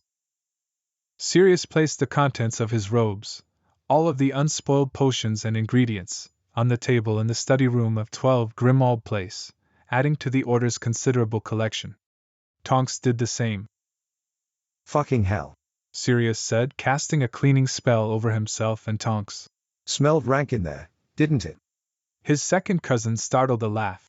Their new potion maker isn't nearly up to Snape's caliber. Sirius scowled. Whoever they've got now, it's not Yaxley. He was just there for a pickup, I'm sure. Reckon it's Wormtail. Sirius had to grip the table as his jaw locked and his blood ran cold. He schooled his face carefully, but knew that Tonks caught the dark flash in his eyes, the flash that betrayed the urge for vengeance that he held himself back from, but that still made him bite his tongue until it bled. No one in the Order had yet encountered Peter Pettigrew since his escape from Azkaban 2 years ago. Sirius, and Moony, was certain that Voldemort kept the traitor close. Peter's insights into how the Order may carry out its plans, and his useful animagus form, were too valuable to risk losing him in a skirmish. Sirius shook his head. He reached a hand up to his face, steeling himself, and felt the stubble there. Merlin, he needed a proper shave. No, Wormtail was always rubbish at potions. Sirius made himself focus. Arthur sent word that he thinks they've recruited someone from the Ministry. There's a whole department of potion makers that Voldemort can take his pick from now. Tonks nodded slowly, dismally. Well, at least we have a few consolation prizes. Sirius grunted in agreement, and he flashed her a tight smile, but even he knew it was a sorry imitation.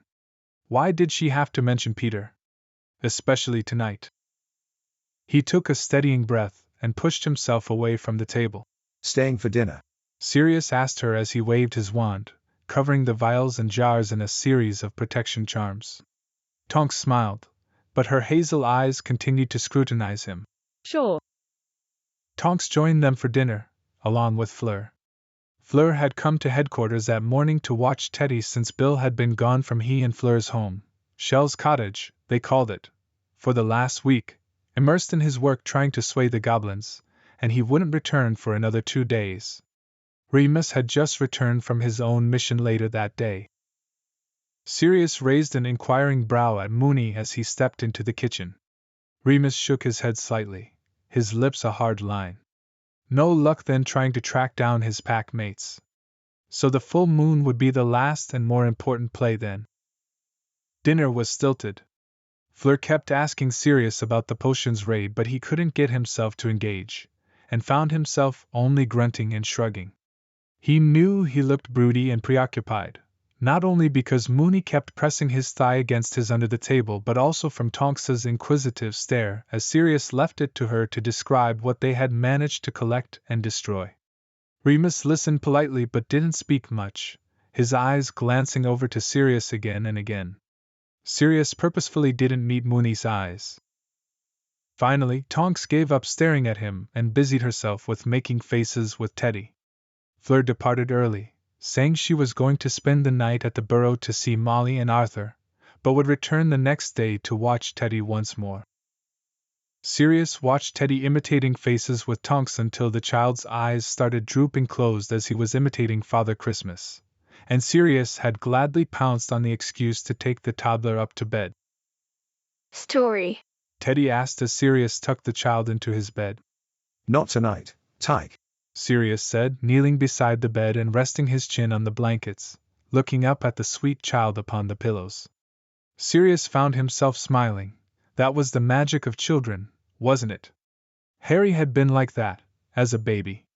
Sirius remembered how he could step in James and Lily's home during the heart of the First War, and see Harry's cherub face, and how he would forget that life wasn't all laughter and games and simple pleasures. Teddy pouted, his bottom lip sticking out just so. Sirius patted the toddler's arm. All right. How about a poem? Teddy frowned. Poem. Sirius nodded. Yeah. It's like a short story. Or more like a song, but with no music. Teddy beamed. I like music. Sirius beamed back. You're Moony and Eyes boy. Of course you like music. Teddy reached for his stuffed wolf, snuggling with it deeper under his blankets before turning back to Sirius. Okay. Sirius pushed himself off his knees and scrambled up onto the end of Teddy's bed, clearing his throat a little dramatically like he used to do as a lad before laying out his next grand prank. This poem is about children. It's about how your dad and I feel about you, Teddy. Teddy smiled, his eyes half open with drowsiness behind the stuffed wolf. Okay. Sirius prepared his softest voice, and then recited. You may give your children your love, but not your thoughts. For they have their own thoughts. You may house their bodies but not their souls. For their souls dwell in the house of tomorrow, which you cannot visit, even in your dreams. You may strive to be like them, but seek not to make them like you. For life goes not backward nor tarries with yesterday. You are the bows from which your children as living arrows are sent forth. Sirius lingered in the shadows on the last stair before entering the kitchen. Tonks and Remus were washing the dishes, and Moony was humming low under his breath, too low even for Sirius to catch which song. Tonks finished hand-toweling her plate, and set it on the dish rack to dry, and Sirius saw her steal a glance up at the man beside her. Sirius knew what she was looking for. Tomorrow the September full moon would rise, and Remus was going to spend the full in search of his former pack members. Tonks was no fool. Sirius knew that she had realized who Remus had gone in search of that day, where he had been going any chance he had between order missions.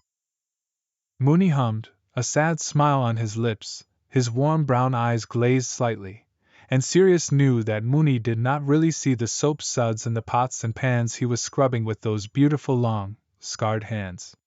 Remus was pale already, and he leaned one hip against the counter for support as he scrubbed. Every now and then he would set aside the sponge to let a slight tremor shake his limbs before returning to the washing. Sirius, Remus said, not glancing away from the sink. Tonks looked around in surprise and Sirius stepped off that last stair into the kitchen. So, the game was up.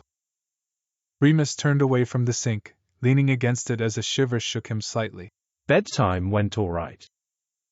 Sirius nodded, squaring his shoulders. Moony sighed. There's no need for that, Sirius. Tonks's eyes darted between the two of them, her face clouded with confusion. No need for what?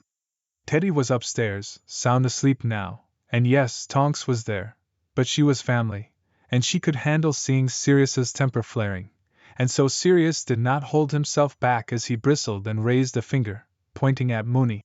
There most certainly is. I know what you're going to say.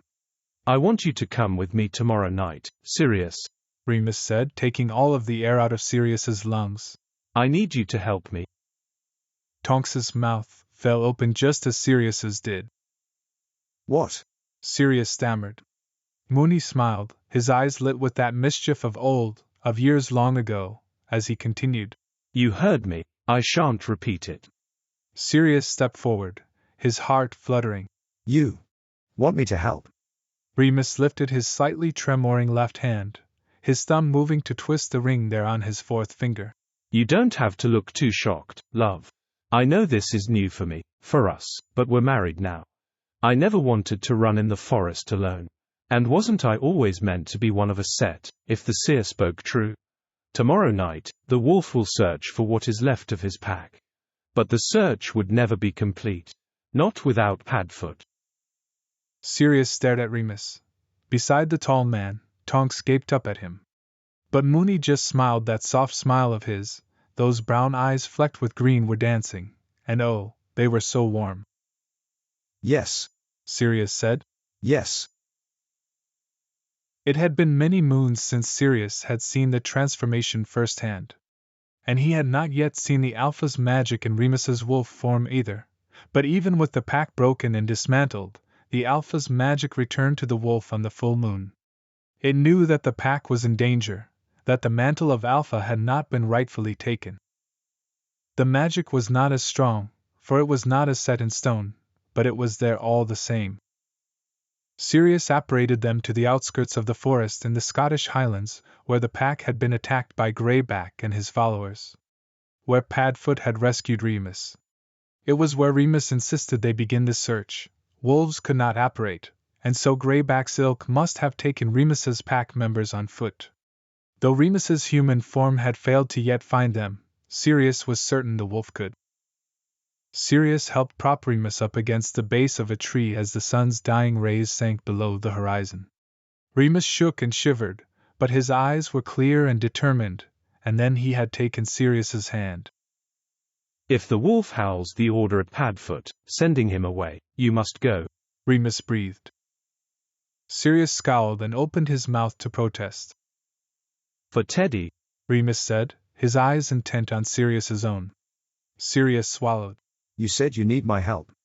And I do, Remus said through gritted teeth as his body convulsed, arching his back.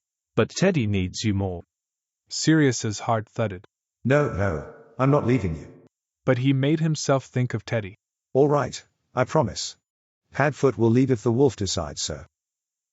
Remus smiled up at him, and then reached out and put a hand on Sirius's bare shoulder. Sirius had worn only trousers, considering he'd be Padfoot all night, and Remus's trembling and overwarm fingers pressed into his skin, straining.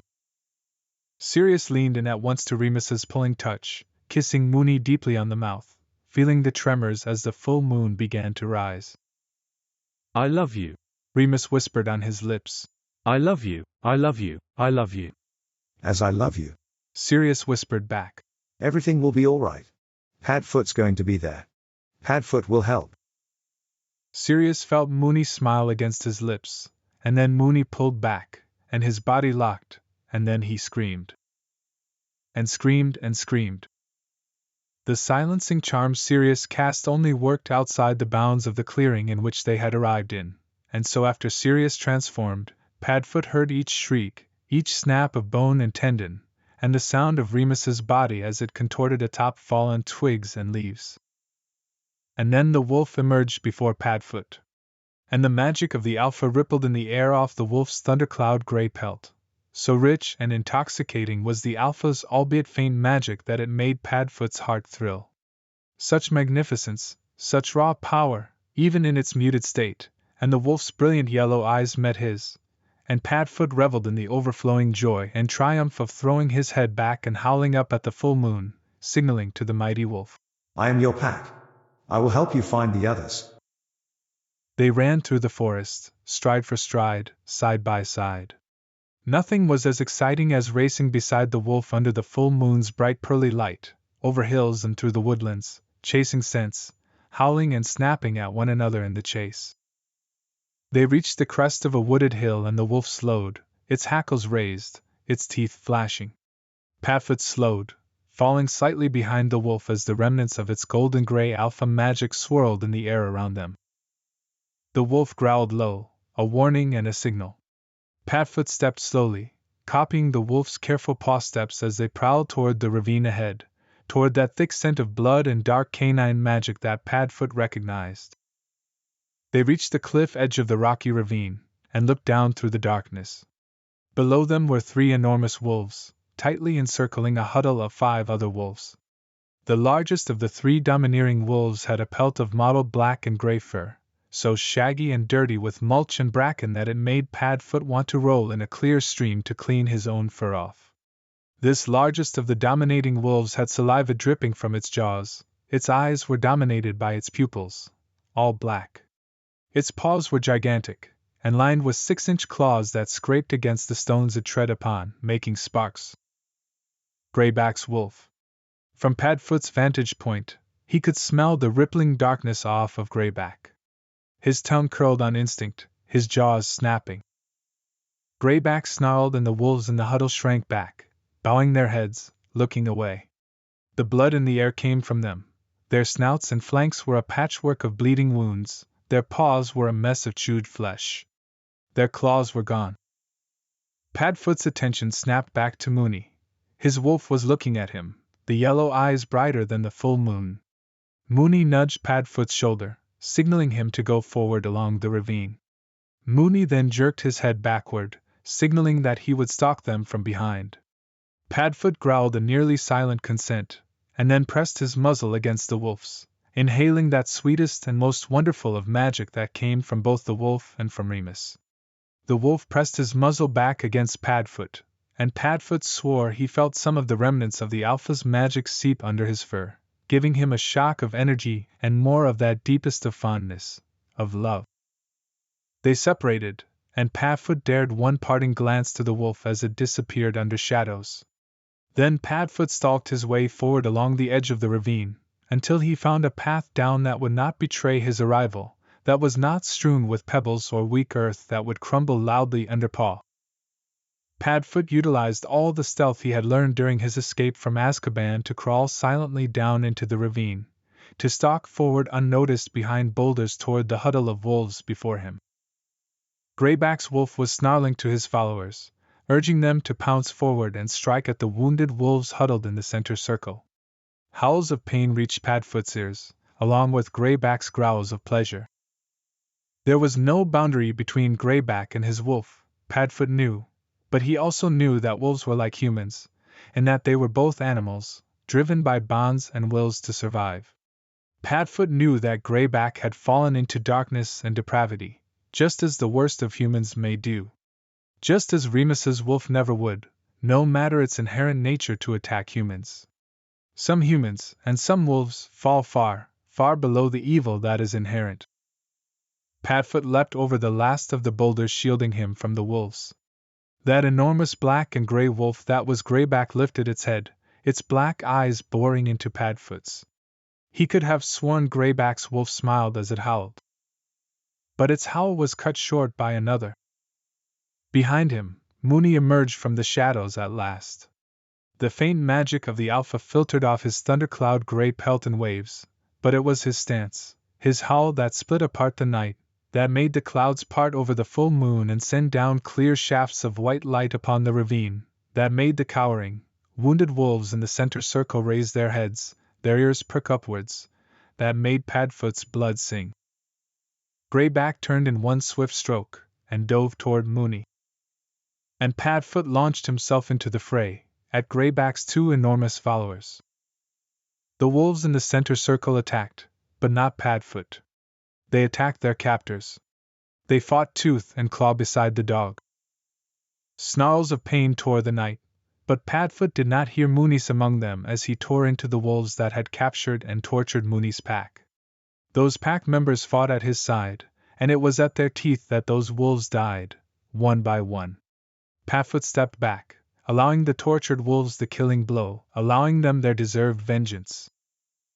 Only once those two wolves of Greybacks were dead did Padfoot turn to look down the ravine, for he would allow Moony that same fight, that same deliverance of the final end to his enemy.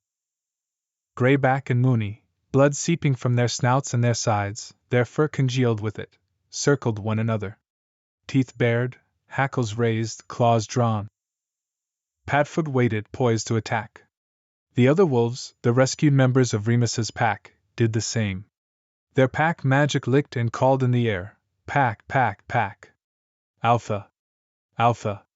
Alpha. Yet they too did not act. They would give their Alpha his chance.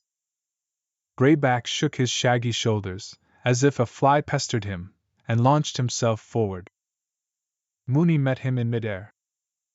They fought on their hind legs, forelegs pressed against the other's chest, claws digging, and Moony dodged Greyback's jaws, their howls making the strewn pebbles along the ravine floor tremble.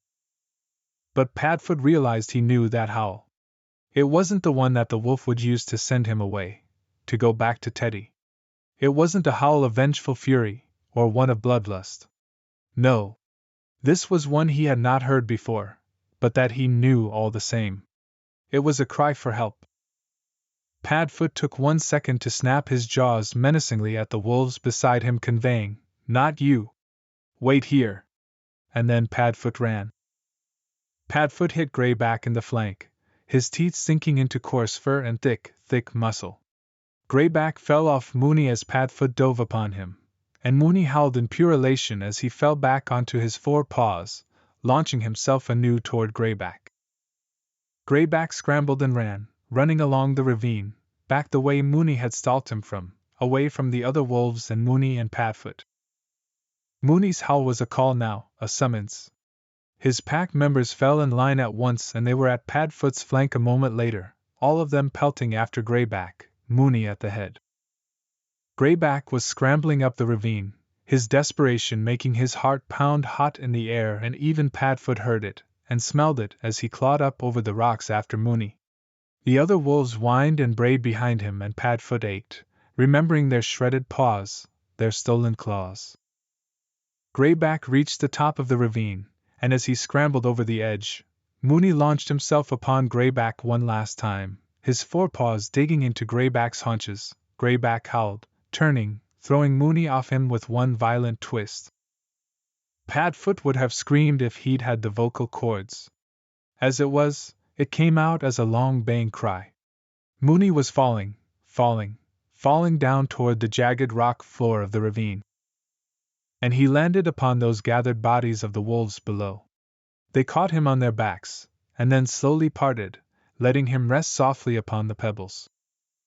Padfoot caught the fleeting glimpse of Greyback's fleeing pelt as he streaked off into the night before Padfoot twisted and dove back down into the ravine, back to Mooney. Mooney was already trying to lift himself up, one leg buckling beneath him as he growled in frustration. The other wolves circled him now, heads low, muzzles sweeping the stony ground, but Mooney clamped down on the wrath in his throat, his alpha's magic swelling in the night air around them as he limped forward, licking the wolves' wounds one by one, his tongue rasping over their ravaged paws, their bleeding snouts. And then Mooney came to stand in front of Padfoot. Padfoot wasted no time, he bent his forelegs at once, and knelt before Mooney. He heard Mooney's soft hum, emanating from deep within his throat, and felt the magic embalming the air around him, imbuing itself into Padfoot's black fur. And then the wolf's breath was warm near Padfoot's ear, and Mooney licked his snout, slowly and softly. A thanks and more, so much more. The alpha leaned back and howled. His pack answered in turn. Padfoot sat restlessly among the boulders, and among the groans of pain, as the sky lightened. The wolves slouched against boulders and upon the stony ravine floor, their bones snapping, their skin shifting, but Padfoot only had eyes for one wolf. Only ever had eyes for one wolf. As the sun's first rays pierced their way through the forest canopy overhead, Remus lay naked upon the rocks. Sirius transformed immediately, and was at Remus's side a moment later. "He escaped," was the first thing Remus murmured as Sirius helped him sit upright. "I should have gone after him," Sirius said. "I should have." Remus pressed a shaking hand to Sirius's chest, and Sirius found all words had vacated him. He just stared at Mooney, at those wells of brown eyes, flecked with green, that reflected the forest so. "I couldn't have saved them without you," Remus said. For a moment, Greyback was just a passing thought. A nightmare that vanished with morning's light. At least he was to Sirius, in that moment. Because all he thought and saw was Remus. The humans now emerging from their wolf forms that were Remus's pack would be allies Sirius would get to know and more fully appreciate later. But for now there was just him and Mooney, and the fact that Remus had needed him, and that he, Sirius and Padfoot, had helped. Sirius leaned forward and kissed Remus in a single breath. The Alpha's now fully renewed magic swam around them, but that wasn't what made Sirius feel invincible. That wasn't what made him feel like no matter the threat, that they'd overcome it all. That no matter all the times he'd doubted, or been defeated, or all the times he'd thwarted, or the years he'd spent imprisoned, or even that brief and harrowing time he had dueled with Bellatrix in the death chamber, that none of it could not touch him. Touch them. It was all just brushstrokes upon the piece of art. The artwork that was him and Moony. Together until the end. Chapter 11. September passed, and Harry began to suspect that Ron and Hermione were having conversations without and about him. Several times they stopped talking abruptly when Harry entered the tent, and twice he accidentally caught them huddled a little distance away, heads together and talking fast. Both times they fell silent when they realized he was approaching them and hastened to appear busy collecting wood or water. Ron was making no effort to hide his bad mood, and Harry was starting to fear that Hermione too was disappointed by his poor leadership. Even the news from Sirius and Remus could not buoy his confidence. 2 of Remus's pack members accepted the offer to stay at headquarters. The other 3 pack members opted to remain in hiding until the full moons, uncertain and shy as they were around witches and wizards. Ayala was nearing 30 and petite, with fox-red hair and a pointed chin. One of her bright, watchful blue eyes was slashed over, leaving her partly blind, but the other eye never seemed to stop moving, scanning the room's corners and shadows. She was too thin. Her collarbones jutted out like the bones of a frail bird, but she ate like mad whenever Remus placed a plate of food in front of her. She had immigrated as a child to Britain from Norway, and still spoke in the clipped accent of her parents, and did so bluntly. She was skittish, but not shy. This kitchen is depressing, she'd said as soon as she entered. Sirius had barked in appreciative laughter, clapping her on her bony shoulder. She'd hissed too loudly, backing up into the wall. Remus had placed a steadying hand on Sirius's back, and smiled at Ayala. So it is. It could do with some light, couldn't it? Diana was also near 30, but was tall and strongly built. She had long chocolate brown hair that she always braided in a neat plait. Her manners were impeccable. Walburga and Orion Black would have been well pleased with having her at one of their dinner parties. At least until they would have learned she was a werewolf. She was quiet, and never strayed far from Ayala. The 2 women shared one of the guest bedrooms on the 3rd floor, although Sirius and Remus both insisted they consider it their room from now on. You're safe here, and as long as you wish to stay, you are welcome, Remus had told them. When the other order members that frequented headquarters met the 2 werewolves, there had been astonished silence. What happened to your face? Ayala had said, breaking the stunned quiet around the table. She was staring at Bill with that still-seeing icy blue eye of hers. Greyback, Bill answered around a bite of roast, looking up to meet her gaze. Was he the one that did something similar to your eye? Bill had returned from his long mission with the goblins with deflating news. Gringotts had been wrestled from under the goblins' control, and was now under the control of the Death Eaters. And yet the goblins still had not picked a side, insisting they were not part of the war, and then they had properly banished Bill. Bill had sadly shared the news a few days prior that many of the goblins had fled, gone into hiding or exile. Ayala had nodded at Bill and then she'd squared her shoulders. Greyback's as good as dead. He's worse than dead. Diana had spoken up, dabbing her mouth daintily with a napkin before placing it back in her lap. There was murmured agreement up and down the table. Fleur gave Diana and Ayala both a slow nod, and Tonks flashed them a winning smile. Even Sturgis looked impressed. Then Teddy tried to insist he was finished with his supper and was ready for pudding, and so the nightly ritual of Remus coaxing Teddy to finish his vegetables ensued, and that was that. As the days passed, Sirius found himself gaping at how the 2 women behaved toward Remus. They hung on his every word, their eyes always flashing to him, deferring to him upon how to act, their bodies always seemed somehow to be angled toward him. Tonks would never say so to her second cousin, but the manner in which the 2 female werewolves seemed to orbit their alpha reminded her of Sirius, and the way he always looked and acted when Remus was nearby. But whenever Remus was not in the room, Ayala and Diana leaned on each other. Tonks also noticed this. A few days after these keen observations, Tonks entered headquarters and went straight to the kitchen's pantry. When Sirius and Remus found her an hour later, she was sitting alone at the table staring down at a glass of fire whiskey. What's happened? Sirius asked her at once, hurrying forward, wringing his hands. Remus sat silently down opposite her, his face already one of weary misery.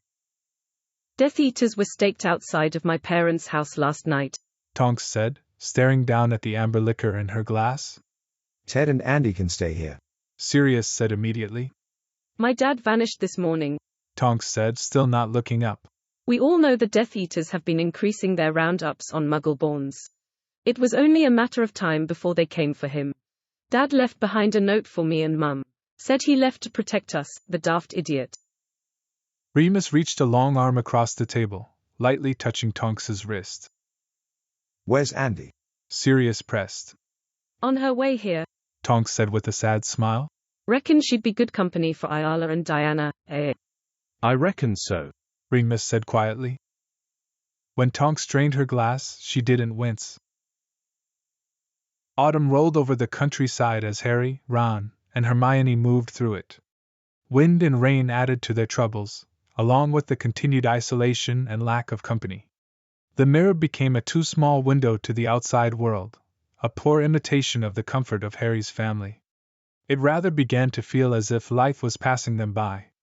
Their food supplies dwindled, and Hermione went on long forays into the woods searching for edible fungi.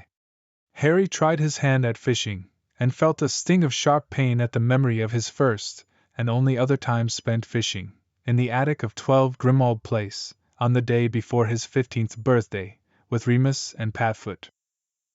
There's bones in it, Ron huffed, staring moodily down at the gray fish upon his plate one evening in the beginning of October. They were camped out for the night on the edge of a river in Wales. Well, then you can fish tomorrow, Harry snapped. And I'd like to see you try to charm it into something worth eating. Hermione scowled. My mother can. Shut up, Harry hissed. Ron glared menacingly at him. Shut up about my mother. Ron, be quiet. I can hear someone. Harry was listening hard, his hands raised, warning Ron and Hermione not to talk. Then, over the rush of the river beside them, Harry heard voices again. He looked around at the sneakoscope. It sat unmoving. You cast the Muffliato charm over us, right? Harry whispered to Hermione. She nodded. I did everything. All the usual. They shouldn't be able to see or hear us, whoever they are. Heavy scuffling and scraping noises, plus the sound of dislodged stones and twigs, told them that several people were clambering down the steep, wooded slope that descended to the narrow river bank where they had pitched the tent. Harry, Ron, and Hermione drew their wands, waiting. The voices became louder, but still the sound of the river made them unintelligible. Hermione summoned her beaded bag, a moment later withdrawing 3 extendable ears, and threw one each to Harry and Ron, who hastily inserted the ends of the strings to their ears and fed the other ends out of the tent entrance. There seemed to be 4 footsteps, and there was a male human voice, muttering low under his breath, and then another language that Harry did not recognize. The tongue was rough and deep, sounding akin to a ship's hull grating over rocks. There seemed to be 2 speakers, one with a slightly lower, slower voice than the other. A fire danced into life on the other side of the canvas. Large shadows passed between tent and flames. There was the smell of roasting fish, and then the clinking sound of cutlery on plates, and a male voice spoke. Here, Griphook, Gornick. Goblins. Hermione mouthed to Ron and Harry. Thank you, the 2 goblins said back in English. So, you 3 been on the run how long? Said that same voice. It was mellow and friendly, pleasant and familiar. Harry sat up with a jolt. Ted Tonks. He mouthed to Ron and Hermione, whose eyes both went wide in shock. 6 or 7 weeks, give or take, answered another male voice. It was younger, and sounded very tried, but Harry recognized that voice. So many mornings in his Gryffindor dormitory he'd heard Dean Thomas croak as his alarm rang, asking to use the loo before the others, or throwing his pillow onto Seamus's bed with a moan to quit your snoring. I met up with Griphook and Gornick about 2 weeks ago, Dean continued. What made you leave, Ted? Knew they were coming for me. Ted Tonks answered Dean Thomas. One night, Death Eaters appeared outside my wife and I's safe house. I knew the jig was up. I refused to register as a Muggle born on principle, see, but they all know my wife. She's from one of the oldest pure-blood families in Britain. They wouldn't give up tracking me down. So, I knew I had to leave. She should be okay. She's got a safer place she can go to. Are you a Muggle born too? Not sure, Dean answered. My dad left my mum when I was a kid. I've got no proof he was a wizard, though. I made a run for it, missed the Hogwarts Express and all, but I got caught in Liverpool about 2 weeks ago. I was halfway to Azkaban before I was able to stun Dawlish and nicked his broom. I reckon he's Imperious. I learned the signs in my 5th year. Good boy, Ted said quietly. There was a pause in which the fire crackled and the river rushed on, and then Ted said, And what of you two, Griphook and Gornick? We take no sides, answered the higher-pitched of the goblins. This is a wizard's war. Be that as it may, or may not be, a war among wizards unfortunately affects us all, Ted said. His amicable voice sounded harder than Harry had ever heard it. Gringotts is no longer under the goblins' control, said the deeper-voiced goblin. He sounded more upset by this than what Ted had said. I recognize no wizarding master. None of us should, Dean spoke up. There should be no masters at all. The goblin didn't seem to be listening to Dean, for he was whispering low under his breath to the other goblin, who snickered. What's the joke, Griphook? Ted asked. There are things wizards don't recognize, Griphook answered. I had my small revenge before I left Gringotts. Good man, I mean goblin, Ted said. Didn't manage to lock up any Death Eaters in one of those high-security vaults, I suppose. If I had, the sword would not have helped him break out, Griphook answered, and Gornick gave another dry chuckle. Dean and I are still missing something here, Ted said.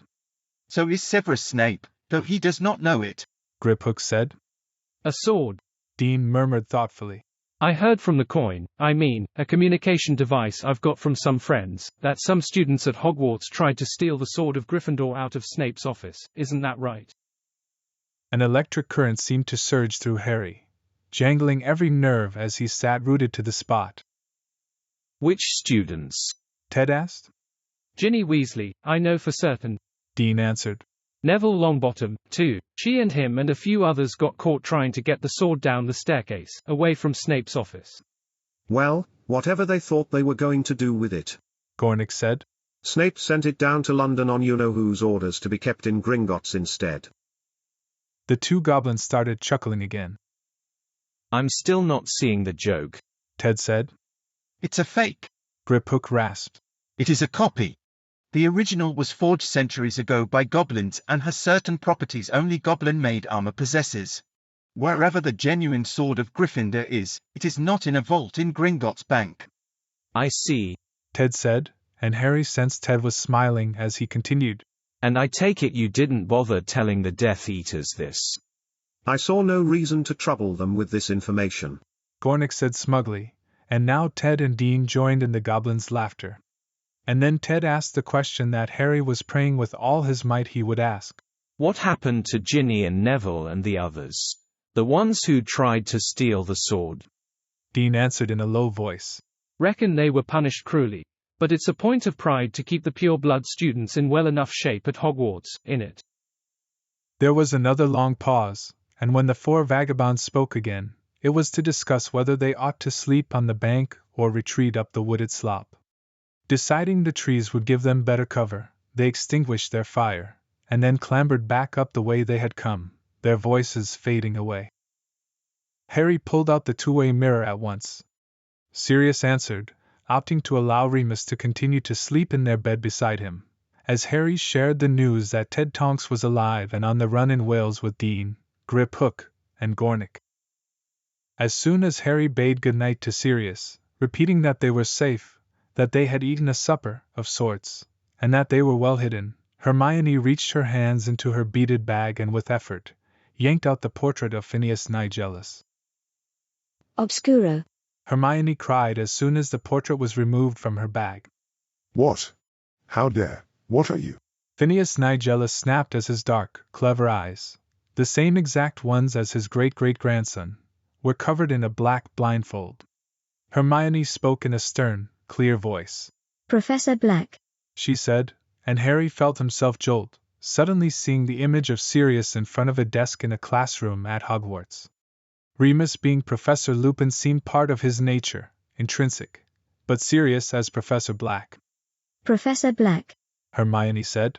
Could you please tell us, please, when was the last time the sword was removed from its case? Before Ginny and Neville took it. Harry and Ron looked at her inquisitively, but Hermione paid them no mind. Phineas snorted beneath his blindfold.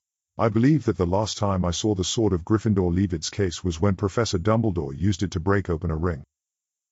Harry's mouth could have hit the floor if it could drop that far. Hermione whipped around to look at Harry, her eyes wide. Did you tell Snape you saw this? Harry managed to ask. Phineas frowned deeply. Professor Snape has more important things to worry about than the many eccentricities of Albus Dumbledore. Goodbye, Potter. And with that, Phineas blindly managed to exit the corner of his portrait, leaving nothing behind him but his murky backdrop. Harry, Hermione cried as she stuffed the portrait back into her beaded bag. I know. Harry shouted, and unable to contain himself, he punched the air. The sword could destroy Horcruxes. And it was not at Gringotts. Harry, how could I forget? Hermione was saying. The sword is goblin-made. And goblin-made blades imbibe only that which strengthens them. Harry, that sword's coated with basilisk venom. And Dumbledore didn't give it to me because he still needed it, he wanted to use it on the locket. And he must have realized they wouldn't let you have it even if he put it in his will. So, he made a copy. And put the fake in the glass case. And he left the real one where? They gazed at each other. Think. Hermione cried. Think. Where would he have left it? Not at Hogwarts, Harry said, beginning to pace in a way he knew mirrored Remus. Somewhere in Hogsmeade, Hermione suggested. The Shrieking Shack, Harry said. Nobody ever goes in there. Hermione shook her head. Snape knows how to get in, remember? From his own 5th year and then coming to the shack in our 3rd year. Right, Harry admitted. So where? What do you reckon, Ron? Ron.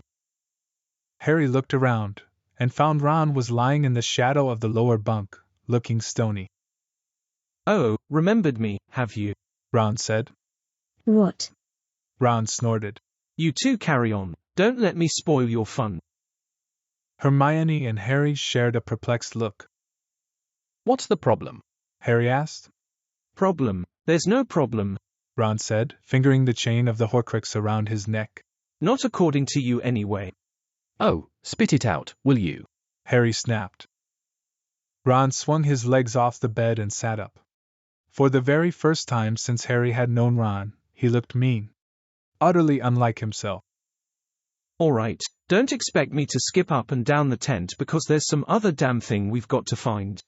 Just add it to the list of stuff you don't know, that your oh so bloody wonderful guardians can't help us with.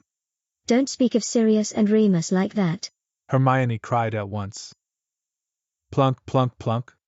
Rain was falling harder and heavier upon the tent's canvas. It pattered on the leaf-strewn river bank around them. Dread doused Harry's jubilation.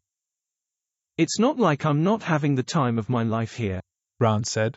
You know, with nothing to eat now and freezing my backside off every night. I just hoped, you know, after we'd been running around a few weeks, we'd have achieved something. Ron, Hermione said, but now her voice was so quiet that Ron could pretend not to have heard it over the rain. So what part isn't living up to your expectations? Harry said. That adults, even the best of adults, with the best of intentions, can't help us sometimes. That we'd be finding a Horcrux every other day. That you'd be back to Mummy by Christmas. As if you yourself don't want to be back to your daddies and your little baby brother by Christmas. Ron shouted, and Harry felt a red-hot rage as he'd never felt toward Ron before. Ron, Hermione cried. Take off the locket. The rain was pounding the tent, tears were pouring down Hermione's face, and Harry felt his heated rage turn into cold-blooded fury. Go home then, Harry said to Ron. Yeah, maybe I will, Ron shouted. Heard that about Ginny being cruelly punished, did you, Harry? And don't puff up that nonsense about dating her for all of 2 months to say that you care. I'm her bloody brother. It's my family that's out there. It's all right for you, Hermione, your parents are safely out of the way.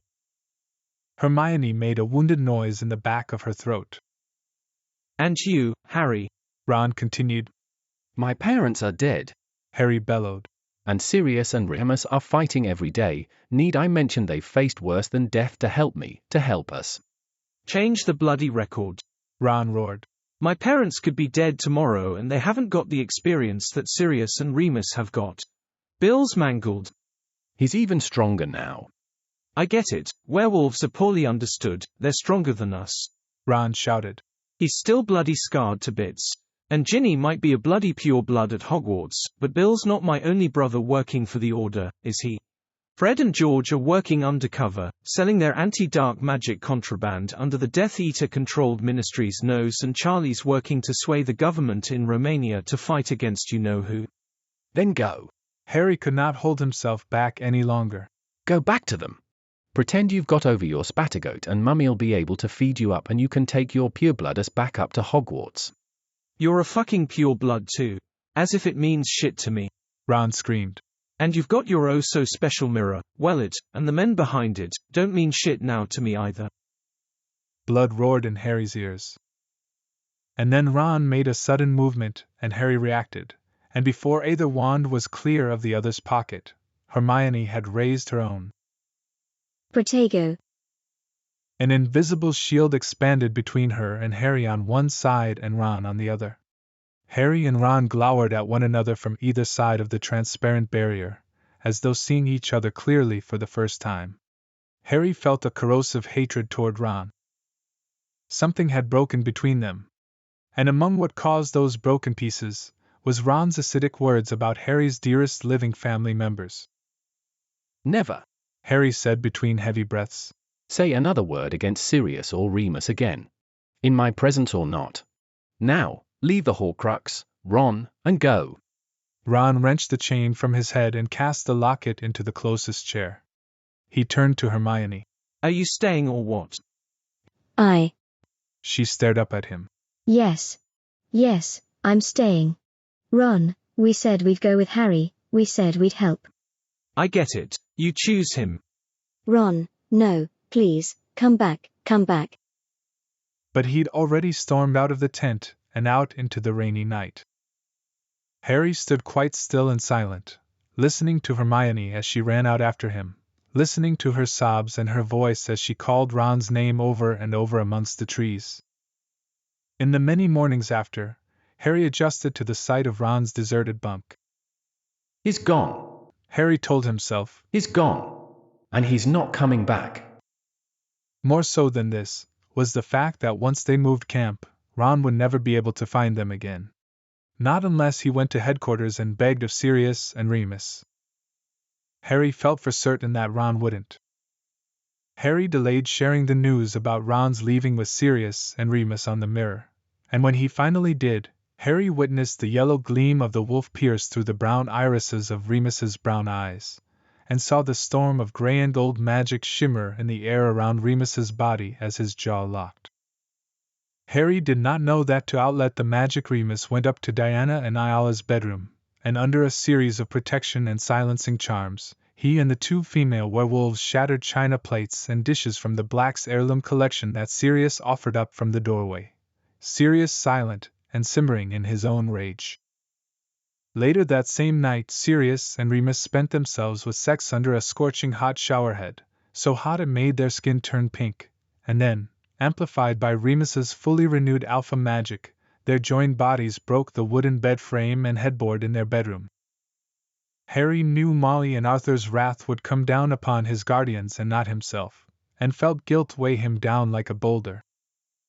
Harry did not know how Remus and Sirius sent Patronus after Patronus to the burrow, sending word to Arthur and Molly in their home surrounded by the watchful eyes of the Aurus Imperius by Death Eaters, of their own guilt upon not keeping a careful eye enough on Ron, of how they would search for their youngest son. Harry did not know exactly what Sirius and Remus said, but he knew the two men well enough to know what they must have conveyed in the messages that they sent. And Harry knew Molly well enough to know that those messages fell against inconsolable worry. And Harry knew Arthur well enough to know that the man trusted Remus enough, and Sirius, secondly, to know that they had been trying their best. But Harry had spoken the truth. Harry had learned somehow, somewhere along the way, that even the very best of adults, with the very best of intentions, can fail. And that he, Harry, could fail his best mate, oh so spectacularly. And his best mate could fail him right back. And Harry had come to understand that children, grown and not so grown, were their own arrows, sent forth upon the world, if they were so lucky, with the best of casting from a bow's string. The bow's string, if they were so lucky, would be one of love. But it could also, if they were the least of lucky, be a bow of the worst maleficence imaginable. Yet even so, children are their own arrows all the same. They will carry themselves forth, no matter the impediments, and often at the behest of those that influence them. None but the arrow will say what caused them to hit which target. Sometimes the bow matters, sometimes not. Who is to say when and why it does? Hermione cried a lot. She cried as she sat alone, keeping guard outside the tent while Harry cooked, and at night, when she thought Harry was asleep. She knew she was vulnerable to the keel of her emotions, and chafed against it. Don't be such a girl, she'd tell herself, and then later, but don't be so cold. She'd always turn to her studies, to the warm cocoon of the library, to the soothing sound of her quill scribbling fast over parchment, as a salve with which to keep her emotions at bay. But there was none of that now. There was nothing new to investigate, even amongst the books she had brought. She'd read them cover to cover 3 times each by now. And none could tell her where the real sword of Gryffindor was. None of them could comfort her against the fact that she was alone now, except for Harry and his two-way mirror, which revealed Sirius and Remus in the depths of a war that she and Harry were not a part of, which they were actively running from. They were on a side quest that seemed doomed. That seemed already lost before it had really begun. There was nothing to comfort her from the fact that Ron had left them. Had left her. Even after all they had been through. All that she had was the knowledge of her parents' safety. She envisioned them on a sunny beach outside of Sydney, drinking cocktails with their feet in the sand, and without a worry in the world. At night, when her and Harry ate their meager supper in sullen silence, Hermione tapped her wand to the radio Remus had gifted to Harry for his 17th birthday, and that she had so meticulously packed in her beaded bag, not that Harry had thought to thank her for it, and so she tapped her wand against the radio again and again until she found a song she liked. One that did not carry away her pain, but mirrored how she felt. One that sang in the voice of a woman that sounded like her, and that said the words she wished to scream out into the night around their tent. Sometimes I wonder if I'm ever gonna make it home again.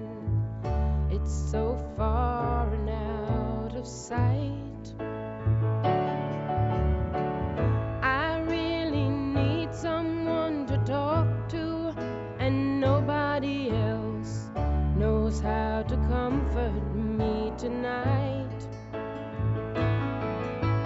Snow is cold, rain is wet, chills my soul right to the marrow. I won't be happy till I see you alone again, till I'm home again and feeling right. Harry did not know how to comfort Hermione. They did not discuss Ron in the days that passed. Harry began to pull out the Marauder's map, wondering how he could have ever forgotten to look at it knowing Ginny was in the castle. Harry was waiting for the moment that he would see Ron's labeled dot appear in the corridors, so that he could rejoice, and pull out the two-way mirror and share good news, but also so that the most vengeful part of him could confirm that Ron had returned to the comfortable castle, shielded by his pure blood, no matter how much Ron claimed not to give a shit about blood status. But Ron did not appear on the map, and instead Harry found himself taking the map out simply so he could stare at Ginny's name in the girls' dormitory. Harry soon came to the realization that he did not know who he was angrier at, Ron or Dumbledore. Harry had not the faintest idea where would Dumbledore have hidden the sword. Dumbledore had left Harry with virtually nothing. The weather grew colder and colder. Padfoot joined Remus's pack for the full moons of October 15th, November 16th, and December 17th. He recognized Ayala without having to watch firsthand her body contort and transform by her wolf's scrawny body, her slashed right eye and her tawny pelt. Padfoot knew Diana's wolf by her dark brown fur and muscular build, her imperious stance. The other 3 pack members that chose not to live at 12 Grimmauld were all male. One had an off-white coat, another had jet-black short fur, and the last was older, in his 50s, with a haggard pelt of weak gray. Moony pressed his muzzle against Padfoot's flank, pushing him to stand at his side. And to Padfoot's utter shock and awe, the pack bowed to Padfoot as it bowed to Moony. In that first dawn as a pack after the October full moon, Sirius murmured wickedly to Remus, "Who is standing in whose shadow now?" Moony smiled, lifting a tremoring hand to cup Sirius's cheek, whispering in that wry voice of his marauder youth, "What does it matter, if we are both one of the twins that helps establish a golden age?"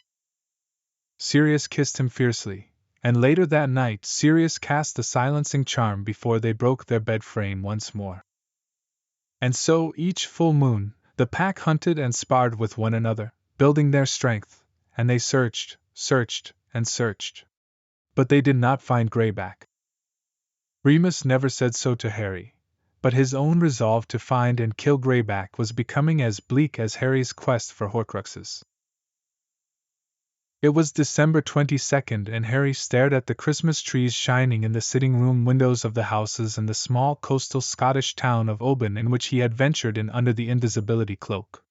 He'd just left a supermarket, tucking pears and cartons of spaghetti under the cloak before secretly depositing cash in the till. It had been ages since Harry had handled Muggle currency, British pounds, that is. Now he stood at the end of the pavement, where the lane ended and the forest began, and he turned away from the Christmas trees twinkling in the windows of the homes around him, and looked out toward the harbor of Oban. Beyond the stone homes, the harbor waters, fed by the North Sea, winked black with night, the soft waves only discernible due to the weak rays shining from the lighthouse at the end of the cove. Something was staring at Harry.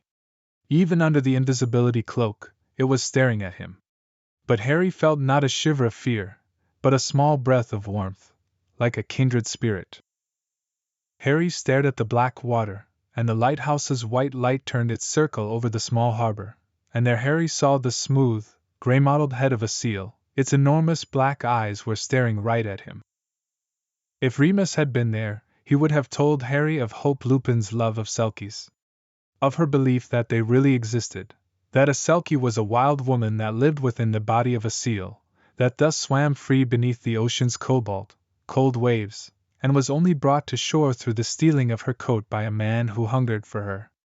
The man then kept the Selkie ashore for his own pleasure, and therefore hid her coat and her path to freedom, tightly locked in a safe. But Harry had never known Hope, and he had not heard all of the many stories she had imparted to Remus. Those stories of hers could have housed their own book. Their own collection, rather.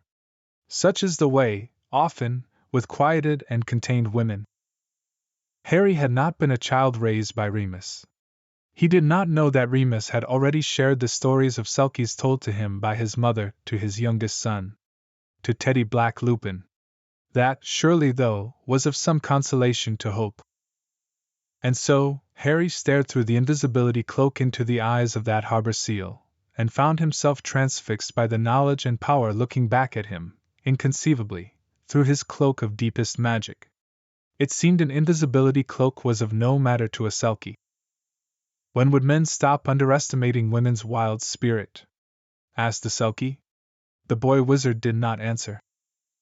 Harry Potter did not know nor fully appreciate, as many before him, the depth and wildness of unharnessed magic in the form of a woman, unbound. Or, for that matter, that of a simple seal. What bravery and cunning a mammal such as a seal must have, to choose to forego the safety and bounds of dry land, and instead choose to dive into the depths of an unforgiving sea. To choose to adapt, with such predators hungering for its soft flesh, and to live, to fly, within that imponderous realm.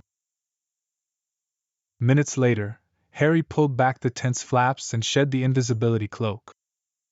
Hermione was sitting in a chair, knees curled up to her chest. She was reading the tales of Beetle the Bard.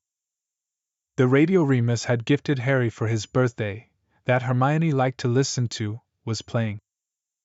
Harry set the cloak aside, and still felt that odd and wonderful chill of those oceanic eyes on him, mysterious and otherworldly, and kind, and knowing. He did not know why, but those eyes reminded him of Ginny. And of Hermione, too. And somehow, those eyes also seemed to hearken back to that most ancient of wilderness that beats inside all children. The one that says, "Don't fret, my little one. Mother Earth will call you home." The radio issued static, and then the song changed. The song jolted Harry, made his heart beat like a drum in time with the music. Hermione. She looked up. Her eyes were puffy from lack of sleep and nights spent crying. It was cold, and she was bundled up in an oversized holey sweater and knit stockings. Harry stepped forward and extended out his hand. Pass me that lovely little gun, my dear, my darling one. The cleaners are coming one by one. You don't even wanna let them start. Hermione looked up in uncertainty, but Harry nodded, and so she took his hand. He pulled her into standing, and in the way that Sirius had taught him through the mirror in his 4th year, Harry pulled Hermione gently into a dance. They're knocking now upon your door. They measure the room, they know the score. They're mopping up the butcher's floor of your broken little heart. Harry spun her, and he saw Hermione's tear-stained smile grace her cheeks as the singer crooned. Hermione spun back into his arms, and then leaned her head back, and Harry did the same. Forgive us now. In a bedroom in a hidden house in Islington, London, 2 men were waltzing to that same radio's frequency. Remus Lupin had bought a replica of the same radio he'd gotten for Harry, and magically connected the 2 radios, so that he could always hear what Harry's radio was broadcasting. And now the song carried as he held Sirius's hand, pressed his waist to his, and met those dark eyes.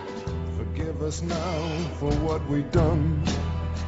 Started out as a bit of fun. Here, take these before we run away. The keys to the gulag. Hermione and Harry spun, their hands holding tight as they danced. And Sirius and Remus swayed in a small circle, their foreheads pressed tightly together. In a bedroom nearby to the 2 waltzing men, the child named Teddy slept on, dreaming of seals, their agile bodies swimming in smooth arches beneath calm waters.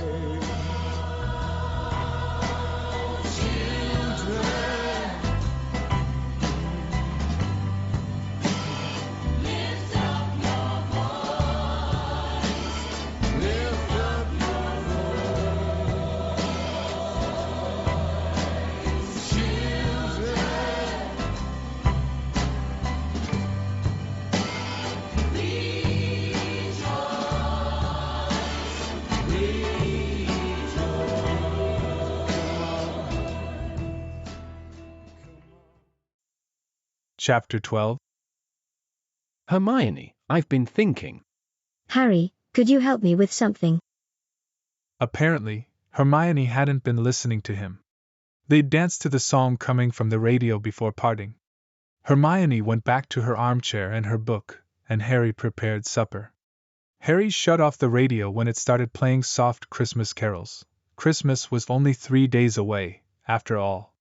But Harry didn't want to think of how he'd be missing the holiday celebrations with his family. He was certain Hermione didn't want to think of it either. But as Harry had finished the washing, again leaving Hermione to curl up into the armchair with the tales of Beedle the Bard, he found that he could not stop thinking about family. About his guardians and his little brother Teddy, but also of his parents. He didn't remember the one Christmas that they had had together. He knew it had been lovely. He'd seen the magical pictures in the photo album Remus had given him. In the animated pictures, suspended in time and place, James and Sirius's hair had been dripping with melted snow from their snowball fight in the back garden. Remus had reached up to ruffle Sirius's hair as Sirius tried to straighten it. Sirius had turned to him, and Remus had surprised him with a soft kiss. In the foreground, Lily sat cross-legged with baby Harry in her lap, and James reached an arm around her shoulders, bending low to kiss her cheek. A fire roared in the hearth in the background, and a fat tree bedecked in twinkling lights and bright tinsel sat in the corner. Looking at the scene and the figures, especially gazing at Lily with the bouncy baby, you could almost pretend that there was no war at all. Except James looked thin, and Remus, too. And Sirius's eyes were framed by dark shadows, and he didn't take Remus's hand as they all posed for the camera. Harry hung his head, and then he turned back to Hermione and tried to voice to her these thoughts, and the wish that they had rekindled. He wanted to see it for himself. That place from the pictures. It wouldn't be the same, he knew that, of course. It would be haunted, not in the literal sense, but in the figurative one. It would hurt too. But Harry had learned a few things now that he was 17, and one of them was that sometimes looking back offered resolution. And that was what he needed most with Voldemort and his own past. But Hermione hadn't been listening when Harry had started to ask. She held up the children's book. Look at that symbol, she said, pointing to the top of the page. Above the title of the story, there was a picture of what looked like a triangular eye, its pupil crossed with a vertical line. I never took ancient runes, Hermione. We could use the mirror, ask Remus. This isn't a rune, Hermione said, shaking her head. And it's not part of the book, it's been inked in. Think, have you ever seen it before? Harry studied it. Yeah, actually. Isn't that the symbol Luna's dad was wearing around his neck at Bill and Fleur's wedding? Crumb told me he thought it was Grindelwald's mark. Hermione looked up at him, startled. I've never heard that Grindelwald had a mark. There's no mention of it in anything I've ever read about him. But even if it is, what's a symbol of dark magic doing in a children's book? She stared at the page, biting her lip. Harry took a breath and tried again. Hermione. I know what Remus said, and I did listen to him, I really did, but I think it's something I need to do. It's time to go to Godric's Hollow. She looked up at him, and Harry saw her eyes were unfocused. Of course, she whispered. Godric's Hollow. How could I have missed the connection? Harry blinked. Yeah. She snapped the book closed. I think we should go. Harry stared at her. You do? It must be there. It'll be dangerous, but now that I think of it, it is quite likely that the sword would be there. Harry floundered. The sword? She stared at him, scrutinizing. Why, yes, isn't that what you meant, Harry? It's quite brilliant of you to realize it before me, I must say. I mean, Godric's Hollow is Godric Gryffindor's birthplace after all. Really? Hermione threw up her hands. Oh bloody hell, Harry. You're the chosen one and the boy who lived, and basically the modern-day embodiment of Godric Gryffindor himself, and you never took a moment to consider that maybe the village that was named after him was where he'd come from. She stood now and reached for another book, waving it over her head. With nothing much to occupy ourselves with, I thought you'd finally read A History of Magic. Come on, reading's never been my thing, Hermione. It wasn't until Remus Lupin came into your life, she said, but her eyes were shining now and she let out a weak laugh. He's rubbed off on you in quite a few ways, Harry. Harry fidgeted, but he was smiling too now. So, Godric's Hollow, Godric's sword, you reckon that Dumbledore expected me to make the connection? Hermione nodded slowly, and then stared down at the new book she held. I reckon so. And I also heard that Bathilda Bagshot, the author of A History of Magic, still lives in Godric's Hollow, too. Where'd you hear that? Hermione rolled her eyes. Not everything in the Daily Prophet last year was news about disappearances and, well, nasty business. They did a feature on her for her 90th birthday last February. And then she gasped, and her eyes went wide. Harry. He stared at her. Yeah. What if Bathilda's got the sword? What if Dumbledore entrusted it to her? Harry considered the possibility, and found he did not really know the answer, but it was a better idea than they'd had in weeks. Yeah, he might have done. So, are we going to Godric's Hollow? Yes. Hermione said declaratively. But we've got to come up with a proper plan first. Later that night, Harry pulled out the photo album and stared at the moving pictures. His parents smiled up at him from the photographs, waving up at him from the images that were all he had left of them now. Harry blinked back tears, and thought of the life he would have had if not for Voldemort. Growing up and spending every school holiday with his parents, he might have even had a biological sibling too. And then Harry looked at the two men that featured so prominently in the photos along with his parents. They would have been there too, and that would be life. They would have been there, his uncles that came by for Sunday roast. And Sirius would have been untouched by Azkaban. Remus would never have been alone. But what of Teddy? He would be raised by his parents, who would have never fallen off that cliff perused by Dementors. Would Sirius and Remus ever have a son then? Because things had gone one way, many other paths did not unfold. Some paths became possible, because others did not. What had come from James and Lily's sacrifice? And how do you measure one potential universe with another? It seemed to Harry that not even the most powerful of beings could ever attempt to know the answer. December 24, 1997. Teddy had many favorite things. Padfoot told him to think of his favorite things at night when he couldn't sleep.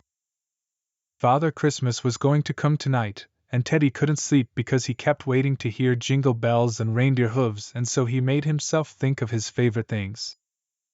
One of Teddy's favorite things was when his dad picked him up and rested him on his hip. He used to call his dad Mooney, and he still liked that name, but he liked saying Dad more. You should call things by what they are, Teddy thought, and Mooney was his dad. And Teddy's dad had very strong arms, even though they were quite skinny and covered in scars. But when Dad picked him up, Teddy felt tall and big, and he could hold on to his dad's jumper. And that was another favorite thing, his dad's jumpers. There were brown ones and green ones and the red one that Dad said he would wear tomorrow because it would be Christmas, and that was a special day. Another of Teddy's favorite things was playing with Padfoot. Playing with Padfoot both as a human and as a dog. Teddy knew he was lucky, no other children had Padfoot.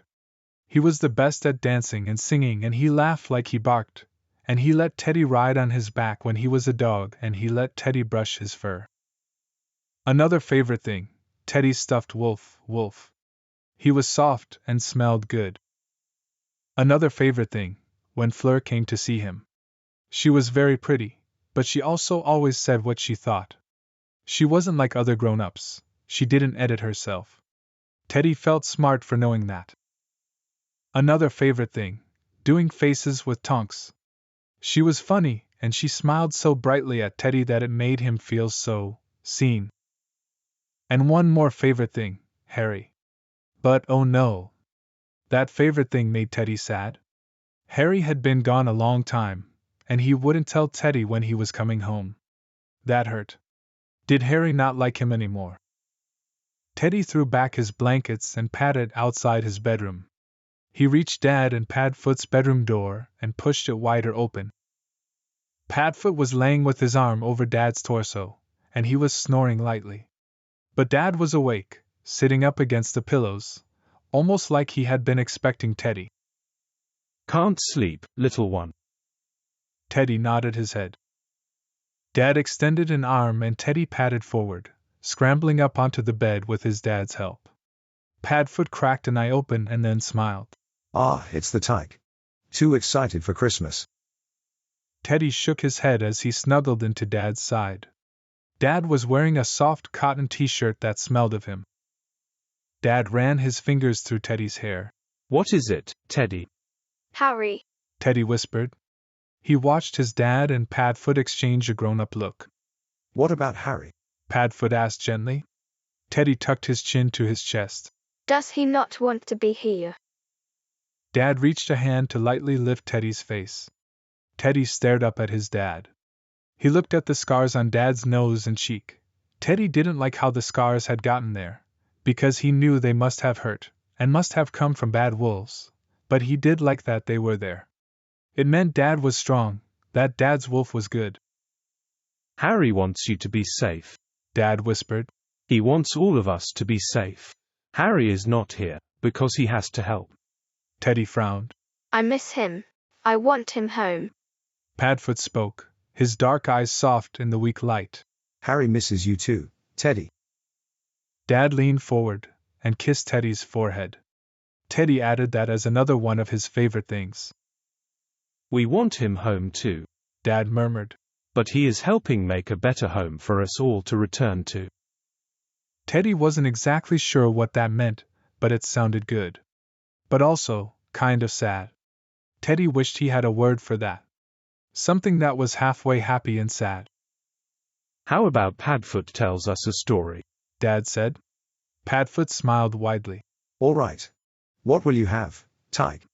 Teddy found himself smiling back. Babbity rabbity. Too right. Can't go wrong with the tales of Beedle the Bard.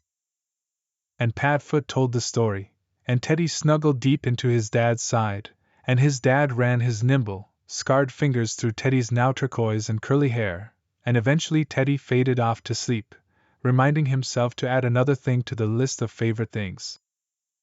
Bedtime stories with Padfoot and Dad. How could he have forgotten that? When Teddy was sound asleep, Remus reached for Sirius's hand, interlacing their fingers across the toddler's sleeping form. The holidays are a hard time, Remus whispered. I know, Sirius whispered back. Even for children. They remind us of family. The good and the bad. Remus looked at him carefully. What does it remind you of, love? Regulus, Sirius said without hesitation, his face open and raw. He used to sleep in my bed every Christmas Eve. I knew it wasn't because of his fear of the dark, that was just his excuse. But I never said that I knew it was a lie, because I wanted him there. I would wait up for him. I think the holidays.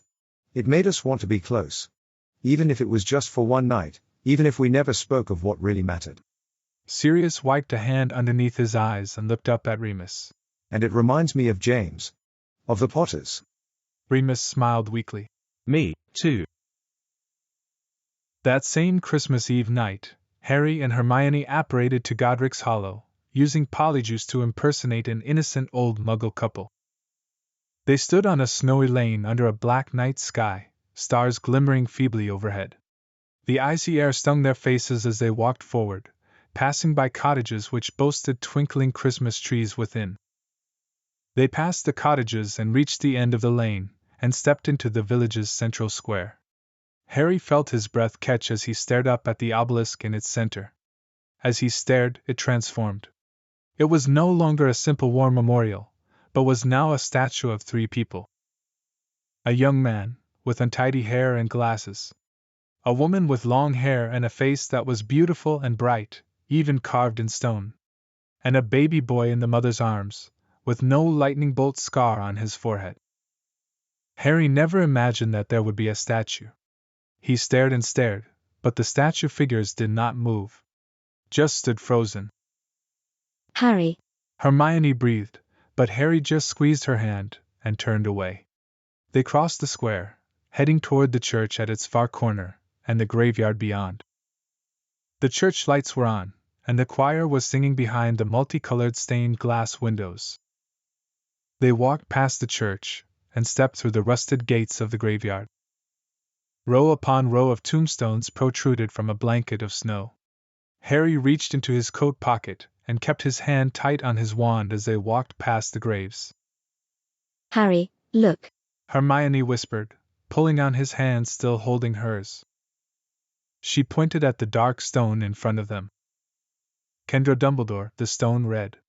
And below the dates of her birth and death, it read and her daughter Ariana. There was also a quotation. Where your treasure is, your heart will be also. Harry fumbled for words. Dumbledore's mother and sister. Yes. Hermione breathed. Yes, I think so. Harry tugged on Hermione's arm. He did not want to think of Dumbledore, and his mysterious family, and all that he had not told Harry. Not here, not now. They continued along the graves. Harry, Hermione said again. Look. The mark from the book. Harry peered closer. The grave was so old it seemed to be crumbling, but there did seem to be that same odd triangular symbol carved upon it. Yeah, it could be. They continued on, and at last Hermione said, Harry, I see it. They're here. Right here. She pointed and Harry moved forward, feeling as if grief actually weighed upon his heart and lungs. The headstone was made of white marble. It was easy to read, even in the dark. James Fleamont Potter. Born March 27, 1960, died October 31, 1981. Lily Evans Potter. Born January 30, 1960, died October 31, 1981. The last enemy that shall be destroyed is death. Why that quote? Harry heard himself say. It means, living beyond death. Hermione said. It's not really saying that death is an enemy, but that there is living after death. But they were not living, Harry thought. They were gone. The empty words could not disguise the fact that his parents' moldering remains lay beneath snow and stone, indifferent and unknowing. Maybe death was not an enemy, but that did not change the fact that he took the living away, to some place that was not here. Tears came before Harry could stop them. He looked down at the thick snow where the last of James and Lily lay, bones now, surely, or dust, not knowing or caring that their living son stood so near, his heart still beating, alive because of their sacrifice and close to wishing, at least at the moment, that he was sleeping under the snow with them. And then, for just a moment, Harry felt something warm bloom within his gasping chest, as if a hand had pressed itself there, saying, "Hold on, just hold on." Hermione was laying a conjured wreath of red roses upon the grave, and Harry found his way back to himself again. He did not think he could stand lingering for another moment before that sudden and mysterious warmth dissipated and he'd be so cold and so desperate once more. He put his arm over Hermione's shoulders, and she wrapped her arm around his waist, and they exited the graveyard this way in silence. The church choir was still singing that same song as before, their voices high and calling into the cold, quiet night. Harry, there's someone watching us, Hermione whispered as they stepped out of the graveyard. Harry looked around, but saw nothing. Still, they pulled the invisibility cloak over themselves. Let's go this way, Hermione said as they reached the square, ushering them onto the dark street leading out of the village in the opposite direction from which they had come. How are we going to find Bathilda's house? Hermione whispered, but Harry was not listening. He had seen it, at the end of the street, at the end of the rows of houses. He sped up, dragging Hermione along with him. She slipped a little on the ice coating the cobbles. Look at it, Hermione. The hedge had grown wild in the 16 years since Sirius had come to see the dead bodies of his best friends, since Hagrid had come to take Harry away. Most of the cottage was still standing, though it was now entirely covered in dark ivy and snow. The right side of the top floor had been blown apart. That, Harry was sure, was there because the curse had backfired. He and Hermione stood at the gate, gazing up at the wreck of the cottage. A sign suddenly rose up from the ground in front of them, up through the tangles of nettles and weeds, and in golden letters upon the old wood it said, "On this spot, on the night of October 31st, 1981, Lily and James Potter lost their lives. Their son, Harry, remains the only wizard ever to have survived the killing curse. This house, invisible to muggles, has been left in its ruined state as a monument to the Potters and as a reminder of the violence that tore apart their family. Breathing became hard for Harry, like a heavy, weighted blanket had been thrown over him. He closed his eyes. He did not want to imagine how the house had looked that night, what Sirius had seen, his parents' bodies. And then Hermione abruptly pulled on Harry's hand. He turned to see a stooped figure making their way up the road towards them. The figure came closer and closer, and Harry realized with a jolt that she was an old woman.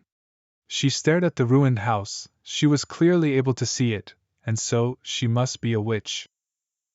And then the woman lifted a gloved hand and beckoned them. Harry's brain felt scrambled. How could she see them under the cloak? How does she know? Hermione breathed. The woman beckoned again, this time more vigorously. Are you Bathilda? Harry asked, causing Hermione to jump. The figure nodded and beckoned again. Beneath the cloak, Hermione and Harry looked at one another.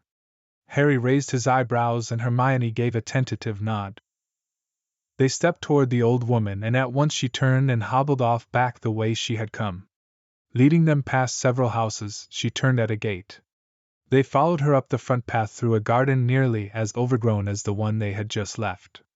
She fumbled for a moment with a key at the front door, then opened it, and stepped back to let them pass. She smelled bad, and for a moment, Harry wished nothing more than for Remus to be with him. He would know that scent, he would know.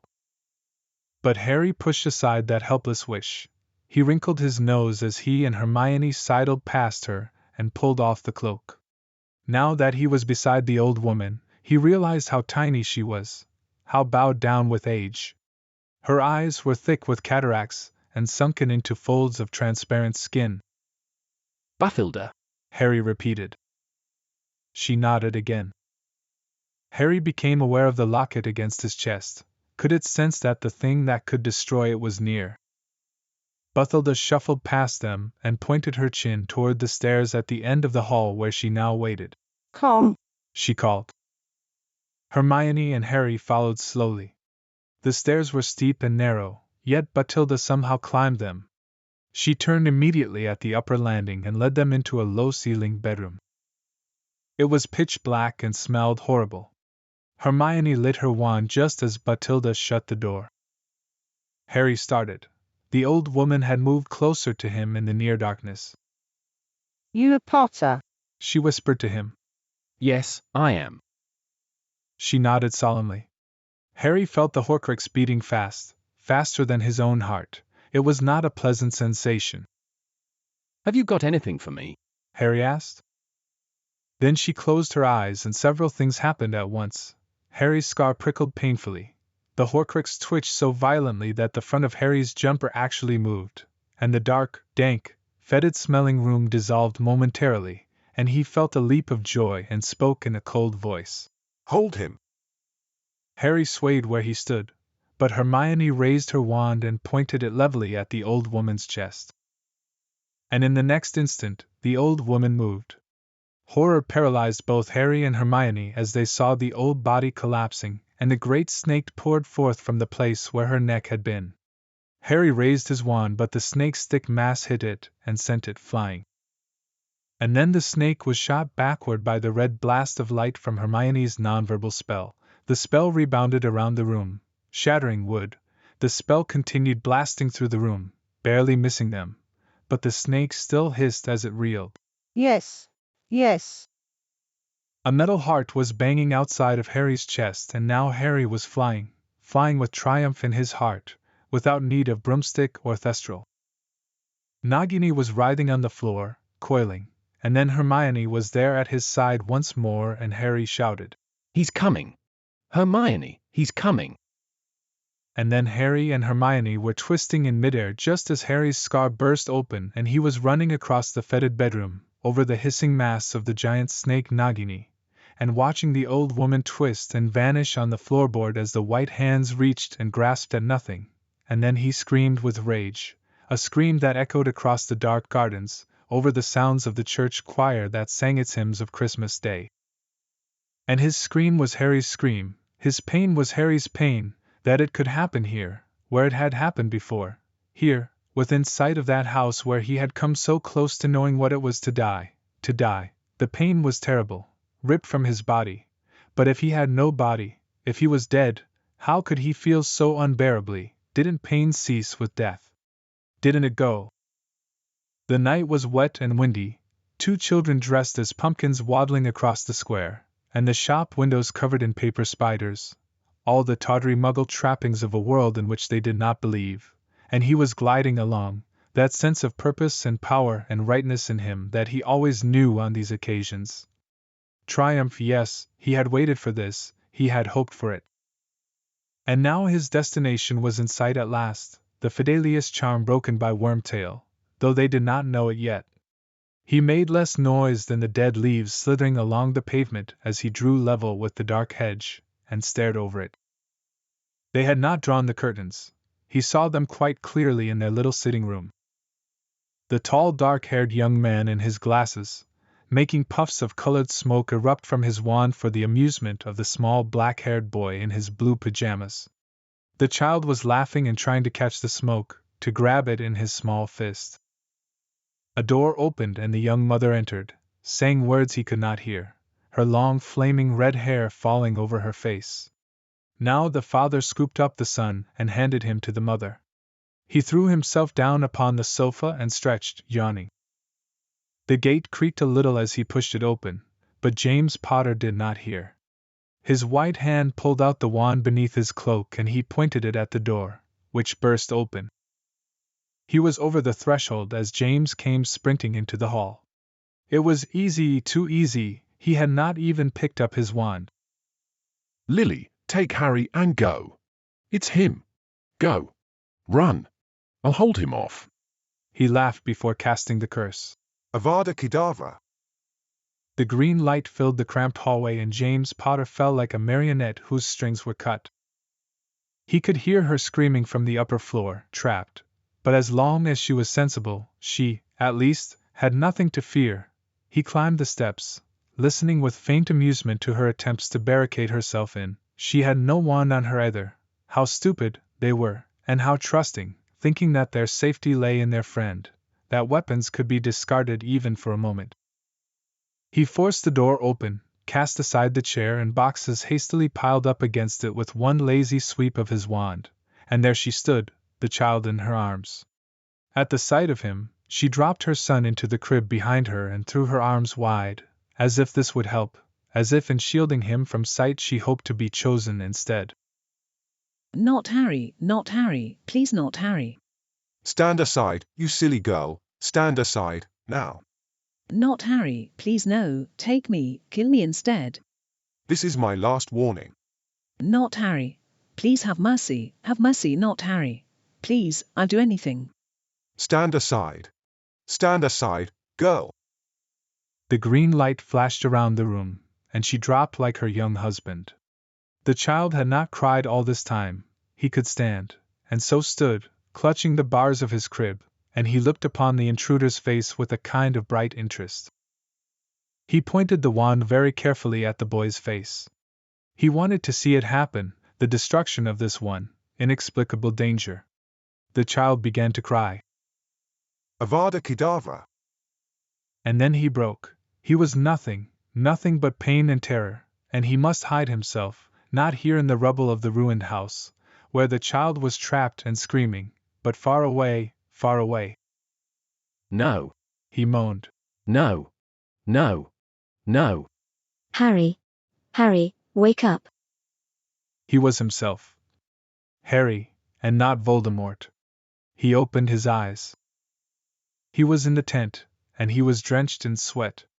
And Hermione was hovering over him, and there, on a chair beside the bed, was the two-way mirror. In it, Harry saw Sirius and Remus's stricken faces. Harry. Sirius croaked. You're awake. Sirius? Harry stammered, and then he managed. I was in Voldemort's memories. And I saw it all. I saw him kill them. And then Harry allowed the dam to break. When Harry's sobs at last quieted enough for him to see straight, Remus whispered in a very weak voice. Oh, Harry, Hermione told us of the snake inside of Bathilda. This is magic we could never have imagined. There's more. Hermione stammered, and from her pocket she withdrew Harry's wand. The Holly and Phoenix wand was neatly severed in two. It can't be mended, came Remus's hoarse voice through the mirror. It was my spell. Hermione stammered. I'm so sorry, Harry. I cast a non-verbal blasting curse, and it rebounded everywhere, and your wand was on the floor. It must have hit it. It was an accident, Harry said mechanically. He felt empty, hollowed out and dry. You're all right, Sirius said from the mirror. That's the most important thing. But it didn't feel like that to Harry. And yet, even as he stared at the broken pieces of his wand, his first tangible connection to his magic, he saw his parents through Voldemort's memory, and knew that the most important thing to them had been exactly what Sirius had said. That Harry was alive. Harry turned away, snatching Hermione's wand from the table as he mumbled, "I'll keep watch." And he escaped the tent, fled the wearied looks of Sirius and Remus and Hermione, and only as he leaned against the tent's canvas did he realize it was Christmas Day. And then he allowed the most vicious of his thoughts to swallow him whole. For what did it matter that James and Lily had died, and he had not, if he could not avenge them? What did it matter that Sirius and Remus cared for him, if he could not make their pain mean something? To live was not enough, Harry thought, it was not enough. December 25, 1997. Teddy looked up from opening his last present. It was a new set of coloring quills. Teddy had gaped at the range of colors. Who knew how many shades of blue there could be to draw with? But Dad and Padfoot were not looking at him. They were holding hands, heads bent, looking at the fireplace. Dad, Teddy said. His dad turned to look at him. Dad was wearing the red jumper, just like he said he would, but Dad and Padfoot had been, not happy, since they had returned from their bedroom earlier that morning while Teddy had been eating his breakfast with Tonks, Andy, Ayala, and Diana. Teddy liked all those women, they talked a lot. Teddy liked that. He didn't like it when the house was too quiet. When Dad and Padfoot had stepped into the kitchen, Ayala had said, "What is the bad news?" Padfoot had shot her a grown-up look. Nothing. Ayala had huffed, but Diana placed a hand on her knee, and so Ayala had smiled rather softly, and did not mention the bad news again. Andy and Tonks had just stared at Padfoot. But then Teddy's dad had leaned low by Teddy's ear and said, "Are you ready to open presents, little one?" Teddy had beamed. yes. But now Teddy set aside his coloring quills and looked at Dad and Padfoot on the sofa. Andy and Tonks were in the kitchen, and Ayala and Diana were up in their bedroom. Are you okay? Teddy asked. Dad smiled, his warm brown eyes lit by the flames in the fireplace. "Come here," he said. Teddy rushed forward on his wobbly legs and Dad nimbly scooped him up into his lap. Dad smelled like he always did. That was good. Teddy reached for Padfoot beside them, putting a small hand on Padfoot's arm. Padfoot blinked his dark eyes and turned to look clearly at Teddy. Happy Christmas, Tyke, Padfoot said, and then he smiled, and it was good. Even with the question unanswered, and with the bad news that they would not tell him, and with Harry not there, Teddy felt that in Dad's lap, and with Padfoot beside them, and with so many good Christmas presents, that moment became another one of his favorite things. Chapter 13. The sun was sinking in the sky of Christmas Day. The candy floss colors of light pink and blue stretched across the sky over Harry. He leaned against the tent entrance, and took a deep breath of clean air. Simply to be alive to watch the sun's last rays sparkling on the snowy hillside ought to have been the greatest treasure on earth, and yet Harry could not appreciate it. To be alive, to live, it was not enough. And now it seemed that his senses were heightened by the calamity of losing his wand. He looked out over the valley blanketed in snow, distant church bells chiming through the glittering silence. And then a voice chirped from within his pocket. Harry. Hello, Harry. Harry couldn't help it. he smiled. He withdrew the swirling two-way mirror from his pocket and tapped it with Hermione's wand.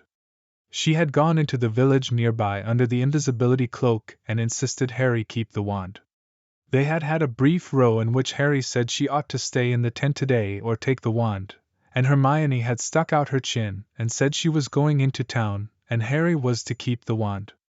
The sharp light of her brown eyes made Harry pause, and Hermione had taken advantage, rushing out of the tent and down the hill, with only her footprints in the snow visible to Harry.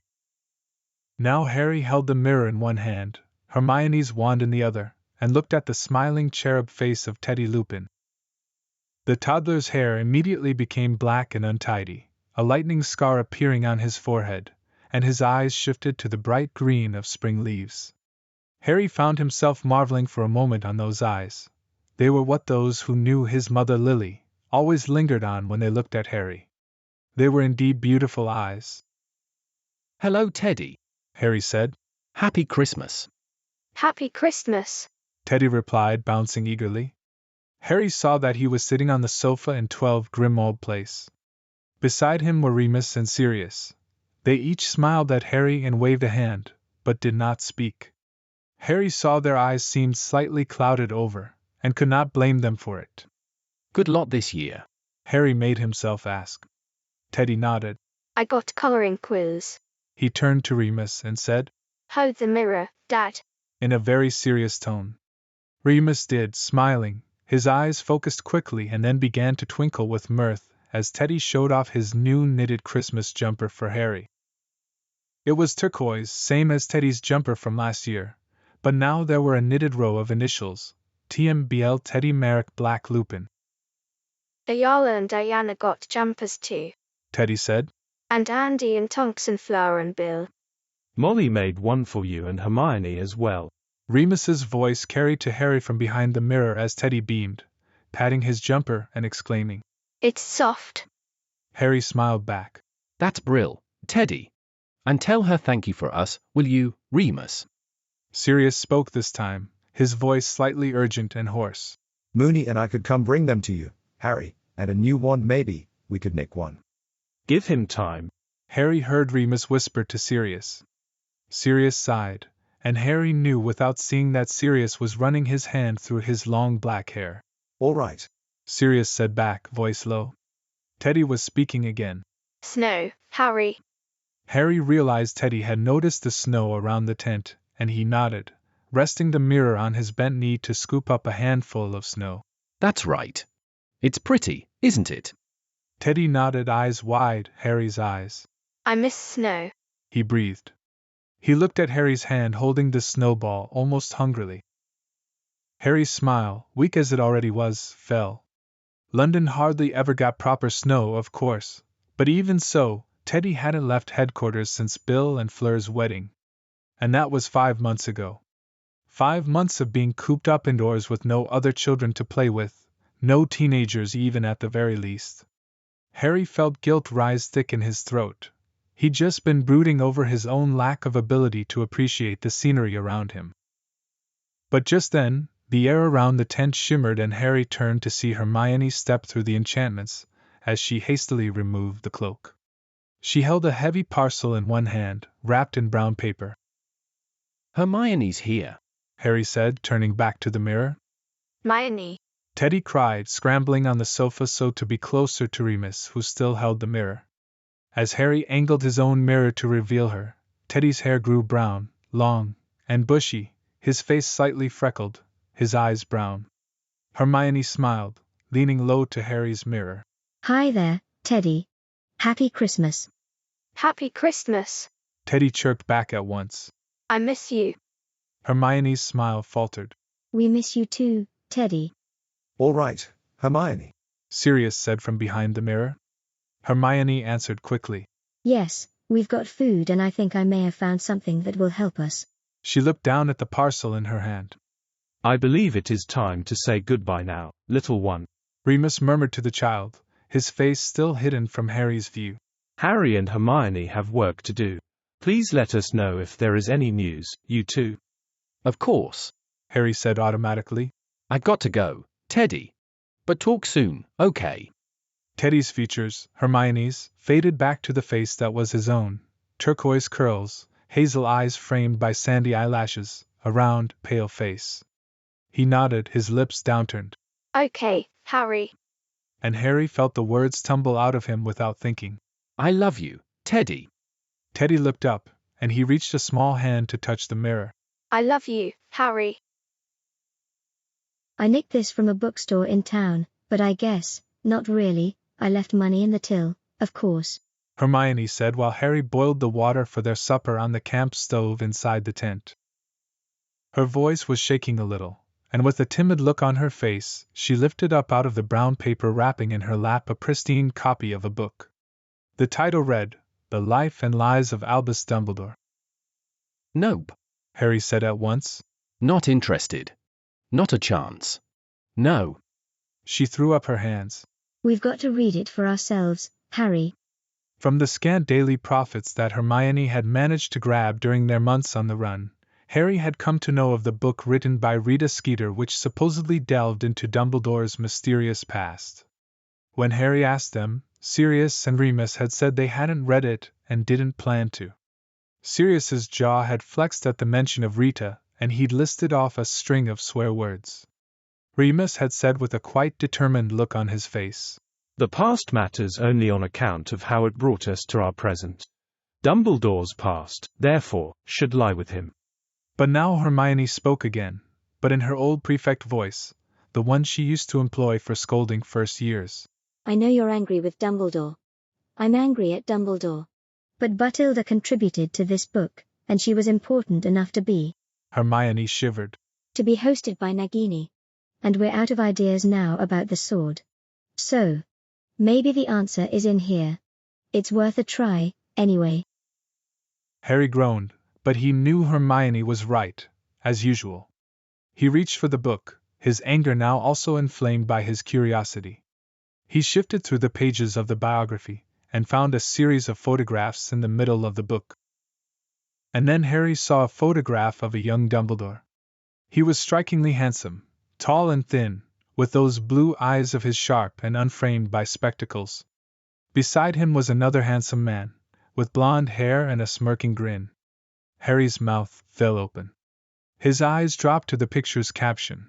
Albus Dumbledore, shortly after his mother's death, with his friend Gellert Grindelwald. Harry's eyes shot back to the magical photograph. The young Dumbledore was laughing at some joke that the young Grindelwald, had said, and their arms were wrapped around one another's waists. Young Grindelwald's hand was low on the young Dumbledore's hip. Their eyes feasted on one another, as if the photographer did not exist. It was their eyes, the look on their faces, their arms wrapped around one another. Harry had lived now for 4 years in the company of two men in love. He knew what it looked like. Slowly, he lifted his head to stare at Hermione. Grindelwald wasn't his friend. Her brow furrowed. I know you don't want to believe it, Harry. No, that's not what I mean. Harry shook his head and shoved the book, the page with the photograph open to Hermione, towards her. Look. She did, and then her eyes widened. Oh my. Yes, Harry said, lifting a hand to his forehead. His fingers touched his scar, and he brought his hand back to the table with a thump. Hermione looked up at him from the page. Dumbledore was gay. Harry nodded. Seems so. Guess that's why he was so accepting of Sirius and Remus. He knew about them and never said a word against it. Come to think of it, he never said a word in favor of them either though. But he was. With Grindelwald. Of all people. Hermione shook her head, her mouth hanging open. How? Why? Harry and Hermione found the answer in a chapter in the book entitled, The Greater Good. The title alone seemed ominous to Harry. Goose flesh rose on the back of his neck as he read the words. The chapter detailed how Dumbledore graduated from Hogwarts with accolades, intent on exploring Europe before establishing a mighty career for himself, when his mother unexpectedly passed. Dumbledore returned to his hometown of Godric's Hollow. And here Harry raged. He never mentioned he was from the same bloody village. Hermione nodded, frowning. I know. Why didn't he? They read on. Dumbledore returned to his home in Godric's Hollow to care for his younger brother Aberforth and his younger sister, Ariana. The chapter delved into Ariana's supposed illness and her confinement within the family home. Aberforth was described as wild and unruly. Meanwhile, Rita described her interviews with Bathilda Bagshot, who lived next door to the Dumbledores. It was through Veritaserum that Bathilda told Rita of Albus's friendship with Gellert Grindelwald, who had been expelled from Durmstrang at 16 for unsightly experiments, and was sent to Godric's Hollow to live with his great-aunt. Bathilda herself had introduced the two men to one another, and apparently, they had gotten on like a cauldron on fire. For Merlin's sake, Harry cried. If Bathilda's descriptions aren't enough, that one photograph is. They weren't just friends, they fancied each other. Hermione nodded and lifted her head, giving Harry a solemn, sad smile. History hates lovers. The present hates lovers, Harry snapped. Sirius and Remus only got married through a legal loophole. Same-sex marriage is still illegal in the UK. Not for long, was Hermione's curt reply. Harry raised his eyebrows at that, but they read on. There was an excerpt of a letter that Albus had written to his lover. Harry's stomach roiled as he read, his disgust overpowering his outrage. Gellert. Your point about wizard dominance being for the Muggles' own good, this, I think, is the crucial point. Yes, we have been given power, and yes, that power gives us the right to rule, but it also gives us responsibilities over the ruled. We seize control for the greater good. Albus. Harry read on, his anger and loathing like a storm within him, as Rita described how Ariana's death drove Grindelwald and Dumbledore apart, never to meet again until their legendary duel. How neither Dumbledore nor Grindelwald ever mentioned their friendship. How Ariana died is a mystery. Rita wrote. But is it possible that Ariana Dumbledore was the first person to die for the greater good? Hermione spoke quietly. They were really young, Harry. And love. It makes people blind. They were the same age we are now, Harry said, straining to keep his voice steady. He changed, Harry. He changed. It's as simple as that. It's what Remus said, isn't it? The past can bury us, if we let it, and the past only matters on account of how it brought us to our present. Oh, so he got a wake-up call, is that it? Harry snarled, rising from his chair and beginning to pace. And what if he hadn't? Hermione shook her head, her jaw tight. It doesn't matter, Harry. And I'm sorry, I really am, but I think the real reason you're so angry is that Dumbledore never told you any of this himself. Harry let out a sharp barking laugh that he knew imitated Sirius but was colder, harsher. Not just me. He could have told Sirius and Remus he was gay, that would have been bloody brilliant, that would, but no, he was too much of a coward to come out like them. And look at what he asked from me, Hermione. Risk your life, Harry. And again. And again. And don't expect me to explain everything, just trust me blindly like your parents did, like Sirius and Remus did, and never mind the consequences or the times I abandon the people I ask to serve. Just trust me even though I don't trust you. Never the whole truth. Never. Hermione blinked back the tears in her eyes. He meant well, Harry. Oh, so it was all for the greater good then? Harry said, his voice cracked. All that he did in the First War and now again. That's a dangerous road, Hermione. She nodded, her voice quiet. I know. Harry didn't have the heart to share what he had learned from the book with Sirius and Remus.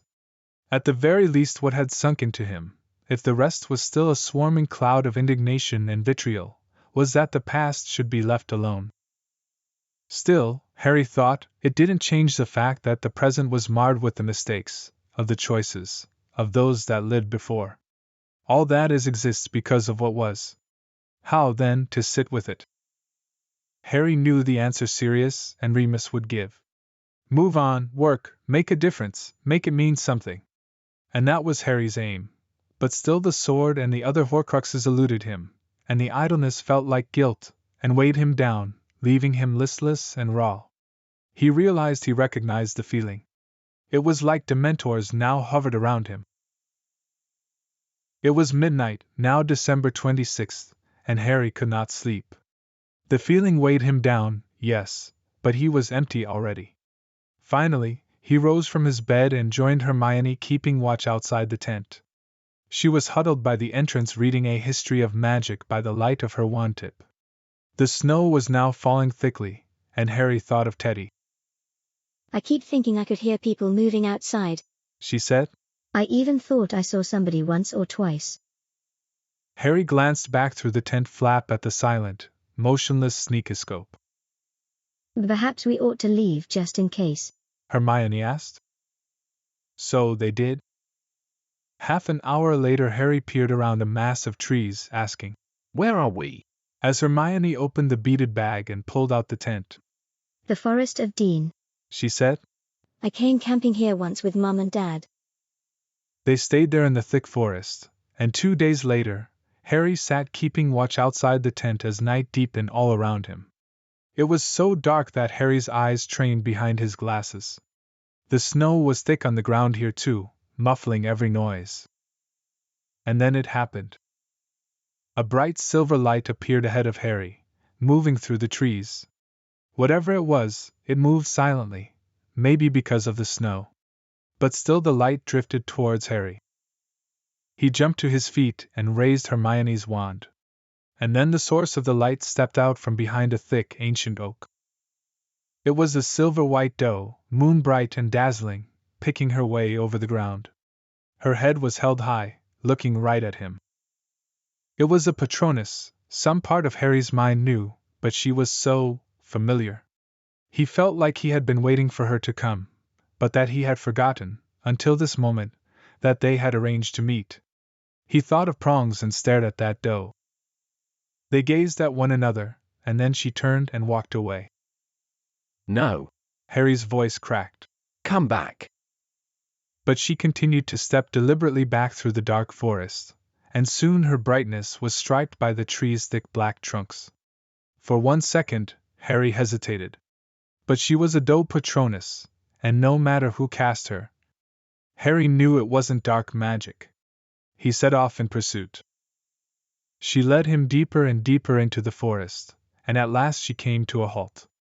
She turned her beautiful head, her huge eyes framed by long lashes, toward him, and he broke into a run to reach her, a question burning within him, but as he opened his lips to ask it, she vanished. Harry cried. Lumos! On instinct, and Hermione's wand lit. The doe had led him to a small forest pool. It was frozen, its black surface glittering under Harry's wand light. Harry looked down. Deep below the thick, misty gray carapace of the frozen pool, something glinted. A great silver cross. Harry's heart leapt up into his mouth. He dropped to his knees at the pool's edge and angled the wand so as to flood the bottom of the pool with as much light as possible. A glint of deep red, it was a sword with glittering rubies in its hilt. The sword of Gryffindor was lying at the bottom of the forest pool. 1,000 questions flashed in Harry's mind. How? Why? But he found that those questions could wait. He licked his lips, pointed Hermione's wand at the silvery shape and murmured, Accio sword. Nothing happened. And part of Harry had known it wouldn't. He had learned in his second year that sword only revealed itself to a Gryffindor acting in the way of its house. Daring and nerve set Gryffindors apart. Harry knew what he had to do. With fumbling fingers, he removed his many layers of clothing until he stood there at the edge of the pool in his underwear, his bare feet upon the snow. He pointed his wand at the ice. Diffindo. It cracked like the sound of a bullet in the silence. The surface of the pool broke and chunks of dark ice rocked on the ruffled water. Harry placed Hermione's wand on the water's edge, the tip still lit. And then, Harry jumped. The cold was agony. It attacked him like fire. He pushed through the dark water, and only one word rattled repeatedly through his frozen brain: anything. Anything. Anything. He groped for the sword on the mulchy bottom, and his fingers closed around the hilt. He pulled it upward. Then something closed tight around his neck. He thought first of Grindylows, but as he raised his hand to his throat he found not claws, but a chain. It was the chain of the Horcrux that had tightened and was now slowly constricting his windpipe. Harry thrashed, scrabbling at the strangling chain, his frozen fingers unable to loosen it, and little lights popped inside his head, and he realized he was going to drown. There was nothing left, he had failed. He was going to die, and he hadn't made his life, his parents' sacrifice or Sirius's and Remus's care, worthwhile, and the arms that closed around his chest were surely death's. Choking and retching, soaking and colder than he had ever been in his life, he came to in the snow. Somewhere close by, another person was panting and coughing and staggering around. There was a muffled word, and then Harry was bathed in a warming charm. His teeth stopped their chattering, and he began to be able to feel his limbs again. He reached for his throat, and found nothing there, no chain. Harry raised his head shakily as a voice panted, "Ah, you, mental." The warming charm now fully taking effect, Harry found the strength to stagger to his feet. And there, standing before him, was Ron. Ron was fully dressed, but drenched to the skin, his hair plastered to his face, the sword of Gryffindor in one hand and the Horcrux dangling from its broken chain in the other. "Why the hell?" Ron gasped, holding up the Horcrux. "Didn't you take this thing off before you dived?" And Harry couldn't help it. He stammered and smiled and then staggered forward until he was embracing Ron. It was just so good to see him. "It was you. You cast the dough?" Harry asked, stepping back and looking at Ron's surprised face. "What? No, of course not. I thought it was you doing it," Ron answered, handing Harry his clothes. Harry dressed as he answered. "My Patronus is a stag." "Oh yeah, right. Antlers." Harry laughed, pulling on his last jumper and picking up Hermione's wand. "How come you're here?" Ron looked sheepish and avoided Harry's face. "Well, I've come back." Ron cleared his throat. "If you still want me." Ron looked down at his hands and seemed surprised to see the things that he was holding. "But, how did you get here? How did you find us?" Harry pressed. "Long story," Ron said. "I've been looking for you for hours. It's a big forest, isn't it? And I was just thinking I'd have a kip under a tree and wait for morning when I saw that deer coming and you following." "You didn't see anyone else?" "No, but I think I saw something move over there, but I was running to the pool at the time, because you'd just gone in and you hadn't come up, so I wasn't going to make a detour, hey?" Harry was hurrying to the place Ron indicated. The two oaks grew close together. There is a gap of only a few inches between the trunks at eye level, an ideal place to see but not be seen. The ground around the roots, however, was free of snow, and Harry could see no sign of footprints. He walked back toward Ron, who was still holding the sword and the Horcrux. "Anything there?" Ron asked. "No. Whoever cast the Patronus must have put the sword in there," Harry said, inclining his head back toward the pool. Harry looked around and found a flat rock lying in the shadow of a young yew tree nearby. Harry nodded. "Let's finish what Regulus started." They walked towards the small yew tree, and Ron set the Horcrux upon the smooth stone before it. He then offered the sword to Harry. Harry shook his head. "You should do it." "Me?" Ron asked, shocked. "Why?" "Because you got the sword out of the pool. I think it's supposed to be you. I'm going to open it, and you stab it, straight away, okay? Because whatever's in there will put up a fight. The bit of riddle in the diary tried to kill me." "How are you going to open it?" Ron asked. He looked terrified. "I'm going to ask it to open using Parseltongue," Harry answered. This had come to him like a bolt sliding into place. No, don't open it, Harry, I can't do it." Ron was backing away, the sword dragging at his side. "You can do it," Harry said. "You can. You're a bloody Gryffindor just like me, all right. You pulled out the sword, and I know it's supposed to be you. Please, Ron, for Regulus, see it done, okay?" Ron swallowed, and then he nodded. He moved back toward the rock and said, "For Regulus, for everyone." "On 3. Harry said. 1, 2, 3, open." The last word came out as a hiss and a snarl, and the golden doors of the locket swung wide with a little click. "Stab," Harry said. Ron raised the sword in his shaking hands. Then a voice hissed out from within the Horcrux. "I have seen your heart, and it is mine." The words hit Ron directly in his heart, as if the voice was coming not from beyond, but within. I have seen your dreams, Ronald Weasley, and I have seen your fears. All you desire is possible, but all that you dread is also possible. Stab! Harry was shouting, but Ron saw it.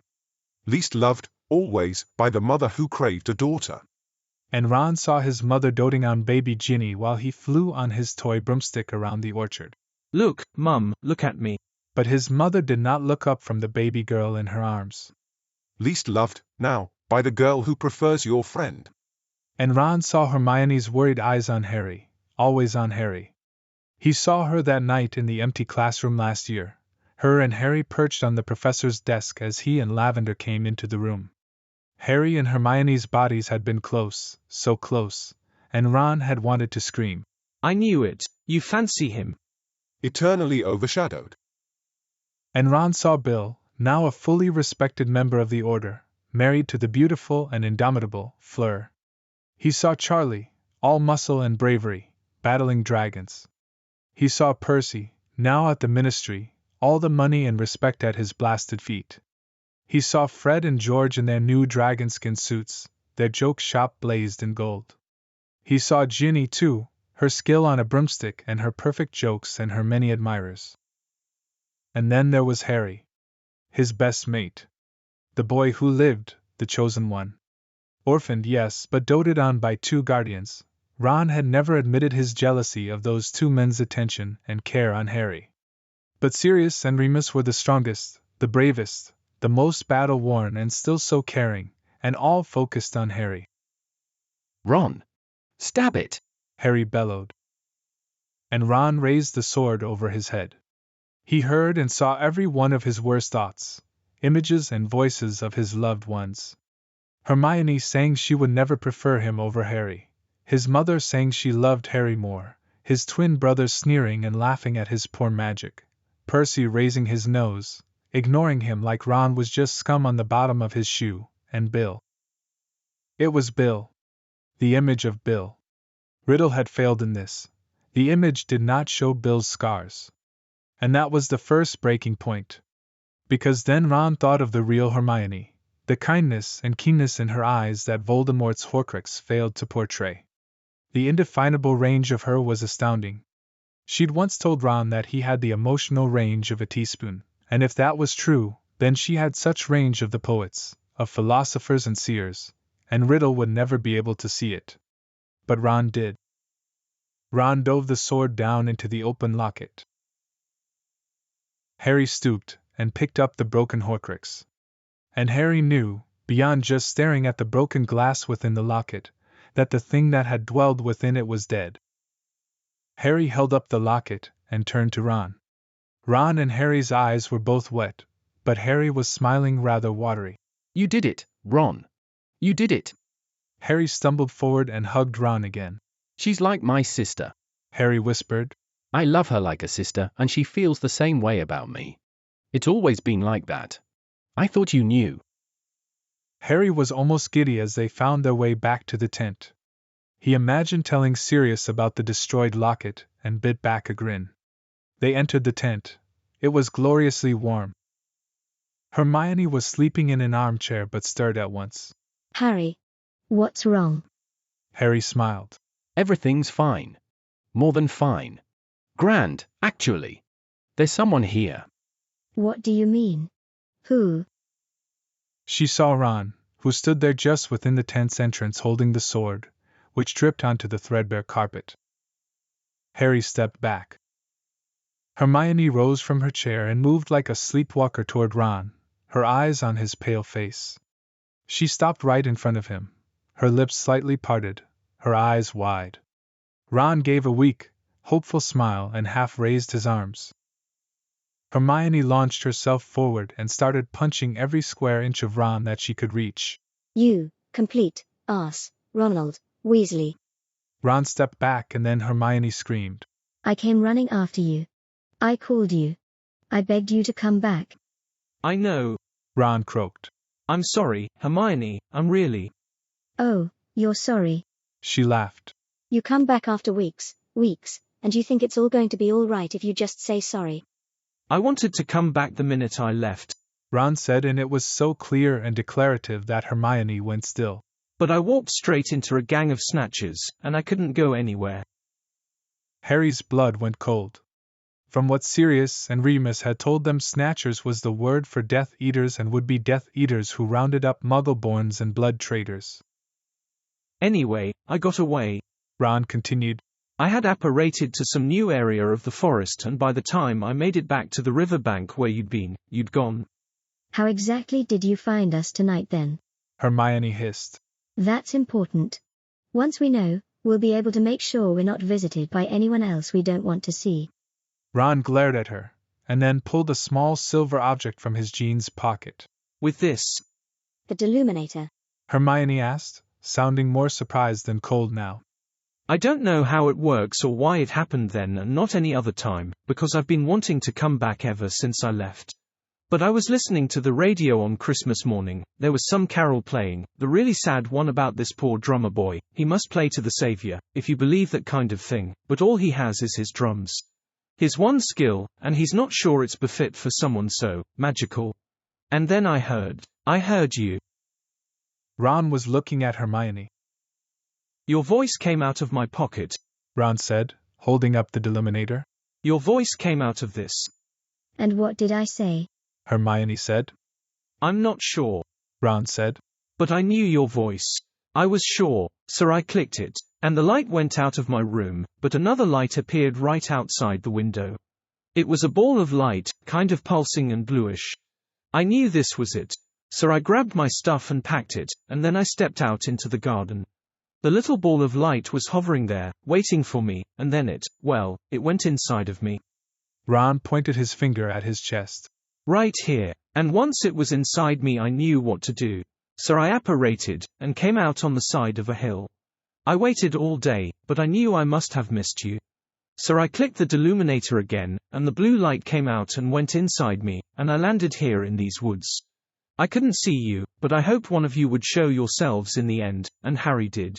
Well, I saw the doe, first, obviously. You saw what? Hermione exclaimed. And Harry and Ron explained the story of the Patronus doe, and the silver sword in the pool, and what happened after. Ron destroyed it, Harry said, letting his feeling of triumph seep into his words as he raised the broken locket for Hermione to see. Hermione reached out, taking the destroyed Horcrux into her hands and staring at it long and hard. At last, she put the vanquished Horcrux into her beaded bag and then climbed into her bed, her back to them both. Could have been worse, Harry said, turning to Ron. Yeah, remember those birds she set on me? Ron said. I still haven't ruled it out, Hermione said from her bed, but Ron just smiled. Harry grinned back. You two sleep. I'll keep watch. I've got some news to share. Remus Lupin bent low over the unlit candle wick and snapped his long index finger and thumb together. He used to light cigarettes in this way back when he and Sirius smoked, and now he lit the candle wick to flaming with a simple, magical snap. He smiled and turned, admiring his work. Candles lit and warmed their bedroom in 12 Grimmauld Place. The two-way mirror rested on the bedside table. Harry's face had been visible just minutes before, sharing his wonderful news. Remus lifted 3 of the heaviest and tallest candles to rest on the windowsill, and turned as he heard the soft crack of apparition outside the bedroom door. A moment later, Sirius pushed open the bedroom door. He was shaking off his traveling cloak, which was dusted with now melting snow, and Remus moved forward to help him remove it and hang it on the coat stand. I swear sometimes Sturgis is bloody useless, Sirius was saying, and then he lifted his head. He took in the glittering candles and the soft music playing from the record player. Oi. Sirius turned toward Remus, his dark eyes shining, and he smiled crookedly. What brought this on, Moony? Not complaining, mind you. Remus lightly reached and took both of Sirius's hands in his. The locket is destroyed, Sirius.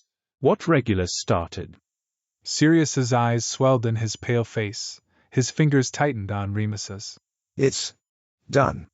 The locket is no longer a Horcrux, Remus said, bending low to kiss Sirius's sharp temple. And I've cast a silencing charm and an alarm jinx in case Teddy wakes. Sirius released their hands, But now his fingers were on Remus's hips and he was pushing them backward toward the bed, a growl low in his chest, his eyes shining with victory. Bloody hell. Yes. Bloody yes. Remus smiled widely, his lips now on Sirius's throat as they fell backward atop their blankets, and Remus pinned Sirius below him, his deft hands working to remove their clothing. Sirius managed to speak between kisses in a thick, hushed voice. They got the sword then? Yes, Remus answered, and then together Sirius and Remus said, later. Later they'd go into the how and the why and the implications, but now was for rejoicing. Remus grinned, and paused, kneeling over Sirius's hips, and then he raised one scarred, nimble hand from Sirius's carved, muscular torso to wandlessly and wordlessly change the record. The needle made a soft sizzling sound as it landed on the new record, and then the opening chords began to play. And now our bodies are so close and tight. It never felt so good, it never felt so right. And we're glowing like the metal on the edge of a knife, glowing like the metal on the edge of a knife. Come on, hold on tight. Oh, come on, hold on tight. Sirius growled lowly. Really, Mooney? Remus smiled, lowering his hand to trace a finger along the V that carved downward from Sirius's hips. Oh, yes, I think so. His voice was laced with desire. I certainly feel as if I'm glowing like the metal on the edge of a knife. Tease me all you like. Sirius growled, his smile huge in his face as he licked his lips, his eyes thick with lust. As long as you deliver. Remus bowed his head, landing open-mouthed kisses on that beautiful V that led down to Sirius's hard length, which was now naked and revealed in all its glory. Hold on tight, love, as long as you can. And then, let go. I'll take you with me, darling. Sirius moaned. Of course, Remus whispered, his lips now reaching their target. Together.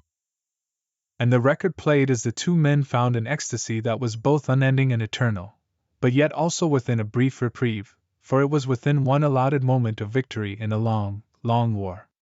And Sirius Black finally succumbed to the inevitable. It took long enough. He already had the flying motorcycle and the collection of leather jackets. It seemed only that he needed this excuse to finally allow himself to become a Meatloaf fan.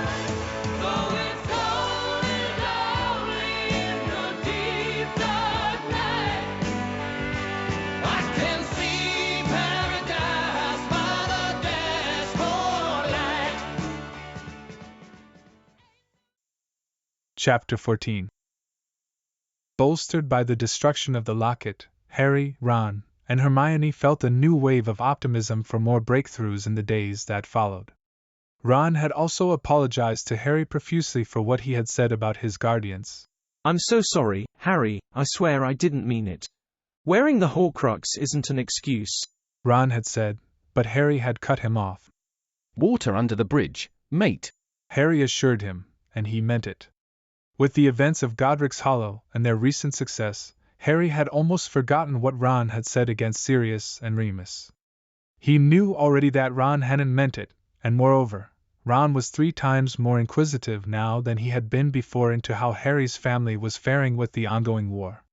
Forgiveness, Harry found, was a sweet fruit indeed when it came to Ron and what he'd said in his anger. And at headquarters, Remus and Sirius's energy also received a similar revitalization. Remus spoke anew to Sirius about his hopes for finding and ending Greyback's reign of terror. Teddy's drawings grew more colorful and imaginative. He stopped asking Harry when he was coming home and began asking him what he was doing, what did it look like, and could he tell Teddy. This shortly became Teddy's new bedtime routine, where Harry, Ron, and Hermione told Teddy of their day foraging and camping, embellished here and there with their sightings of magical creatures, until Teddy's eyes drooped closed. Harry now found that with Ron's return, the destruction of the locket, the gaining of the sword, the appearance of the mysterious Doe Patronus, and his family's renewed hopes, he could not stop grinning. It was 5 days after Ron's return and the locket's destruction that Sirius called Harry on the mirror with the news of the taboo. Blimey, Harry, about time, Ron said when Harry stepped into the tent after going out for a late-night wash in the nearby stream. Sirius has got news to share, but he wanted to wait to tell Hermione and I until you got here. The good mood which Harry, Ron, Sirius, Remus, and Teddy now enjoyed was exempt for Hermione. She was still giving Ron the cold shoulder, and Ron had the good sense to look downcast and forlorn in her presence as of late. At the moment, however, even Hermione seemed antsy to hear Sirius's news. The name's cursed, Sirius said in the mirror as soon as Harry sat before where it was propped up on the table. You lot better keep saying you-know-who. I know you think it's a bad habit, Harry, but the name's been jinxed.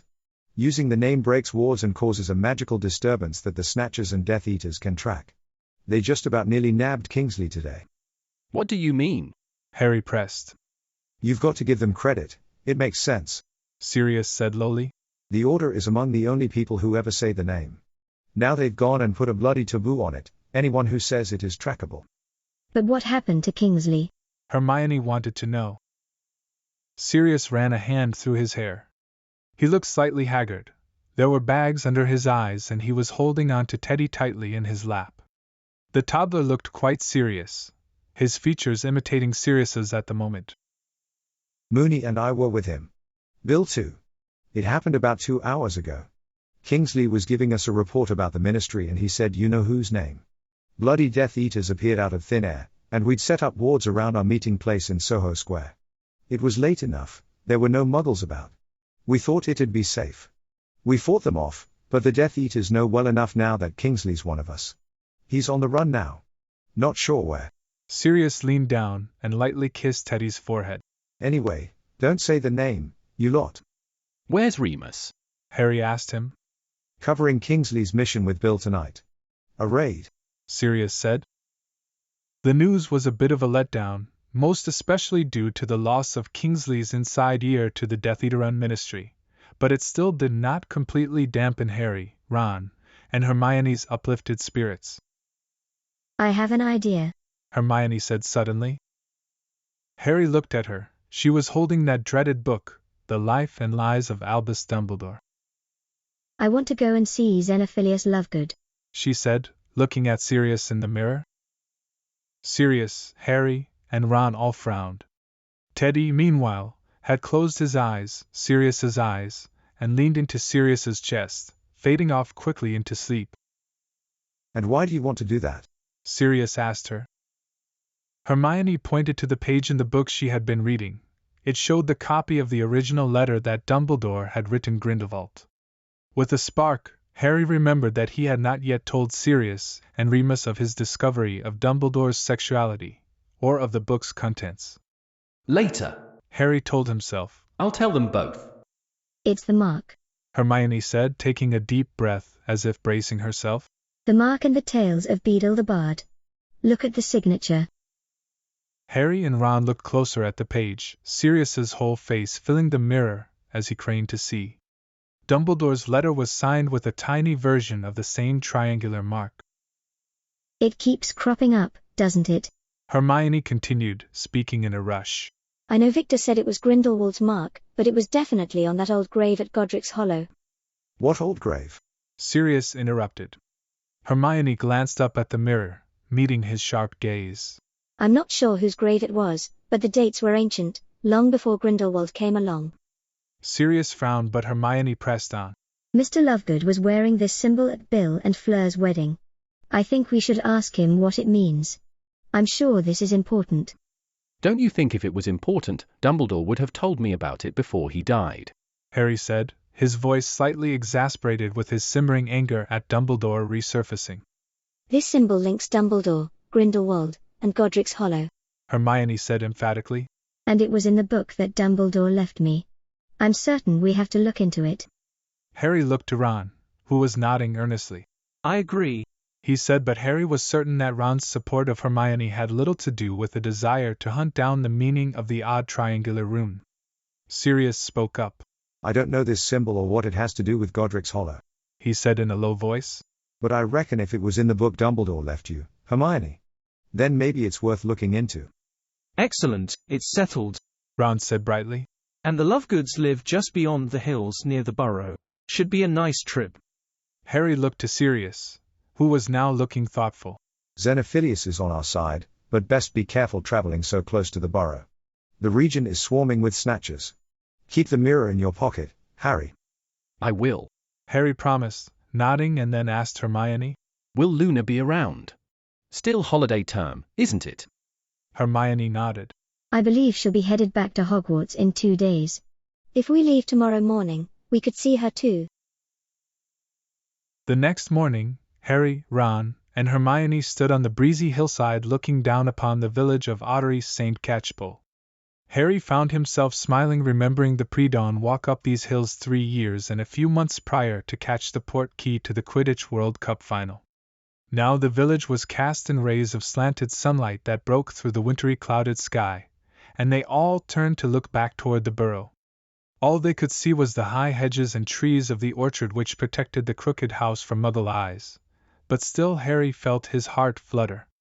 Ginny was there, she'd be home for the holidays now too. It's weird being this near, but not going to visit, Ron said, voicing something similar to Harry's own thoughts. They turned and headed up toward the other side of the hill, Harry, at Hermione's insistence, hidden underneath the invisibility cloak. They walked for a few hours, the sun reaching its zenith and then descending downward among the rolling hills. At last Ron cried, Aha, there it is, and pointed toward the strangest-looking house Harry had yet seen. It stood on the top of a hill, rising vertically against the sky, a great black cylinder with a ghostly moon hanging behind it in the afternoon sky. It looked rather like a giant chess rook. The garden gate creaked as they opened it, and stepped up the zigzagging path leading to the front door. The garden was overgrown with magical plants Harry recognized from herbology, and 2 ancient-looking crab apple trees framed the front door. A little owl with a hawk-like head peered down at them from one of the tree's branches. Harry took off the cloak and handed it to Hermione, who dutifully stuffed it inside her magically enlarged beaded bag. Hermione then knocked briskly 3 times on the front door with the brass knocker shaped like an eagle, Ravenclaw's house animal. Barely a heartbeat passed before the door was flung open and Xenophilius Lovegood stood before them, barefoot and wearing a stained nightshirt. His long white hair was dirty and unkempt, his eyes quite wide and overbearing. What is it? Who are you? What do you want? He said in a high-pitched quavering voice, looking from Hermione to Ron and finally to Harry. His mouth then fell open in a perfect comical O shape. Hello, Mr. Lovegood, Harry said, holding out his hand. I'm Harry Potter. Xenophilius stood frozen. He did not reach out his own hand to shake. Would it be okay if we came in? There's something we'd like to ask you, Harry asked. I'm not sure. Xenophilius swallowed. It won't take long, Harry promised. Oh, all right then. Come in, quickly, quickly. They stepped over the threshold into a circular and cramped kitchen. In the center was a spiral wrought iron staircase leading to the upper levels. You'd better come up, Xenophilius said, looking extremely uncomfortable as he led the way up the stairs. They reached the room above, which looked to be a sitting room and study room combined. Harry looked around for Luna and was disappointed. She was not seated among the assortment of cushions and chairs, or standing among the piles of books and whirring objects. Now, Xenophilius said, spinning abruptly around to face Harry. Why have you come here, Mr. Potter? I need your help, Harry said. Xenophilius swallowed anxiously, his eyes darting between the 3 of them. Yes, you see, helping Harry Potter, rather dangerous. Aren't you the one printing in your magazine that it's everyone's duty to help Harry? Ron said. Yes, I have expressed that view, however. He wrung his hands, looking quite conflicted. Where's Luna? Hermione said. Let's see what she thinks. Xenophilius gulped. Luna is down at the stream, fishing for freshwater plimpies. She will like to see you. I will go and call her and then, yes, very well. I shall try to help you. He turned and disappeared down the spiral staircase, and they heard the front door open and close. Harry, Ron, and Hermione looked at each other. Luna's got 10 times his guts, Ron said. He's probably worried what will happen to them if Death Eaters find out I was here, Harry said. They heard the door open and close once more, and then Xenophilius appeared once more, his long legs encased in Wellington boots and carrying a tray of ill-assorted teacups and a steaming teapot in his arms. Luna's down by Bottom Bridge. She is most excited that you are here. She ought not to be long, she's caught nearly enough plimpies to make soup for all of us, he said as they found seats, and he handed them teacups and poured out the steaming tea, which was as deeply purple as beetroot juice.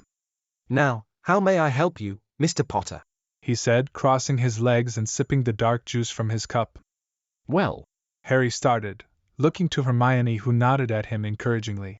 It's about that symbol you were wearing at Bill and Fleur's wedding. We were wondering what it meant.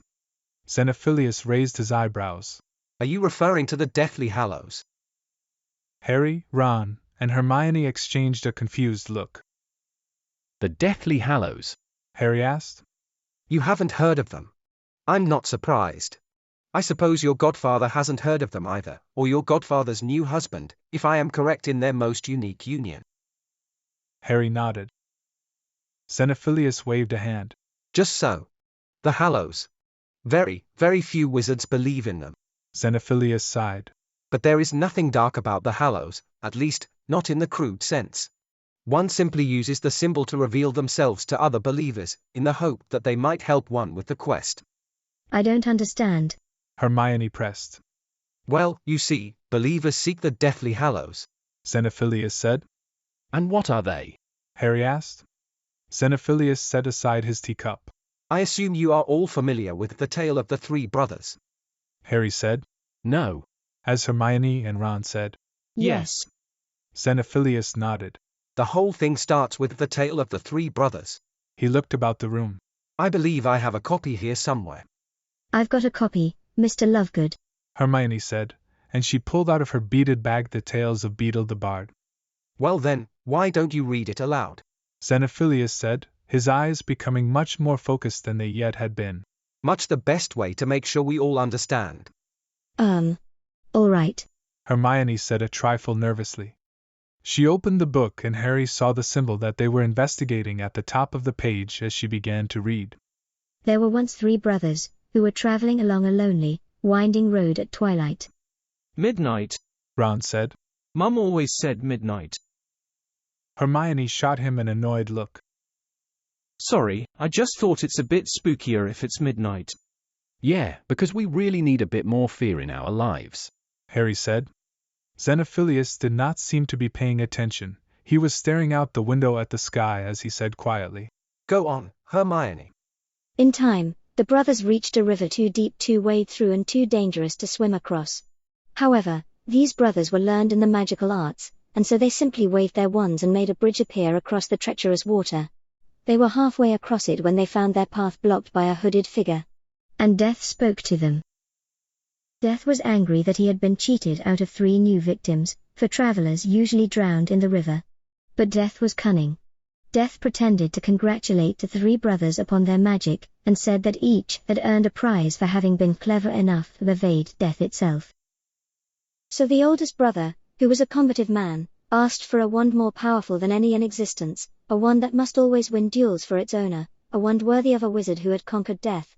So Death turned to an elder tree on the banks of the river and fashioned a wand from a branch that hung there, and gave it to the oldest brother. The second brother, who was an arrogant man, decided that he would humiliate Death still further, and asked for the power to recall others from death. So Death picked up a stone from the riverbank, and gave it to the second brother, and told him that the stone would have the power to bring back the dead. And then Death asked the third and youngest brother what he would like. The youngest brother was the humblest and the wisest of the brothers, and he did not trust Death. He asked for something that would enable him to go forth from that place without being followed by Death. And Death, most unwillingly, handed over his own cloak of invisibility. Harry felt gooseflesh rise along his arms and neck. Then Death stood aside, and allowed the 3 brothers to continue on their way, and they did so, talking with wonder of the adventure that they had had, and admiring Death's gifts. In due course the brothers separated, each for their own destination. The first brother traveled to a distant village, and sought out a wizard with whom he had a quarrel. With the elder wand, the oldest brother could not fail in the duel that followed. Leaving his enemy dead upon the floor, the oldest brother went to an inn, where he boasted loudly of the powerful wand he had snatched from death itself, and of how it made him invincible. That very night, another wizard crept upon the oldest brother as he lay, wine-sodden, upon his bed. The thief took the elder wand and slit the oldest brother's throat for good measure. And so death took the first brother. The second brother journeyed to his own home, where he lived alone. Here he took the stone that had the power to recall the dead and turned it thrice in hand. To his amazement, the figure of the girl he had once hoped to marry before her untimely death appeared at once before him.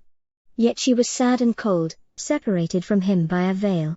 Though she had returned to the mortal world, she did not truly belong there and suffered. Driven mad by hopeless longing, the second brother killed himself so as to truly join her. And so death took the second brother. But though death searched for years and years, he was never able to find the third brother. It was only when the third brother had attained a great age that he took off the cloak of invisibility and gave it to his son. And then he greeted death as an old friend, and went with him gladly, departed his life as equals. Hermione closed the book. Well, there you are, Xenophilius said, turning at last away from the window. Those are the Deathly Hallows. He picked up a quill and a piece of parchment from the overcrowded table beside him. The Elder Wand, he said, drawing a vertical line down the parchment. The Resurrection Stone, he said, and added a circle around the line. And the Cloak of Invisibility, he concluded, enclosing both the line and the circle with a triangle. Together, they make the Deathly Hallows. The children's story refers to 3 objects, or hallows, which united, will make the possessor master of death. But, do you mean that you believe these hallows actually exist? Hermione said slowly. Well, of course. Now, invisibility cloaks do exist, rare indeed, but the third hallow is a true cloak of invisibility. Not imbued with a disillusionment jinx or woven from demiguise hair, which effect will fade with time. We are talking about a cloak that renders the wearer entirely invisible eternally. There are stories of such a thing, and many of the Elder Wand, for the Elder Wand passes from hand to hand. The possessor of the wand must capture it from its previous owner if they are to be truly master of it. As for the stone, Xenophilius looked out the window again. There is no proof that it doesn't exist. Hermione opened her mouth, her brow furrowed, but Xenophilius spoke again. Are you familiar with the Peveril family? Harry, Ron, and Hermione shook their heads. Many questers believe that the Peveril family were the 3 brothers from the tale, Ansh, Cadmus, and Ignatius. They were the original owners of the Hallows, and come, most coincidentally. And here he tore his gaze away from the window to look at Harry. From Godric's Hollow. Abruptly, Xenophilius jumped to his feet. You will stay for dinner. Luna shall arrive shortly, he said, picking up the tea tray and hurrying down the metal staircase. What do you think? Harry asked Hermione as soon as they could hear Xenophilius moving about in the kitchen downstairs. Oh, it's a pile of rubbish, isn't it? This can't be what the symbol really means. This must be his weird take on it. Still, Harry furrowed his brow, reaching into his pocket and pulling out the two-way mirror. The Peveril family came from Godric's Hollow, and so did Dumbledore and Grindelwald. Ron leaned forward and tapped the mirror with his wand for Harry. It swirled for a moment before revealing 2 faces, illuminated by sunset and street lamps. Sirius and Remus appeared to be standing in an alley beside a darkening village road. Are you at the Lovegoods? Sirius asked at once. Yes, Harry said. And he told us about the Deathly Hallows. Harry repeated to his guardians what Xenophilius had told them, finishing by saying, But the cloak, the one Mr. Lovegood and the tale described, it sounds a lot like my cloak. And it was given to me by my dad. Remus nodded, his brow furrowing. And Fleamont passed the cloak down to James. Hermione had wandered around the cluttered circular room, stopping at one of the whirring objects. It was large and wooden, and seemed to be full of sheets of colorful paper. Sirius. Remus. Hermione said quietly, her voice shaking but carrying. Can you apparate here? She lifted up one of the pieces of paper, revealing the front page of the quibbler emblazoned with the words Undesirable Number 1. Harry's picture was featured below. On our way, Remus said, his voice clipped and hard. Harry put down the mirror, and turned to see Xenophilius standing at the top of the stairs, licking his lips. They took my Luna. Xenophilius whispered. Because of what I've been writing. They took my Luna and I don't know where she is, what they've done to her. But they might give her back to me if. Hand over Harry, Hermione said coldly. But Xenophilius suddenly looked ghastly, as if he were a century old. His lips drew back into a dreadful leer. They will be here at any moment. I must save Luna. I cannot lose Luna. You must leave. But Harry heard the sound of the door opening, 2 soft cracks, and a second later, a grating voice said from behind Xenophilius, "Don't make us hurt you." Sirius stood with his arm raised, wand pointed directly at Xenophilius's chest. His face was set as stone, his dark eyes shining. Xenophilius's hand jerked toward his pocket, and Sirius flicked his wrist like a whip, and the nonverbal body bind spell bound the older man instantly. Remus was scanning the room, his face white, his eyes moving to the windows. A heartbeat passed before his eyes snapped to Harry's. Go, now. Figures on broomsticks were soaring past the windows. Harry grabbed Ron's hand, and Ron reached for Hermione's. She dove among the clutter toward them as Sirius and Remus cast soundless shield charms and silencing jinxes, spinning their bodies so as to stand back to back, their wands high. Hermione's hand met Ron's and then she twisted in midair, dragging Ron and Harry along with her into the darkness. Chapter 15. Sirius and Remus now stood side by side facing the metal spiral staircase, the Snatchers having landed in the overgrown front garden. Beside Sirius, Xenophilius stood frozen by the body-bind spell, his eyes wide. Sirius spared a glance at the older man's haggard appearance. His unwashed, wispy white hair, the purple shadows underneath those eyes that perfectly matched his daughter's. Where had the Death Eaters taken Luna Lovett? Below, on the ground floor, the door crashed open. Remus's knuckles tightened on his wand, the scars on his fingers clear against the white skin straining. "This nutter's probably raving as usual," a rough voice said. "Aren't you, Xenophilius?" When Xenophilius could not, reply, another deeper voice muttered, "Revelio." The blue mist of the spell traveled quickly up the staircase, and Sirius shivered as it passed over him. "There's 3 people up there," the deep voice murmured, and then, "Oi! Who's with you, Xenophilius? It better well be Potter, or you'll be lucky to get a piece of your daughter back to bury once she's killed." Heavy-booted footsteps began walking up the staircase, but Remus and Sirius were moving too, and stood at the top of the stairs, their wands pointed down at the surprised faces of 2 well-known Snatchers, Travers and Selwyn. "Obliviate," Remus and Sirius said together. The Snatchers' eyes each went vacant and glazed. Sirius flicked his wand twice more, casting the sleeping spell wordlessly, and the 2 men slouched down upon the stairs unconscious. Remus cocked his head, staring down at the 2 Snatchers. He was frowning slightly, but his eyes were focused. "I'll take them to the woods over the hills," Remus said softly. "They will wake there." Xenophilius, Sirius said, looking back toward the frozen man nearby. Mooney's voice was slightly rougher as he said, "We shan't take him to headquarters. He's too desperate to be trusted." Sirius nodded, but his throat felt thick. His heart was pounding. Sirius would have died before selling out James and Lily and Harry all those years ago. He would die today to protect Mooney and Teddy, that was a given. But if they were taken, if Mooney, Teddy, Harry were taken, Sirius would scorch the earth, he would kill to find them, to save them. He would sell himself if he had to, even if it meant that there would be nothing of him left for his loved ones once they were safe. But he would not sell out the cause. He would not sell a soul, other than his own. A hand on his cheek, warm and strong. Sirius's eyes met those of chocolate brown, flecked with faint green.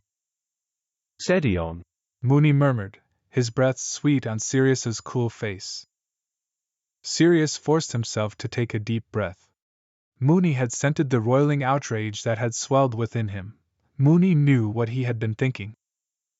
Sirius's heart slowed and Mooney stepped back, his own face full of deepest understanding. Sirius slowly turned back to Xenophilius Lovegood. We know Luna. Sirius growled to the frozen man who he knew could hear him well. We fought with Luna. And she would be ashamed for what you have done today. Sirius squared his shoulders, lifted his chin. We will find her. And when we meet again, Xenophilius, you will remember that we saved your child, while you sought to betray our own. Moony gave a nod. We'll get Luna, he said. His eyes flashed for just a moment before he turned back toward the staircase, casting Levicorpus to lift the two snatchers into the air. Sirius waved his wand and Xenophilius's wand flew from his pocket.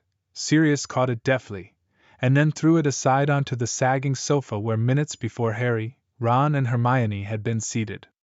He waved his wand again and the body bind spell lifted, replaced by a bubble charm that trapped Xenophilius within its transparent walls.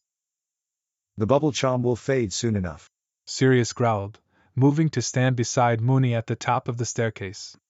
How? Xenophilius croaked, his eyes still huge in his wasted face. How will you find her? Remus answered, his voice low and quiet. We have a fairly certain idea of where she may be. Sirius realized with a jolt that Moony was right. They did have a fairly certain idea. Tonks had returned from an undercover mission to Nocturne Alley only a week prior and reported news about the vanishing of Malfoy Manor. Those who sold dark objects in Nocturne had been seeking the Malfoys for months with no avail. They were accustomed to the family buying the dealer's ancient heirlooms and dark knickknacks for years and now found their wallets lighter than usual without their most prestigious buyer. These sellers had sought the Malfoys at their famous estate, and found themselves quite unable to reach it. Wards, or a secret keeper, concealed it fully. The Order knew the Malfoys were locked in a dangerous embrace with Voldemort's inner circle, but now Tonks believed Voldemort was using their manor as a safe house.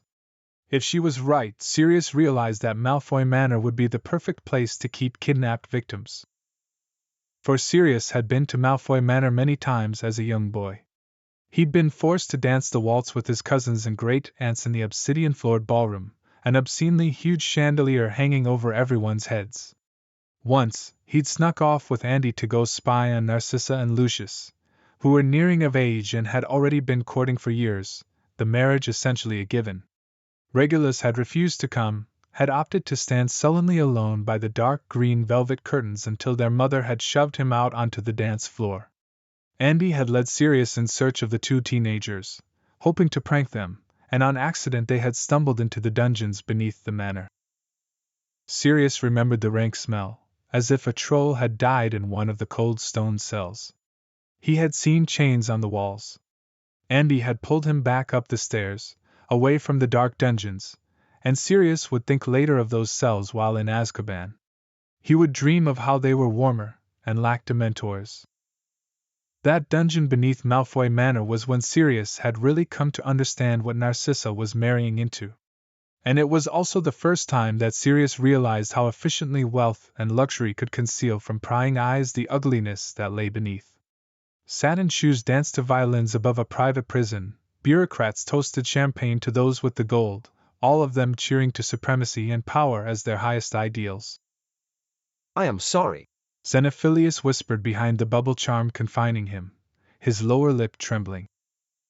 Sirius felt his whole body shake with a fury so swift it made the room spin, but Moony was there again, and reached for Sirius's hand, towing him down the stairs, the levitated and unconscious snatchers floating in the air in front of them. Xenophilius did not speak again as they left him. When Moony led them all out into the garden, Sirius felt himself sag in the fresh air, his chest lightening slightly. The image of the dungeons, of Malfoy Manor, his rage at Xenophilius, the recent brush with danger for Harry, he tried now to release it into the evening air. A few minutes later Sirius and Remus stood at the tree line overlooking the rolling green hills, having deposited the still sleeping obliviated snatchers in a copse of trees. Remus had sent his Patronus with word to Harry that the snatchers and Xenophilius had been dealt with, that there was no true harm, and that they had an idea of where Luna was and would seek out a way to save her. Coward, Sirius said, staring at that cylindrical house on the top of the hill in the distance. Remus was quiet, staring also at that same silhouette in the darkening sky. Finally, he said softly, Perhaps, but all he has is his daughter. He does not have our skills or our resources. And Xenophilius could not have sought out the order for help. They were too underground now. All who he may have turned to were being watched. How would he have arranged a meeting? How would he have sought help to find Luna? The order did not even know she had been taken. But Sirius thought deeper on Mooney's words. All we have, in the end, is each other. Xenophilius could have just lost Luna in another way if he had truly managed to sell out Harry in exchange for her. Mooney nodded. Yes. All I have is you. Sirius whispered. You and Teddy and Harry. Mooney moved so quickly that Sirius did not register it until Mooney's arms were around him, pulling Sirius tightly into his chest. Mooney's lips were on his brow, Sirius's cheek against Mooney's chest, feeling Mooney's heartbeat, steady and sure. All that I am, Remus murmured against Sirius's brow, his voice so very gentle. Sirius knew what Mooney meant. All that they had, all that they were, was woven together. Sirius wrapped one arm around Remus's waist, reached his other hand to grip the front of Remus's jumper, and pressed themselves still tighter together, as if to emphasize that knitted bond, to illustrate the fact that their very souls were interlaced, as if done so by the stars and moon themselves. Sirius heard the soft crack and felt the constriction of the air around them as Mooney apparated them away. He was so very glad of it, glad they were going home. Sirius would hold Mooney tight in their bed tonight, and Sirius would speak of the manor, and what they may find there if they did succeed in breaking through the enchantments to find Luna. And Sirius would feel the dark memories seep out of him like tainted smoke, drifting up into the night air, replaced by that pure light which swelled within him as Mooney whispered in his ear. It's all right, I am here. And together we will see the new age. Harry fell panting, onto grass, and scrambled up at once. He, Ron, and Hermione had landed in the corner of a field around dusk. Hermione immediately stood and began casting the usual wards and spells they used whenever they camped in a new spot. That treacherous old breeder, Ron panted. Reckon Remus and Sirius'll get out of there all right. Yes, Harry said, trusting in his guardian's abilities. What about Luna? Reckon she's in Azkaban, Ron asked. Hermione swallowed, finished with her spell casting. Azkaban. She's tough, Harry said at once. She's tougher than you think. If she's in there, she's probably teaching the other inmates about Nargles and Raxburts. They'd put up the tent and retreated inside it, Ron making tea, as Remus's Patronus arrived. The glowing Padfoot Patronus relayed Remus's message and Harry, Ron, and Hermione found some relief in the idea that Luna was at Malfoy Manor rather than Azkaban. But still, it was a safe house for Death Eaters. But they had another worry pressing on their minds. Had the visit to Xenophilius even been worth it? The Deathly Hallows can't exist, Hermione insisted. The Elder Wand could exist, Harry said. And the cloak we know exists. I think Xenophilius sort of had a point. Who's to say the stone doesn't exist? No magic can raise the dead, Hermione snapped. When my wand connected with you-know-who's in the graveyard, it made my mum and dad appear, and Cedric, Harry said. Those were just pale imitations. That's not the same as bringing someone back to life, She countered. Well, what about the Peverills? Ron interjected. That bloke who's buried in Godric's Hollow. What do we know about him? Hermione shook her head. He's not mentioned in A History of Magic. Harry shot up out of his chair. Marvolo Gaunt. Sorry, Ron and Hermione said together. Marvolo Gaunt. You know whose grandfather? In the Pensieve with Dumbledore. Marvolo Gaunt said he was descended from the Peverils. The ring that became a Horcrux, Marvolo said it had the Peveril coat of arms on it. I saw him waving it in the bloke from the Ministry's face. The Peveril coat of arms. Hermione mused. Did you see what it looked like? Harry tried to remember. Not really. There was nothing fancy on there, as far as I could see, just a few scratches. I only ever saw it close up after it had been cracked open. Hermione's eyes widened, and Ron looked quickly between her and Harry. Blimey, you reckon it was this sign again?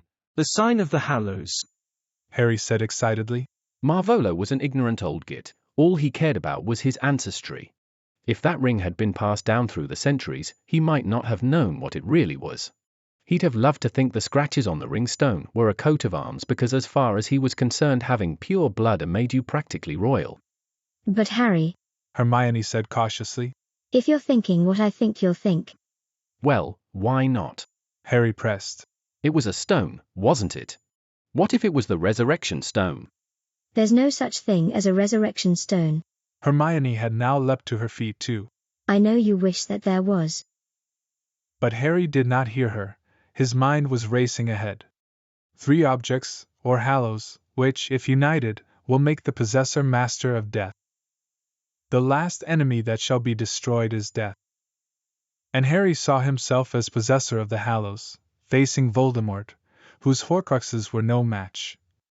Neither can live while the other survives. Was this the answer? Horcruxes versus hallows. Was there a way, after all, to ensure that he was the one who triumphed? And who one day would greet death as an old friend? Harry. But Harry was now looking at the invisibility cloak, and as he stared at its fine fabric, he reached for his own pouch, where he kept the two-way mirror when it wasn't in his pocket, and pulled out the snitch. It's in here, Harry whispered. Dumbledore left me the ring inside the snitch. Ron looked taken back.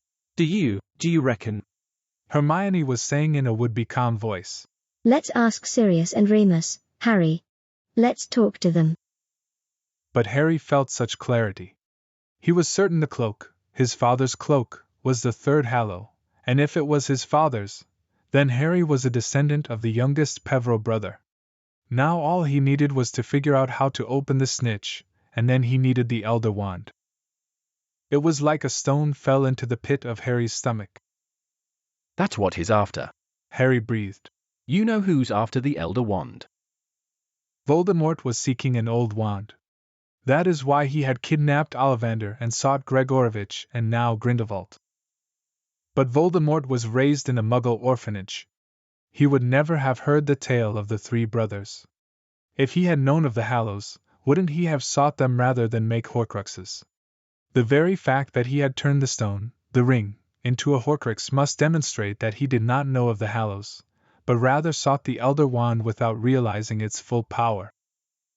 Harry, Hermione said, her voice stronger this time. If the Hallows do exist, and if they do indeed make the person that possessed them the Master of Death, why wouldn't he have told you? Why? Dumbledore usually let me find out stuff for myself, Harry said. This isn't a game, Hermione cried. This isn't practice. This is the real thing, and Dumbledore left you very clear instructions: find and destroy the Horcruxes. Why give you the book then? Harry asked her. What could be in the snitch if not the stone? Ron fidgeted. I don't know, Harry, but I think we're supposed to get rid of the Horcruxes. That's what Dumbledore told you to do. That night, Harry stared at the snitch while lying in his bunk. Eye open at the close. Remus had thought it meant the end of Harry's journey with Voldemort, the final confrontation. Harry did not know why a shiver passed down his spine as he considered the words over and over. Eye open at the close. The last enemy that shall be destroyed is death. They persisted through the weeks, camping in sodden landscapes drenched by pouring rain, and Harry's mind was almost wholly occupied by the Hallows. Remus and Sirius were working to break through the wards and enchantments that veiled Malfoy Manor, but had found no way in. The January 16th full moon came and went, and then the February 17th full moon, and still Remus's pack did not find Greyback. Progress evaded them all.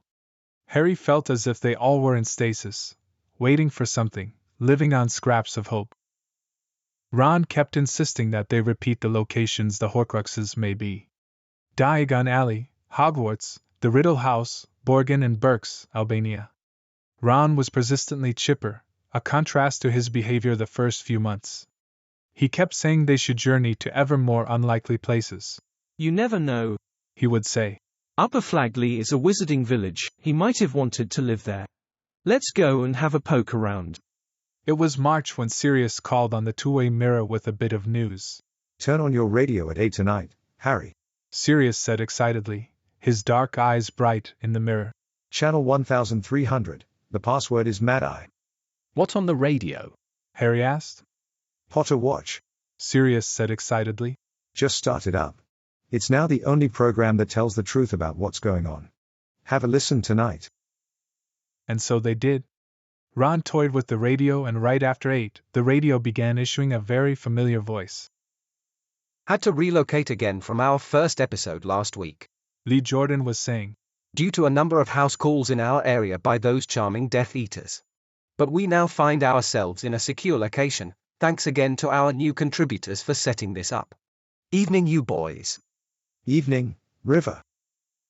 Harry's face broke into a massive grin. The voice of his godfather Sirius Black was deep and gratified. They must be using code names, Hermione murmured. Lee continued. But before we hear from our contributors Cressida, Romulus, and Hephaestion, we must take a moment to report the news that the Wizarding Wireless Network News and the Daily Prophet don't think is important enough to mention. In Gadley, a Muggle family of 5 has been found dead in their home. Muggle authorities are attributing the deaths to a gas leak, but members of the Order of the Phoenix assure me that it was the killing curse.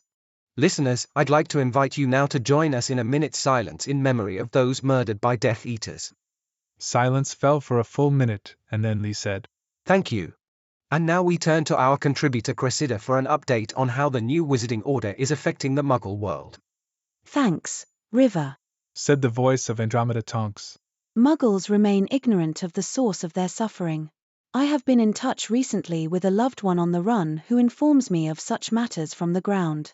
While Muggles remain unaware of the true cause, we continued to hear truly inspirational stories of wizards and witches risking their own safety to protect Muggle friends and neighbors, without the Muggles' knowledge. I'd like to appeal to all listeners to follow their example, casting a protective spell over Muggle dwellings and the like. Many lives could be saved if such simple measures were taken. And what would you say, Cressida, to those listeners who would reply that in these dangerous times, it should be wizards first? Andromeda made a scoffing noise. I'd say that is utter barlocks.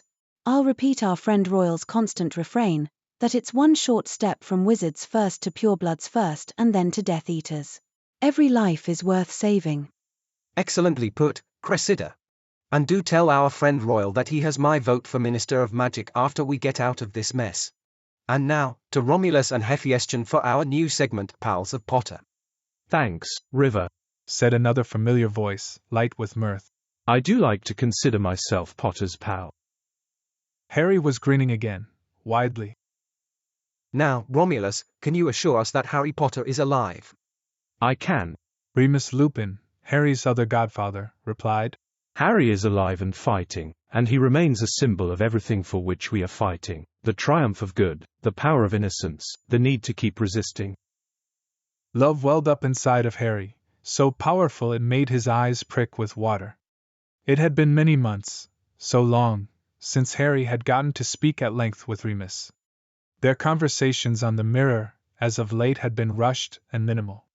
Harry now realized how much he missed their talks, Remus's calming and thoughtful presence, what he shared with Harry, and what Harry shared with him in turn. And what would you say to Harry if he were listening, Romulus? I'd remind him we are all with him in spirit, of course, Remus said. And I'd tell him something I have long needed to follow his instincts, to trust himself. And what would you say, Hephaestion? Sirius's voice was slightly gruff. That we trust him completely. Lee continued. Hephaestion, can you give us an update on those friends of Harry suffering for their allegiance? Xenophilius Lovegood, an outspoken supporter of Harry, was imprisoned 2 months ago, Sirius said. And we have just heard a few hours ago that Rubeus Hagrid, well-known gamekeeper of Hogwarts, narrowly escaped arrest within the grounds of Hogwarts, where he is rumored to have hosted a support Harry Potter party in his house. Hagrid is now on the run, and the Order is seeking to find him and aid him. I wish the Order the best of luck in doing so, Lee said. And now I turn to another new correspondent, just now joining us, to discuss his views on some of the more insane rumors circulating our quote-unquote chief Death Eater. May I introduce Rapier? Thanks, River, said another familiar voice. Harry, Ron, and Hermione cried out. Fred. No, is it George? It's Fred, I think. Rapier. Lee was saying. Could you please give your take on the various stories we've been hearing about the Chief Death Eater? As our listeners must know, unless they've taken refuge at the bottom of a garden pond or somewhere similar, you know whose strategy of remaining in the shadows is creating a nice climate of panic. The air of mystery suits him, Remus said. It's creating more panic than actually showing himself. Too right, Sirius chimed in. So people, Fred said, let's try and calm down a bit. Things are bad enough without inventing stuff as well. For instance, this new idea that you know who can kill with a single glance from his eyes. That's a basilisk, listeners. One simple test. Check whether the thing attacking you has got legs. If it has, it's safe to look in its eyes. Although if it really is you know who, then that's still likely to be the last thing you ever do. For the first time in ages, Harry was laughing. And a question to any contributor, the rumors that you know who's been sighted abroad. Lee asked. Sirius answered. Rumors only, River. Maybe he is and maybe he isn't, Fred said. But the point is that he can move faster than Severus Snape when confronted with shampoo when he wants to. And in the background Sirius barked with laughter and Remus and Andromeda chuckled. So don't count on him being away if you're planning on taking any risks. I never thought I'd hear myself say it, but safety first. Thank you indeed for those wise words, Rapier, Lee said. And thank you to our contributors Cressida, Romulus, and Hephaestion for helping us set up this program of Potterwatch in a safe location. The next password will be Cedric. Keep faith and good night. The radio's dial twirled and then went out. Harry was beaming from ear to ear. Brilliant, Ron said. Brilliant, Hermione agreed. But did you hear what Fred said? Harry said excitedly. Remus and Sirius must not know for certain, but I think I do. He's abroad. I haven't gotten proper visions of him for ages. Harry. He's looking for the wand, I know it. That's what he's doing. Harry. Oh, come on, Hermione. Why are you so determined not to admit it? Vol. Harry, no. Demort's after the Elder Wand. The taboo, Ron cried, leaping to his feet as a loud crack sounded outside the tent, and then the sneakoscope on the table lit up and began to spin and they could hear voices outside, coming nearer and nearer, rough, excited voices. Ron pulled out the deluminator and clicked it. The lamps went out. Come out, come out. A rasping, snarling, barking voice came through the darkness outside the tent. Harry's very blood became lead. And he barely had time to grab Ron's wand from his hand and mutter, Expecto Patronum. And then the message. Greyback. He's here. Before a spell of blinding white light hit him directly in the face. Chapter 16. Harry buckled in agony. He hadn't seen Hermione point her wand at him, but now he could feel his face swelling rapidly under his hands. Heavy footfalls surrounded him, and Harry felt rage and bile burn up the back of his throat as a voice snarled. Got ya. Harry was dragged from the tent, clutching at his face, which now felt unrecognizable beneath his fingers. His glasses slid off his face, and his mind cried out in fury at the hands on him. Greyback was here. Get off her! Ron was shouting, and Harry squinted, making out his best mate's blurred shapes in the darkened clearing beside their tent. There was the unmistakable sound of knuckles hitting flesh, and Hermione screamed. No. Leave him alone. Greyback snarled by Harry's ear. Delicious girl, what a treat. I do enjoy the softness of skin. I'll make it slow, I swear. Harry felt as if his stomach was about to betray him. Now let's see what we've got. Greyback snarled, throwing Harry onto the ground and then rolling him onto his back. A beam of one light fell onto Harry's face and Greyback laughed, if it could be called that. I'll be needing fire whiskey to wash this one down. What happened to you, ugly? Harry did not answer immediately. He was staring at Fenrir Greyback's face. So Greyback had become a snatcher after Remus's pack had destroyed his own. That was where he had gone. A child tormentor. A child murderer. A cannibal. A sadist. Greyback's eyes were sickly yellow, burning as bright as a coal. His face was mostly covered in dark gray hair, his elongated canines dripping with saliva. His long, dirty nails dug through Harry's jumper. There were scars on Greyback's neck, pale lines in which the hair, or was it fur, could not grow. Harry prayed those scars were given to him by Remus. Harry shook. A shiver coursed down his spine and through his limbs. But not from fear. A storm of violence and venom scourged in his blood. Voldemort may be the most soulless and power-hungry being alive, in the sense that he was alive, but Greyback was savagery incarnate. The fact that he was a werewolf just enabled him to act on his inherent depravity more efficiently. I said. Greyback snarled, his jaws quivering before he landed a blow to Harry's diaphragm that sent him doubling over in pain. What happened to you? Stung. Harry managed behind gathering his breaths and controlling the tempest of hatred and disgust within him. Been stung. Yeah, looks like it. The man holding Ron growled. Your name? Greyback snapped. Dudley. Vernon Dudley.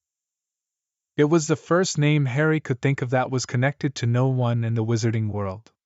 For a brief moment, the Dursleys flashed through his mind. Were they still in Surrey?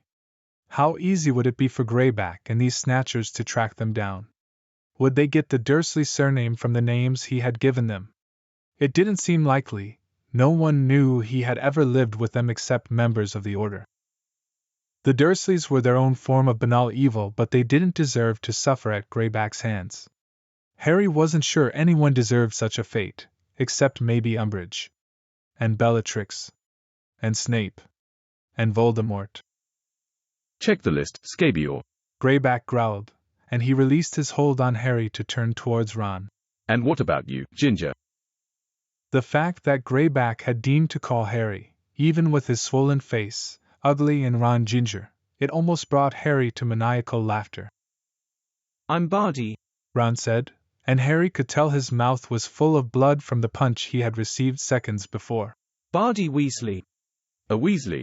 Greyback rasped, and Harry felt a new surge of hatred at the joy in the monster's voice. So you're related to blood traitors even if you're not a mudblood. And, lastly, your pretty little friend. The relish in Fenrir Greyback's voice made Harry's skin crawl. He could barely contain his shaking. Easy, Greyback, Scabior said. Oh, I won't bite her just yet, Greyback said, and Harry wanted to scream. It wasn't even the full moon. It was March 17th. The full moon was the next night. Who are you, girlie? Greyback said. His voice was so dark, so vile and shameless. Penelope Clearwater, Hermione whispered. Her voice did not waver. She sounded defeated and terrified. It was convincing. Your blood status, Greyback snapped. The irony of blood purity hit Harry harder than it ever had before. He clamped his teeth together to keep himself from screaming. Half-blood, Hermione answered. Easy enough to check. But you lot all look about Hogwarts age. Scabior said. And you thought, just for a laugh, you'd use the Dark Lord's name. It was an accident, Hermione said. We'll see. Bind them up with the other 3 prisoners. Someone yanked Harry up by his hair, not Greyback, he could tell by the lack of the stench, and dragged Harry a short way, pushing him into a sitting position before starting to bind him with other people. Harry was still half-blind, barely able to see out of his puffed-up eyes, barely able to contain his rageful fury. Harry heard the footsteps over bracken as the man tying him had walked away, and then Harry whispered, Anyone got a wand? No. Ron and Hermione answered from either side of him. Harry, a voice said. It was familiar, and it came from directly behind him, from the person tied to Hermione's left. Dean. it is you. Dean breathed. Oh no. Another voice whispered, and Harry gasped. Mr. Tonks. How's Andy? Ted Tonks said so very quietly. At headquarters. Harry whispered back. She's safe. But Greyback was speaking nearby. Not a bad haul for one night. A mudblood, a runaway goblin, the husband of one of the worst blood traitors of all, and 3 truants. You checked their names on the list yet, Scabior? Yeah. There's no Vernon Dudley on here. Interesting. And a second later Greyback was crouched in front of Harry. He was so close that Harry could see through his swollen eyelids the sores on the corners of Greyback's lips. Could fully appreciate his stench of dirt and sweat and blood. Hey! A voice called from inside the tent. The third snatcher. He had been ransacking it. The dark figure came bustling toward them, and Harry saw a glint of silver in the faint light of the man's wand. He had found Gryffindor's sword. Looks goblin-made, that. And look at the hilt. Greyback's voice became low, excited. In the dark, Greyback's werewolf senses allowed him to see the name etched there in a tiny scrawl. Godric Gryffindor. Greyback rasped.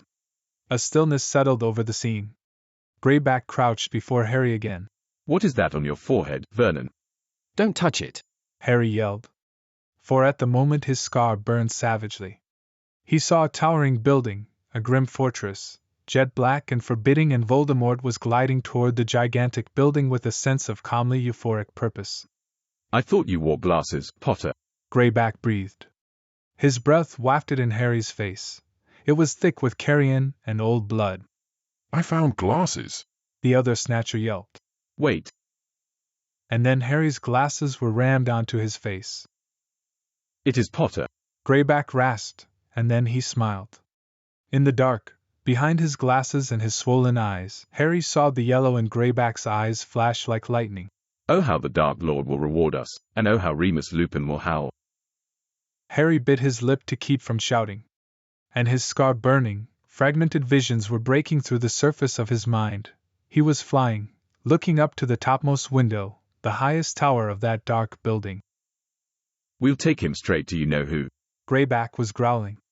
Will you summon him here? Scabier said, sounding both awed and terrified.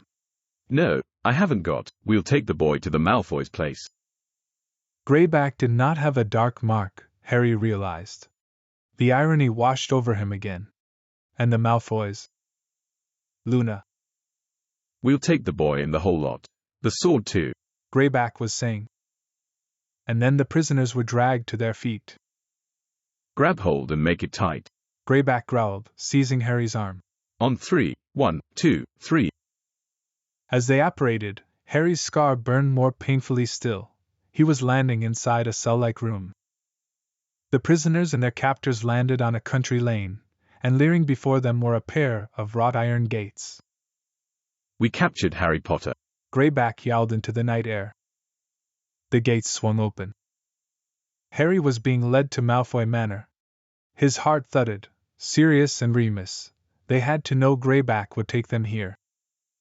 Harry was staggering sideways down the long gravel drive, tied back to back with Ron, Hermione, and Dean. Tied together on Harry's right side was Ted Tonks and the unnamed goblin, who had not yet spoken. Closing his puffy eyes, Harry allowed the pain in his scar to overcome him for a moment, wanting to know if Voldemort knew yet that Harry was caught. An emaciated figure stirred beneath a thin blanket in the cell. The frail man then sat up, great sunken eyes fixed upon him, upon Voldemort, and then he smiled. So you have come, I thought you would, one day. But your journey was pointless. I never had it.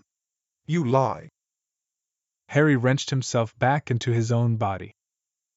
Light spilled out over himself and the other prisoners, and through his puffy eyes Harry saw Narcissa Malfoy scrutinizing his swollen face. She was thinner than the last time Harry had seen her, her eyes shadowed by purple. She raised her eyebrows. Bring them in. Harry and the others were shoved and kicked up the stone steps and into the entrance hall of Malfoy Manor. The entrance hall was lined with portraits. Harry gaped at the sight of Sirius's parents, Walburga and Orion Black. He recognized them from their features alone, the dark eyes, the black locks, the angular and striking jaw, cheek, and brow bones. Walburga sneered down at the prisoners, her lips curling, while Orion looked on loftily, his nose wrinkled as his eyes fell on Greyback. My son, Draco, is home from Hogwarts for his Easter holidays, Narcissa said, leading the way down the hall. He will know if that is Harry Potter. Narcissa led them all into an enormous ballroom. Above their heads, light fractured off a gargantuan crystal chandelier and shone upon black polished tiled floor. Two figures rose from chairs in front of an ornate marble fireplace as the prisoners were forced into the room by the snatchers. What is this? Lucius Malfoy drawled. Though Harry's eyes were still quite swollen, He noted Lucius's long pale fingers squeezing the arm of his chair tightly. They say they've got Potter. Narcissa said, her voice cold. Draco, come here. Draco's face was paler than Harry had ever seen it, almost gray. Well, boy. Greyback rasped, forcing the prisoners to turn so Harry faced Draco directly. Above the fireplace behind Draco, there was a gilded mirror. Through the slits in his eyes, Harry saw his own reflection. His face was huge, shiny, and pink, every feature distorted by Hermione's brilliant jinx. His black hair now fell to his shoulders and there was a dark shadow beneath his jaw. Draco approached. He walked slowly, hesitantly. His hands hung limply at his sides. Harry realized there was not a trace of arrogance in Draco Malfoy's body as he neared him. Still, Draco would not get too close, his eyes darting from Harry's face to Greyback and away. Draco seemed scared to look at Harry, and scared to be near Greyback. Well, for that, even Harry could not blame him. Harry then saw a flash of a memory. He saw Draco's wand dipping downward on the astronomy tower, and heard the tremor in Draco's voice that night. That night he did not kill Dumbledore. Well, Draco, Lucius said, his voice sounding revived, avid. Is it Potter?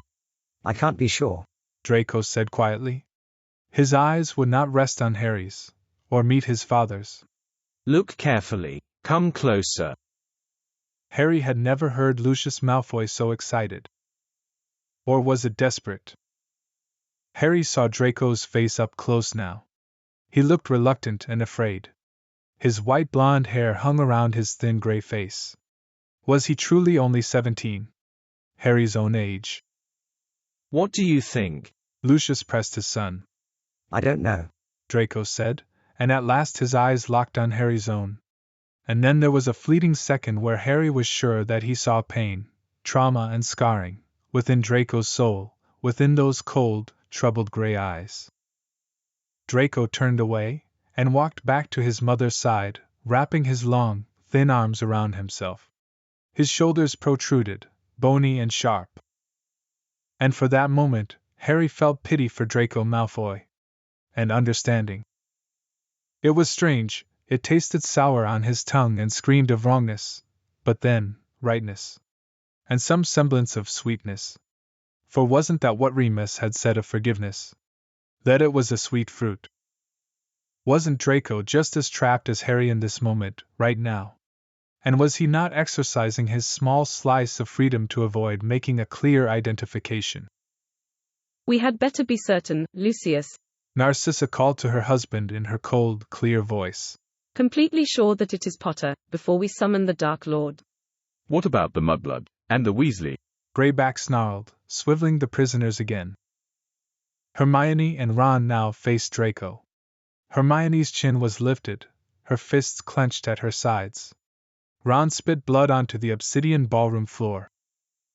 Look, Draco, isn't that the Granger girl? And the Weasley boy? Narcissa insisted to her son. Draco swallowed, his throat working. His eyes were on Hermione's, for she demanded his attention. Draco said, his eyes locked on Hermione's. It's Potter's friends. Lucius crowed. Aren't they, Draco? Draco wrenched his eyes away, turning back toward the fireplace, and said, Maybe. The ballroom door opened behind Harry and Bellatrix Lestrange said, What is this, sissy? She walked slowly around the prisoners and stopped at Harry's right, in front of Hermione, staring at her through her heavily lidded eyes. Bellatrix smiled slowly and then she said quietly, But this is the Mudblood Granger, is it not? Yes, it is. Lucius cried. And beside her, we think, is Potter. Potter and his friends, caught at last. Potter! Bellatrix shrieked, and she turned to look closer at Harry. The woman who would have killed Sirius. The fanatic, she reveled in pain and cruelty. Her eyes were sharp despite her lack of conscience. Well then we must call the Dark Lord at once. Bellatrix crowed and she pulled up her left sleeve and Harry saw the dark mark burned upon the flesh of her arm. No, Lucius snarled. I will be calling him, Bella. And Lucius threw up his own sleeve. But Bellatrix's eyes had darted behind Harry, toward where Greyback stood, and she screamed. No. We all shall perish if we call the Dark Lord now. Lucius froze and Bellatrix strode toward Greyback. What is this? She whispered. The sword of Godric Gryffindor. Greyback snarled back, greed heavy in his voice. Give it to me. Greyback did, a snarl ripping out of his throat even so. He would yield to one of Voldemort's inner circle, it seemed. Where did you get this sword? She asked, her voice dangerously quiet. Snape sent it to my vaults in Gringotts. It was in their tent. Greyback rasped. Bellatrix suddenly flicked her wand. It was so clean, so smooth, it reminded Harry of Sirius's skill. Greyback's arms became strapped to his sides. The same for the two other snatchers. And then Bellatrix whirled on her sister. The situation is graver than you can possibly imagine, Sissy. We have a very serious problem. She looked down at the sword in her hand, panting slightly. If it is indeed Potter, he must not be harmed. The Dark Lord wishes to dispose of Potter himself, but if he finds out, I must know. She whirled toward her sister. Place the prisoners in the dungeon while I think of what to do. She turned back to Harry and he saw that she looked more frightening than he had ever seen her, truly and utterly mad. Bellatrix reached into her own robes and withdrew a small silver knife. It glinted under the light of the enormous chandelier, and with the soft flames in the fireplace. Greyback let out a sharp snarl, his head twisting away from the silver. Harry found himself relishing that at least Greyback also possessed that same weakness of all werewolves. If only Remus did not. If only silver could not touch Remus. I'll release you from the magical bonds, Greyback, Bellatrix said, her eyes flashing wildly. And then you will take the prisoners down to the dungeon. All except for the mudblood. No. Ron shouted. You can have me. Bellatrix did not even bother with flicking her wand. She opted for her own hand. She hit Ron across the face with the back of her palm and the blow echoed across the ballroom. If she dies under questioning, I'll take you next, Bellatrix Lestrange said.